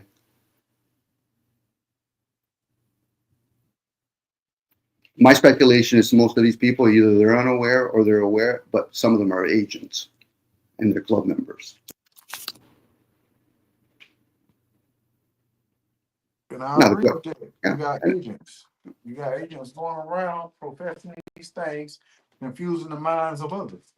Well, you can only be confused if you're already confused from within. So it's not like as though, it'd be different if we're talking to like young beings in a human form. And then we say, okay, we'll mislead them at a young age. No, it's usually the ones that are adult-like. No, they're still children pretending to be an adult, because that confusion can only come from within. Those things outside is a distraction, but there's no way I can confuse anybody. They have to do that on their own, especially if they understand, oh, wait a second, how do I learn the language? Well, that could be confusion in itself. Yeah. We can say confinement, whatever word they want to use to describe those words, in this case, those things. But when people start pointing fingers, say, well, it's the government's responsibility. No, it's not the government's responsibility. It's not even religion's responsibility. Even when I hear people coin terms based on their skin color, that they're black and white, I said, fuck, are they ever asleep? There is nobody that's white and there's nobody that's black. I get the shade part, but even that, are we those things? We can play those parts, hence mask, the personas, the many I am a man, I am an electrician, I am a father. Those are personas. That's not who we are. No. But yet people will say that they want to pursue spiritual. I said, you're in it. You're not aware of it yet. Hence, you'll know about things. You'll have knowledge of it. Doesn't mean you'll have discernment yet. It's when you can decipher the difference and then realize, oh, okay, so I'm playing this game with awareness. Yeah, that's how you're doing it. Is it going to change? Change is constant. If we literally could see air, we would see it's constantly changing. If we could see the mind, it's constantly changing. Why is the mind so high tech? Because it can take all languages. How did we learn these languages? If you were raised from a womb of a Chinese or an Indian family, we would be learning Sanskrit or Mandarin or Cantonese. Or if one of us were deaf and maybe blind, we would have to learn Braille. We would have to learn American Sign Language. So that tells you the human form or the being that's in the human form can be conditioned to whatever. Yeah. But for most people, they're way too self-absorbed. They're in their own little world, not realizing, but I'm living in within civilization with a whole bunch of other people. So why do I always make it just about me? That's the left-hand path. That's a me story. You know, that they're the satanic to themselves, but they don't want to be a true adversary to themselves. Yeah. They should challenge themselves. Challenging other people is wasted energy. Especially if I tell somebody, if I don't share nothing with you, how would you know what I've experienced? How many of us are truly Facts. going to, yeah? How many of us are truly going to spend any energy to really get to know another human being? Especially online. Imagine if it was a written form. Am I supposed to know Socrates based on Plato's description of him? Or these other stories of a guy named Jesus written by a whole bunch of other characters? I don't know none of these characters that wrote any of that. My forefathers didn't know none of these characters, so how would I even know they're even trustworthy? They're stories at that point, and I love stories because I like to fuck with my imagination. Anyway, I went on a little bit too much, KU. Sorry about that. Oh no, you good, brother. You good, man. Yo, it's been times where you wanted to talk your shit on the panel and you had a platform, but it's over talking and people cutting you off. So I gave you the floor, brother. Oh no, well, people have a lot to say, but as long as they're listening Yeah, to it, that's why I say your attendance is muchly appreciated, and the message you convey, like it's very important to hear. Oh, by the way, Yahweh's in the back. As long as people are listening to themselves from internally. My bad, Yahweh. I didn't even see you back there, brother. I You had okay, my phone man? down. Everything on time, bro. Peace to you, Yahweh. You got the flow, brother. Go ahead, Yahweh. Great life, bro. Great. But the way I look at any story, this is my perspective. I'm trying to say it in English. Is like the Bible, the characters or the names, which are titles, have a meaning. So I went to study names and what names mean instead of seeing a person, one person. I see many people. Like Job is Job.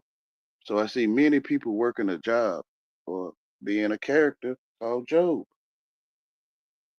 So I don't look in a past time in a desert or how the world portrays the stories of the Bible. I look at my real life and see a John in my real life, or a Joseph or a Mary in my true life, which is the truth.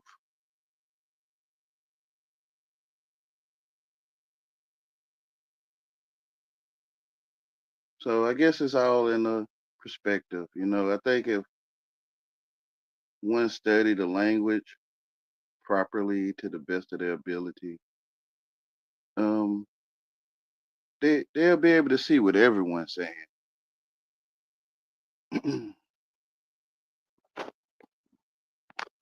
And you'll know that names are titles.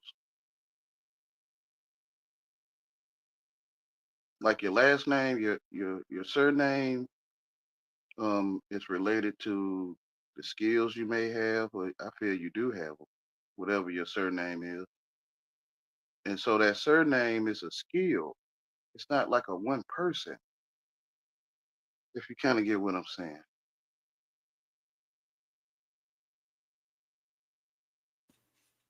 Like a smith may do smithing, blacksmithing, or any other kind of smithing. A baker might bake, you know.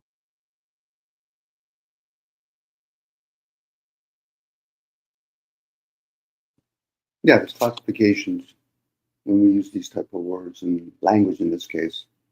So if we were Yeah. speaking Cantonese or something, we would get a different impression. Impression, literally, that gives it away. Again, a lot of people just take it for granted. And then, like I said, it could be an individual's gift. Some people can reflect, other people don't. This is why some people might use the word "I'm in the zone" kind of ideal.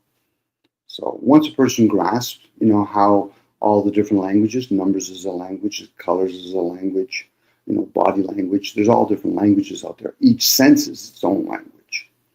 But again, I'm just using words to try to describe them, where most people don't realize they've been conditioned, so they only see that first impression. So this is how I use words. Okay, well, why not challenge it? Why only say the word right? Why don't you say left? Why don't you say straight? Are you looking for directions?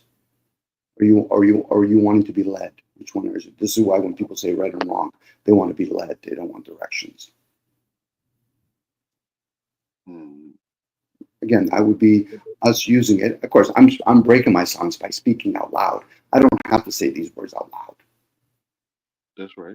But I choose to, so that's my way of sharing with humanity, being of service as best I can. But unfortunately, most people, can't say most people, that's overgeneralization. Some people, the way they want to see things, but they're not willing to challenge what they see.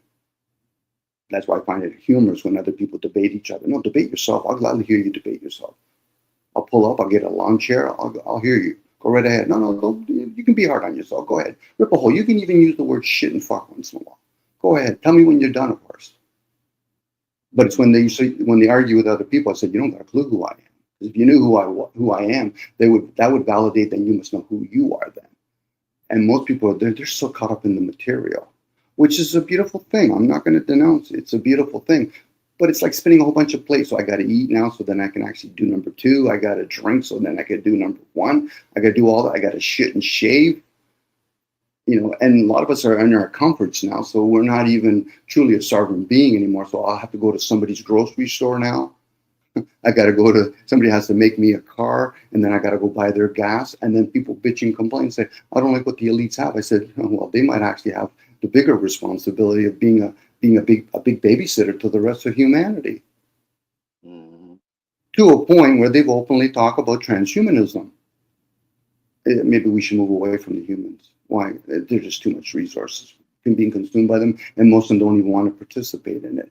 I love it when I hear people, they want to own land. You don't fucking own land. You'll never own fucking land. You could be a steward of land, but you're never going to own it. They even understand that. The rulers understand it. That's why they're called lords. You're never going to see the owners of this land. Again, if you go inwards and you understand the difference, you'll realize those people are asleep when they say, I want to own land. Really? You're going to own land? So what gift do you have? What skills do you have? Are you a farmer? Are you a hunter? Do you understand the soil? Do you understand the luminaries? Well, not really. I said, then you're full of shit. When I say full of shit, you're being dishonest with the self.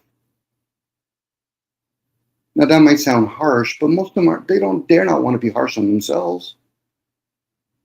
Fucking have 10 people on a panel fucking yip-yapping about fuck all. How the hell are you supposed to even have a conversation at a restaurant if 10 people are arguing at a table? Really? Anyway, I went on, guys. I think you can own land. It's all in how you listen to the truth of each side of you.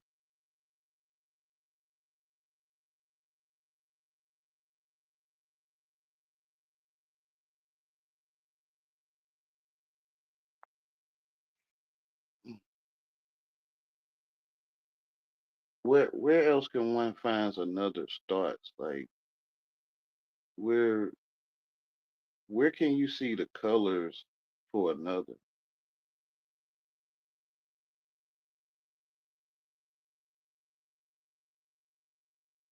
Like when can you know how a special moment in the bedroom feel to anyone? Like I feel I'm the only one, man. I don't know about anyone. I'm the only one up late at night on YouTube chatting. I think y'all doing it, but I don't know. I'm the only one. It's like I'm talking weird or something to people or something.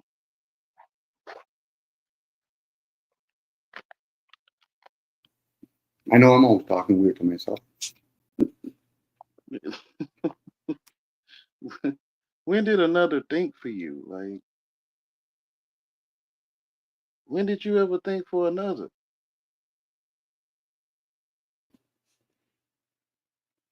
Yahweh, I used to tell my buddies, and some of them would get offended. I said, yeah, because you don't grasp it.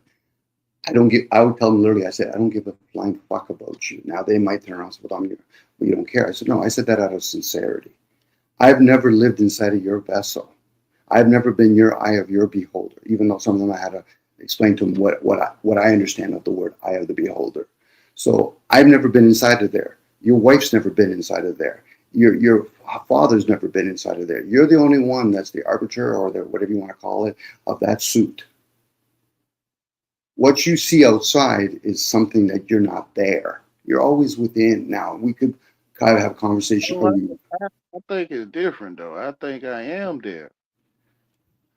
It could be. That's what I was going to go with that, Yahweh, about we could be receivers when we're within. So we literally could be, out in the air. We could literally be energy. I can only speculate at that point. I think the whole thing though, like I think everything is mind, like mind over matter. Like mind is over matter. Like mind house or mind car. To me, my grasping of mind over matter, because we have this technology that some people call AI, even though I think we're AI, where AI could be everywhere. You can download AI into an iPhone, and a child could be learning a language. You could download it into some sort of computer, and somebody could do, like, say, mechanical work. So to me, the mind is very similar. This is why when people talk about Reiki energy, they talk about words like Archangel Michael, Gabriel. How can they be everywhere at any given moment? And the word moment gives it away, by the way. Where, don't know. So therefore, we're just tapping into this technology now, meaning that whatever's already present is starting to manifest itself into the material. But we still don't know, I can speak for myself, how Wi-Fi really came to be.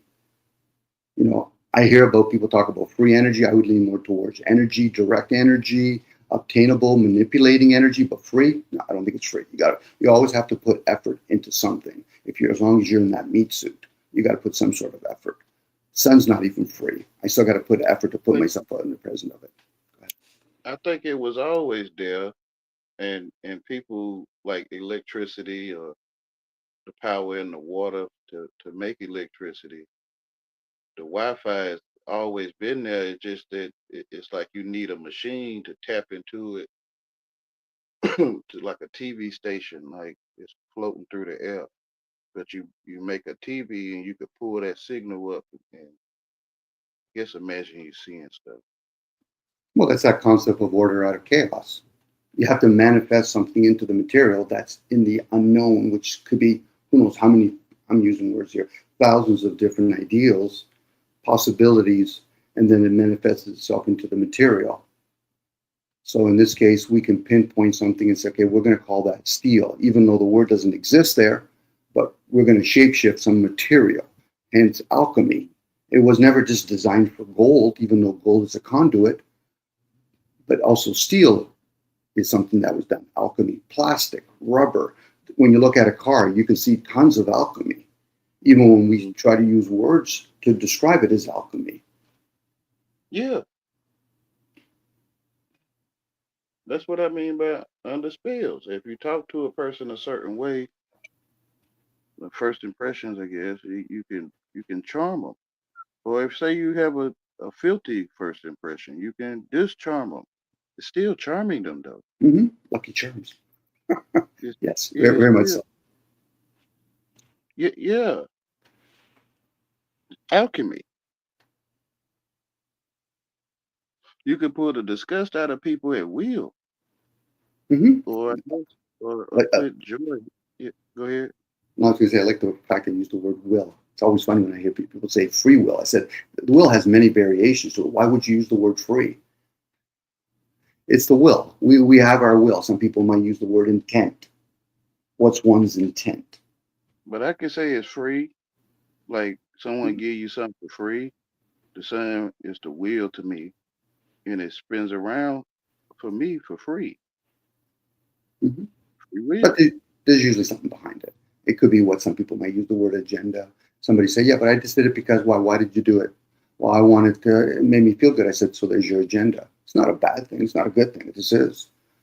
But it's usually the person that says, something, I did this for you because I love you. I said, no. Most people that call love is usually obligation and duty. That's not love. Love is something you breathe in and out. It's offered to everybody. It doesn't matter if you're in the back of somebody's trunk because of hostage taking, or you're in the elevator, or you're trying to kiss somebody, or you're underwater. You're going to still see what love is. It's air. But for most people, when they love their kids, what they're doing is doing obligation and duty. That's conditional at that point. It's usually when you're actually doing it for somebody else's kid that other child gets to experience what could be called unconditional. Geez, my dad's being really kind to another human being. I got to experience that. Because it's easy to love your own. And even that, I'm actually misusing the word love. It's easy to be obligated or duty bound to your own. Really? So is it really your own? You use a sperm or the egg that you didn't even create. So a woman just reproduced it. No offense to it, but it's a reproduction. So who gave us the ability to actually have the egg or the sperm?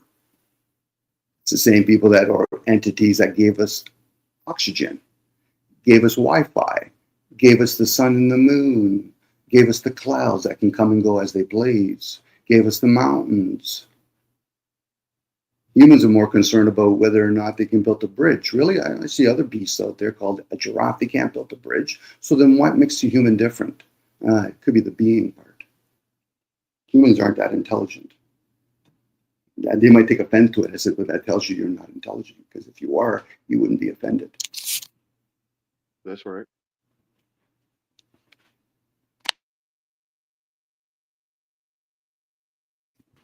Again, that's if somebody's truly seeking. If they want to do research, go to the library. Go onto YouTube, which is great. Those all serve a purpose. But it's not good. You go to where you stand, research. Again, search. Do your own research, which is to me the standing in the truth and research it. And I guess don't give it a name. Just look at it for what it is. Mm-hmm. But that's what we do, Yahweh, when we try to communicate with each other, hence the fool and the fool card. We try to share with other people. Like what language would I use if I saw something in the unknown that I've never seen before and I try to explain to everybody else? What language would I use? Written work? Would I say I touched it? Well, KU, I'm just using KU in this example here. He didn't touch it, so how would I explain it to him? Yeah, that's what I mean by we talking to ourselves. We always are. Because I think I'm explaining it to you, but I'm actually explaining it to myself. But I think you'll catch on to my explanation to myself. Well, you have to know your own self, meaning that when I say self, this is the concept of know thyself. Who's the knower and who's the self? They're both programs. When somebody says self-aware opposed to aware of the self, two different things going on here. The self is the program. Like me talking to AI. I'm like, okay, so are you the computer? Well, no. Are you the phone? No. Are you the Wi-Fi? No. So you're the program? Yes. Are you the ongoing program? Yes. So you're not the behind-the-scene program. This is where when we talk about consciousness and the subconscious. Those are just, I'm just using today's language. Back in the days, they wouldn't have called something a parasite. They would have called it a demon. Today, we call it a parasite. So therefore, there's like a little data within our bodies that we call parasites. So that's the same thing. It is. So when one is demanded and they don't want to do it and they do it anyway, they have another site added onto them, or a mind being taken, which is demand. So which is a parasite with two sites. I love when you break it down the words. Thanks, by the way.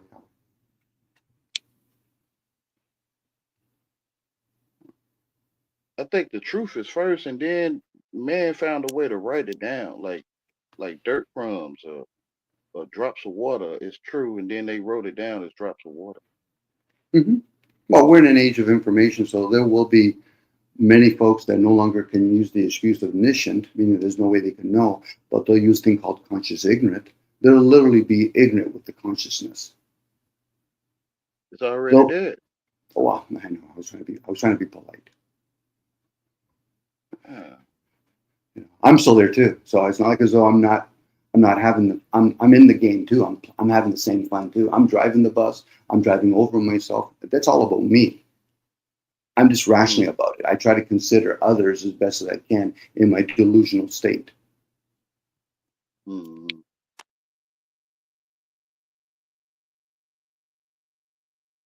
Well, I think people that's not of a certain nation that speak their native tongue, they speak the native tongue of another nation is lost. And I feel colonization is basically taking people away from what they really are. But it's like it's being offered though. It's not like a kidnapping. Well, in a way it is, but it's not like a grabbing your arm and taking you. It's kind of like taking your rent payment or something. Like they'll take your rent payment from you. Well, it's kind of like a whole bunch of puzzles, and they've been taking certain pieces and moving them into different puzzles. So Yeah, it's us, being offered though. Colonization is being offered. It's not like being aggressively forced. It's forced because um, you can gently use force. Like you could drop a feather, right, and the feather will fall with gentle force. So, so they force you to accept the offer, but it's not like aggressive force. It's an offer, like taking your payment for your bills or well, I offering guess. you Oh, wait, sorry, my fault. offering you to learn their native tongue. It's an offer. You don't have to learn English. No, They offer it. we become Go ahead. conditioned to English. Yeah, which is like texturized, like marinated.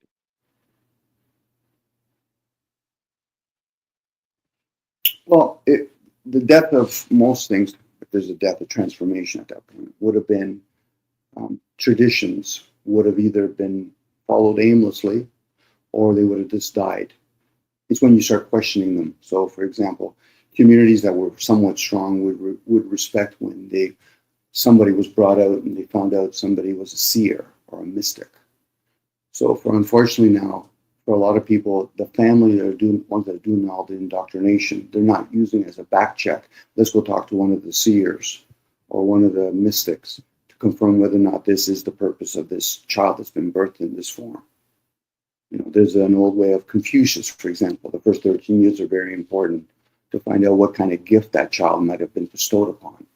A lot of tribes used to do that. That's why they used to do certain elusive states for that child to see whether or not they can see it through the eye of a hawk, for example. Now, in today's realm, the ones that have been indoctrinated, they're going to think that's weird or woo-woo. I said, well, that just validates that you're still asleep. Yeah, because I can see through the eyes of the hawk.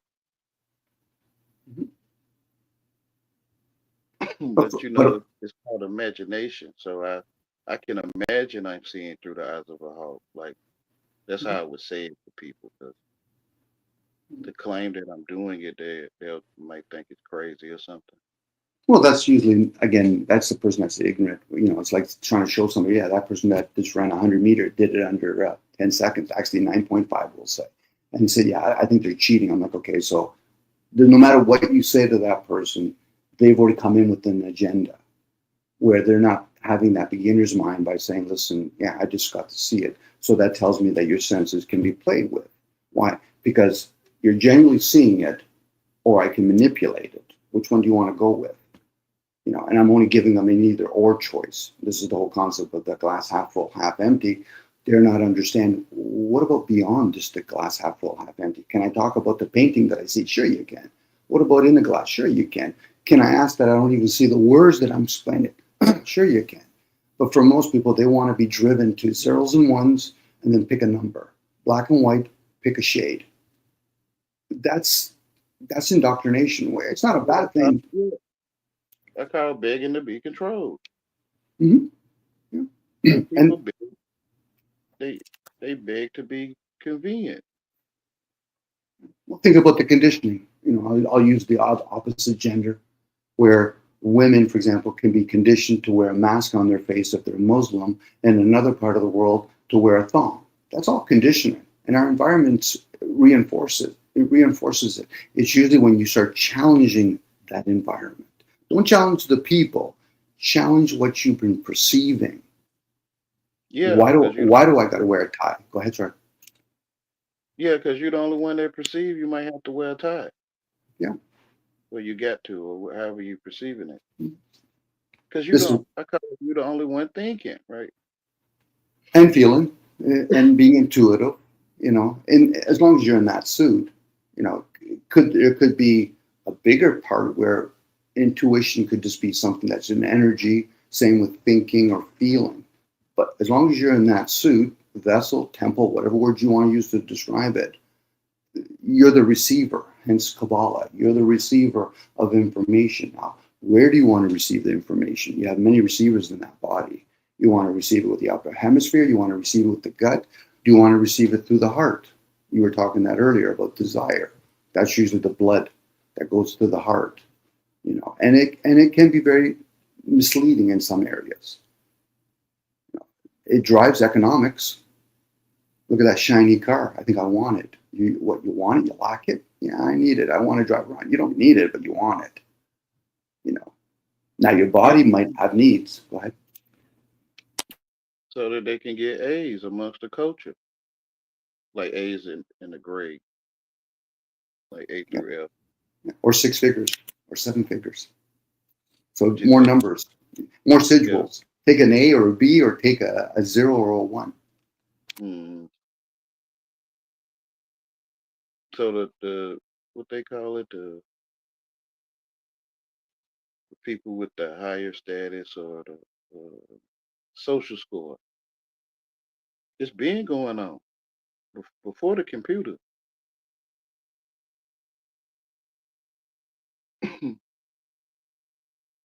On the recreation yard. Social engineering or social score is on the playground.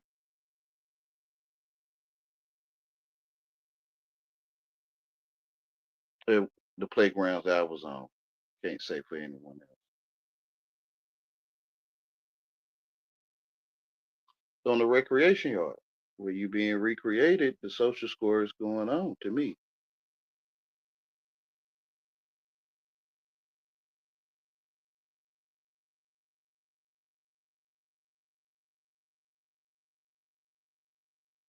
So it seems those that have a high status, like they call it they G or they know the game.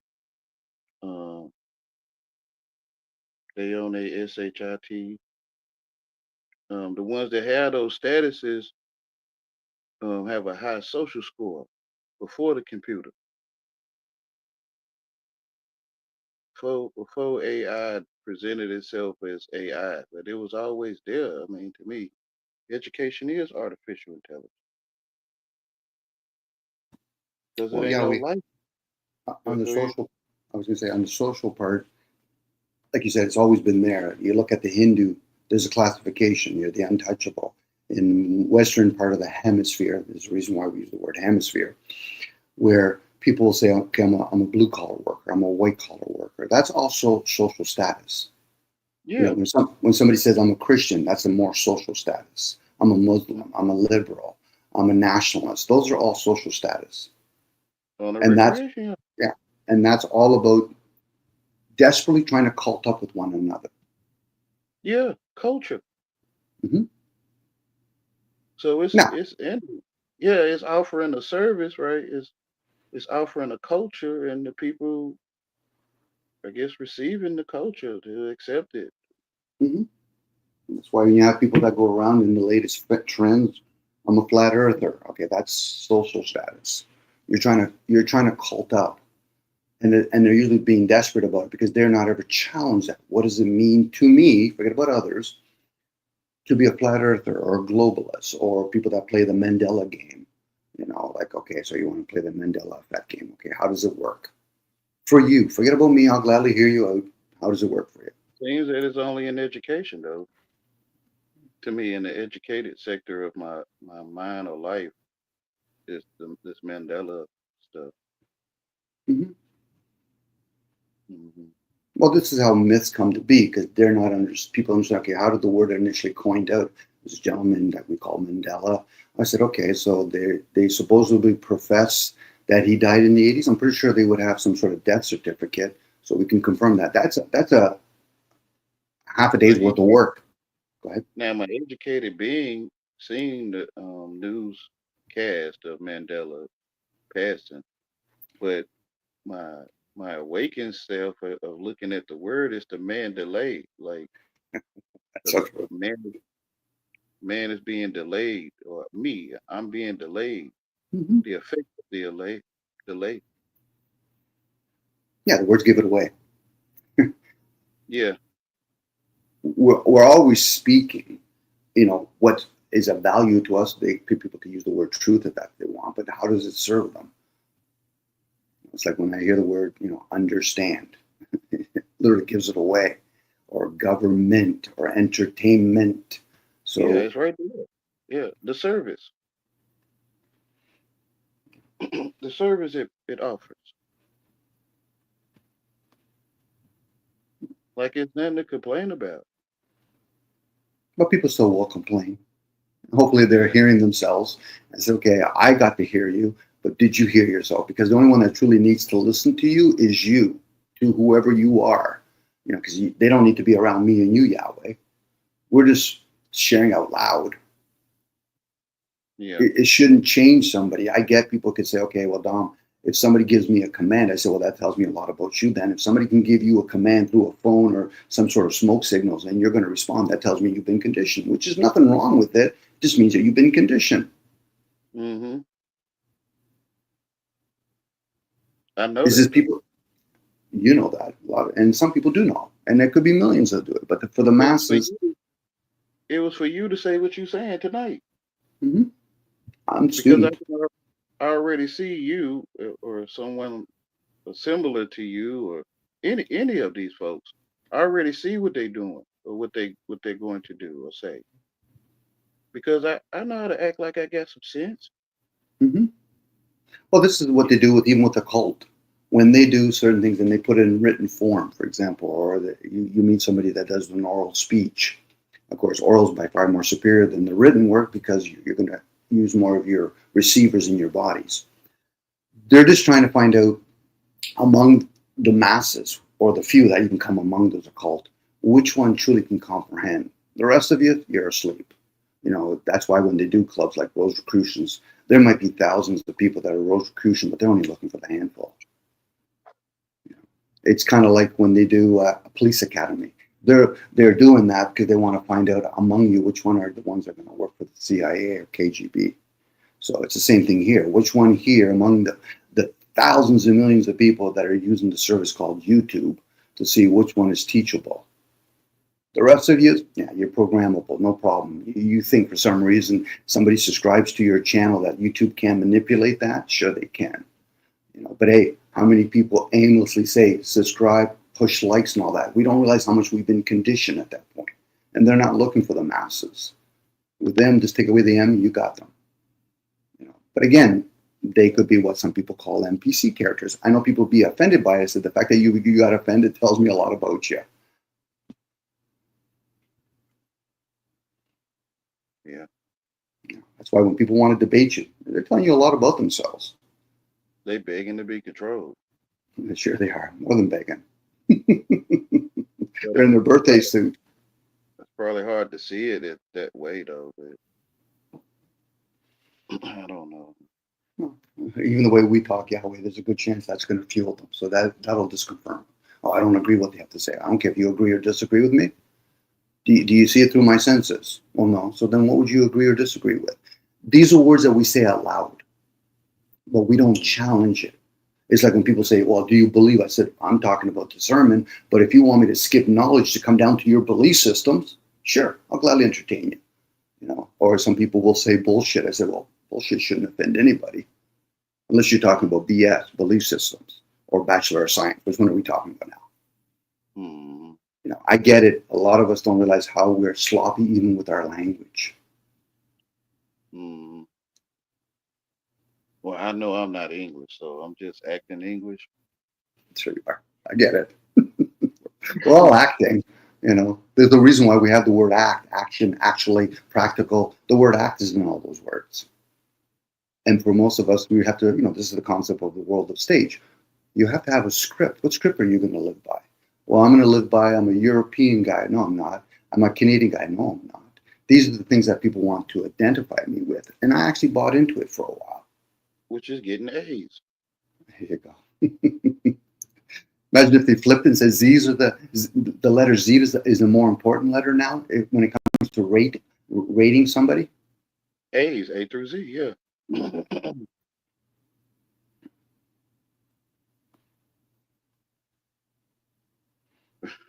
I'm gonna leave that alone though. We'll be going somewhere else at that point, Yahweh.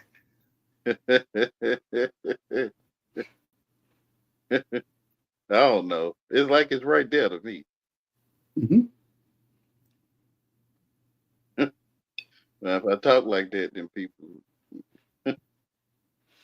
Well, if it disturbs them, hopefully the people around them or the ones that are somewhat either had a rude awakening or started slowly awaken, they can see how other people, let's say around you or others that talk similar, they could say, well, I wonder why people are being affected by that.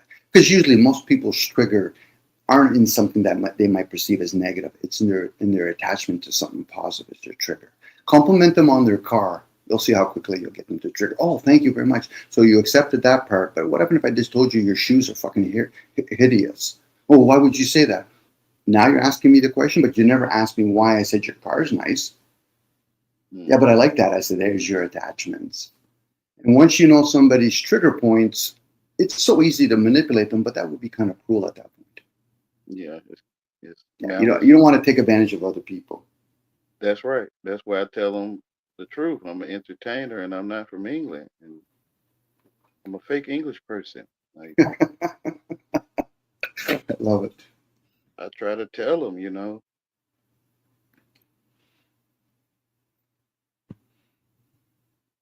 But again, all these languages are somewhat a form of indoctrination. Some of them just have a different frequency to them. So whether somebody's speaking Hebrew or Sanskrit or in this case, Greek or Mandarin or Cantonese, it might resonate. Like somebody in the same household would say, listen, I would benefit if I was presented to Hebrew language opposed to my parents' or my forefathers' native language of African, whatever, all the different African languages they have among them, let alone their accents.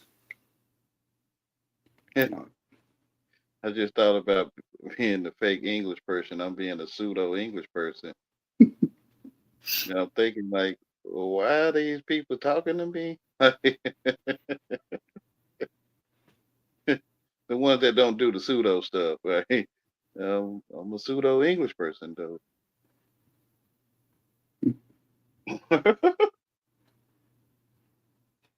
The language is pseudo itself. Like,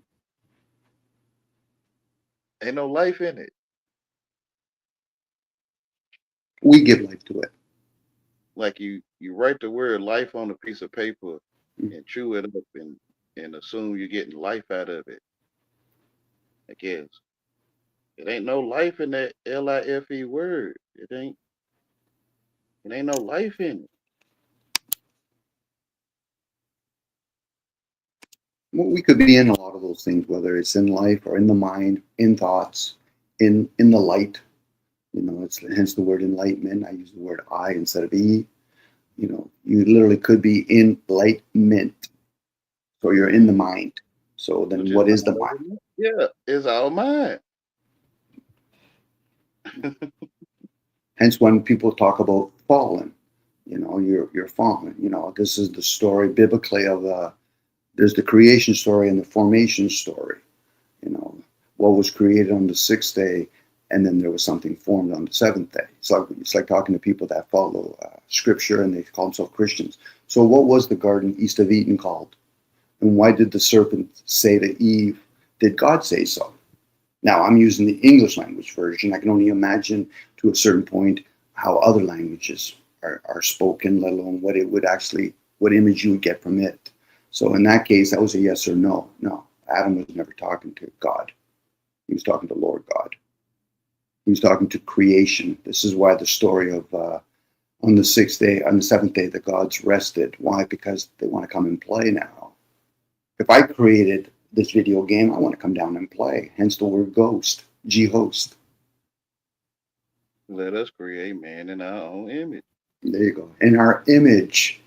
So then what is the sun and the moon? Image. Yeah, I'm the only one that have it. Yeah, you got it that way. I get it. You get it. I try to explain it to you. That student teacher relationship has to be from within. When I hear you speak, it resonates like, I don't know why I didn't see it that way. I didn't know why I didn't see it that way. Mm-hmm. Where other people, yeah, but somebody else, no, forget about what other people can share out loud. And if it resonates with you, well done. If not, move on. Don't argue with them. It just doesn't work for you. It's usually those people that they don't value, say, Christianity. If you don't value Christianity, don't argue with them. Let them be. You don't value communism. Let them be. Let them be. The word be gives it away. Amen. So be it. Mm-hmm. Are we human beings or human doing? I like to think I'm a being having a human experience. A human experience. But as the beer, I'm always the observer. Not everybody's on the football field playing. Most people are observing the player, the few that are actually experiencing football. Now, it could be football, baseball, hockey, musical instrument, the band or whatever. They're not understanding. They always say let them be, but I see something else. It was for you to say that tonight. That's what I see. Mm-hmm. Well, I'm always reinforcing me as the student when I speak out loud, as long as I'm the one that's hearing all of this. So as other people give me an opportunity, hence when we show respect to each other by hearing each other out. It's not respectful when somebody says, I agree or disagree. No, that's you talking about the I. If it resonates with you, that's fine. You want to share it out loud? That's fine. But my question is, why would you need to say it out loud? Especially if I'm being the fool by talking. Mm-hmm. I choose to break my silence. I choose to break my silence. Hence, peace be upon you. Silence be upon you. Why? Because that ego, that program, the self, it's going to get in the way. Mm-hmm. I know I'm being somewhat egotistical. I also know I'm being somewhat with the self. But I'm okay with it. There's the difference. I'm okay with it. Most guys that argue with each other, they're not okay. Because if you're truly okay with yourself, wouldn't you be true to yourself? What do you mean? If somebody thinks that you're full of shit and you're okay with being full of shit, then you shouldn't be affected by whatever they say. It's usually when that's right. Because when I guess I don't know, when I see myself full of it, then it's true. Mm-hmm. Like a wheel. You should be true to yourself. I get me some herbs or something, The way I would example Yahweh, and I've shared this with my buddies, where if you're a criminal, you talk like a criminal and you act like a criminal, you should be true to yourself. It's usually the person says, I'm a criminal, or in this case, I'm a Christian, I'm an honest person, but meanwhile, I'll screw my tax system. I said, well, then you're not being true to yourself. But are you going to be honest with yourself now? What do you mean? Well, you're a hypocrite, right? Well, no, I'm not. I said, well, then you're not true with yourself then. You're not truly aligned with yourself. You're telling stories, which I like to hear stories. I don't care whether or not it truly happened to you or not. From my perspective, it's a story. Mm-hmm. Whether I read the Bible, the Quran, hearing somebody else talk about, oh, my kid has cancer, it's still a story, especially if you understand what cancer cells are and understand how do they get activated. Most people have this concept, but I don't want to die. I said, okay, dying, that vessel's already dying as we speak, but are you going to go through the death transformation? Hence the word near-death experience. I had a near-death experience, so you had a near transformation, did you? What did you see on the other side? I saw the light. You saw the light, did you? So you saw thoughts, did you? What would the Just like mind? Go ahead. it's just like dreaming with your eyes closed. You still can. I can't say you. I can still see in the daytime. Mhm. I can still see people. Um, I can still see as if I was in what's called reality over here. So when you close your eyes, or I close my eyes, it's these places that to me that do exist. Yeah, because they're memory. At that point, you have memories. So you're pulling out memories. And then, of course, the question That's would what they be, call it memories here. But from where my are those memories stored? that's what they say here. Where are those memories stored? But Mhm. from my perspective, when I came to Earth, I came just like just like how I see places now in what's called a dream. Mhm. Again, I So would say memories would be something like liquids, gold, urine, blood, water. Those are memories. Again, they're stored. So again, this is why people use the word flesh and blood. What is in blood and where does it go? It goes to the heart. Why do we only have one? We're not like Doctor Who. We have two hearts. We have one heart. We have one heart. I'm not the heart, but I have a heart. I have two hands. I'm not saying I am the hands. I have two hands. all right, all right. I Okay. get Of what you're saying though, but I see it different. course you are. You're always going to see it. Hence the perception. You're always going to see it differently. Yeah, I have these hands, and I allow myself to receive a message that I have hands. Hmm. Because I'm the only one with hands. Hmm. Then you can question things if you choose to. How did I get the word hand? Yeah, Did I pick it up because I heard it orally, or am I picking it up energetically? It's like a virus. Most people just don't see a virus, but we'll pick them up. So we might go to school and you might be indoctrinated, or maybe I'm overabusing the word indoctrinated. You're being conditioned to hear certain words, but then we're picking up other words around other people. It's like being around a whole bunch of people in another country and find out you're susceptible to picking up slang or dialect or accents. Again, that's energy. Energy, I'm using words to try to describe it. Energy is everywhere. hmm But for most folks, what's, I've heard other people talk about this and I appreciate it when I've heard it, where what's consistent, it's persistent. That's the word I heard from a gentleman. It's persistent. So we think that's what's real is, but they're not questioning what is real to oneself. hmm And the ones that are true to themselves aren't going to hide behind cults. They're not going to say, because well, it's there's a whole bunch. yeah, it's made to seem silly or something. Like to talk to yourself, even though it seems like most people talk to themselves, like they're Mhm. about to get something to eat or something. Or they got to use the bathroom, they'll be right back. Or it Mhm. seems like most people talk to themselves, but it's like to really talk to yourself is like you're going against the culture. But yet And we'll talk to AI, which is a program. The self is a program. They're not people, and there's people that understand this, or in this case, they've shared their practice of this. They do body consciousness. They literally will talk to their vessel. It has its own intelligence. So you have the ego, hence the vessel, and then you have the self, which is the program. Two different things going on. It's like me yeah, talking to a phone. The phone is the vessel, but what's coming through the phone is what's called the program. that's right. And behind the program, there's another program running. Hence, know thyself. Who's the knower and who's the self? Once a person becomes aware of that, then they can start playing with the observe and the observer. Until then, most people aren't even going to get to that point, and it's only a point. They're not going to know what the self is. They'll say shit like, I'm self-aware." I'm like, no. You're still thinking the program's running it. That's why you said self-aware. Are you aware of the self? It's like self-love opposed to loving the self. Self-love is actually pride in disguise. Yeah. You're loving the program? Interesting. You are the program. Interesting. So then you must be all the personas then too, and all the behaviors too, right? Well, yeah, okay, so you're the body too, right? Well, yeah, well then who runs it right now as we're talking? Like who's running the air in your body right now? Who's running the liquids in your body right now? That's me asking questions out loud. And I've done that numerous of times to a point where eventually it's like, it became a mantra. And then eventually something said, okay, you're ready now. Why? Because you paid your dues. Where most people, this is entertainment for them.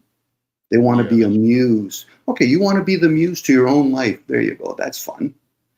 Most entertainment is done from within. Most people want to be entertained from within.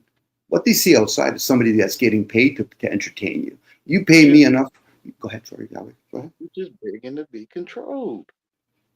Control, manipulated, whatever word fills their boot. I would lean more towards manipulated because we really can't control anything. But we can manipulate it. You contain it, or you holding it. They want to be interhold meant, intercontained. Well, most people that control Yahweh, they would be doing a thing called defend and attack. They'll defend something they don't understand, and then they'll attack something they don't understand. Because if they truly understood it, why would they be defending it, let alone attacking it? Exactly. They'll realize they might not want to be entertained. But we've been conditioned to be entertained as we've been conditioned to use this language we're speaking with. Just getting A's. So true. At least we can laugh about it. I could cry about it, but that's energy I'd be wasting.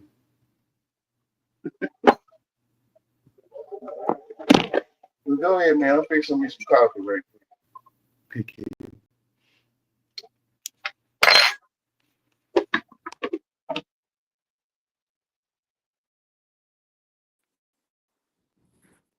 Hey, well, I'm gonna go ahead and shut the show down. I appreciate you coming through, Yahweh, and you Dom coming up on the panel, man.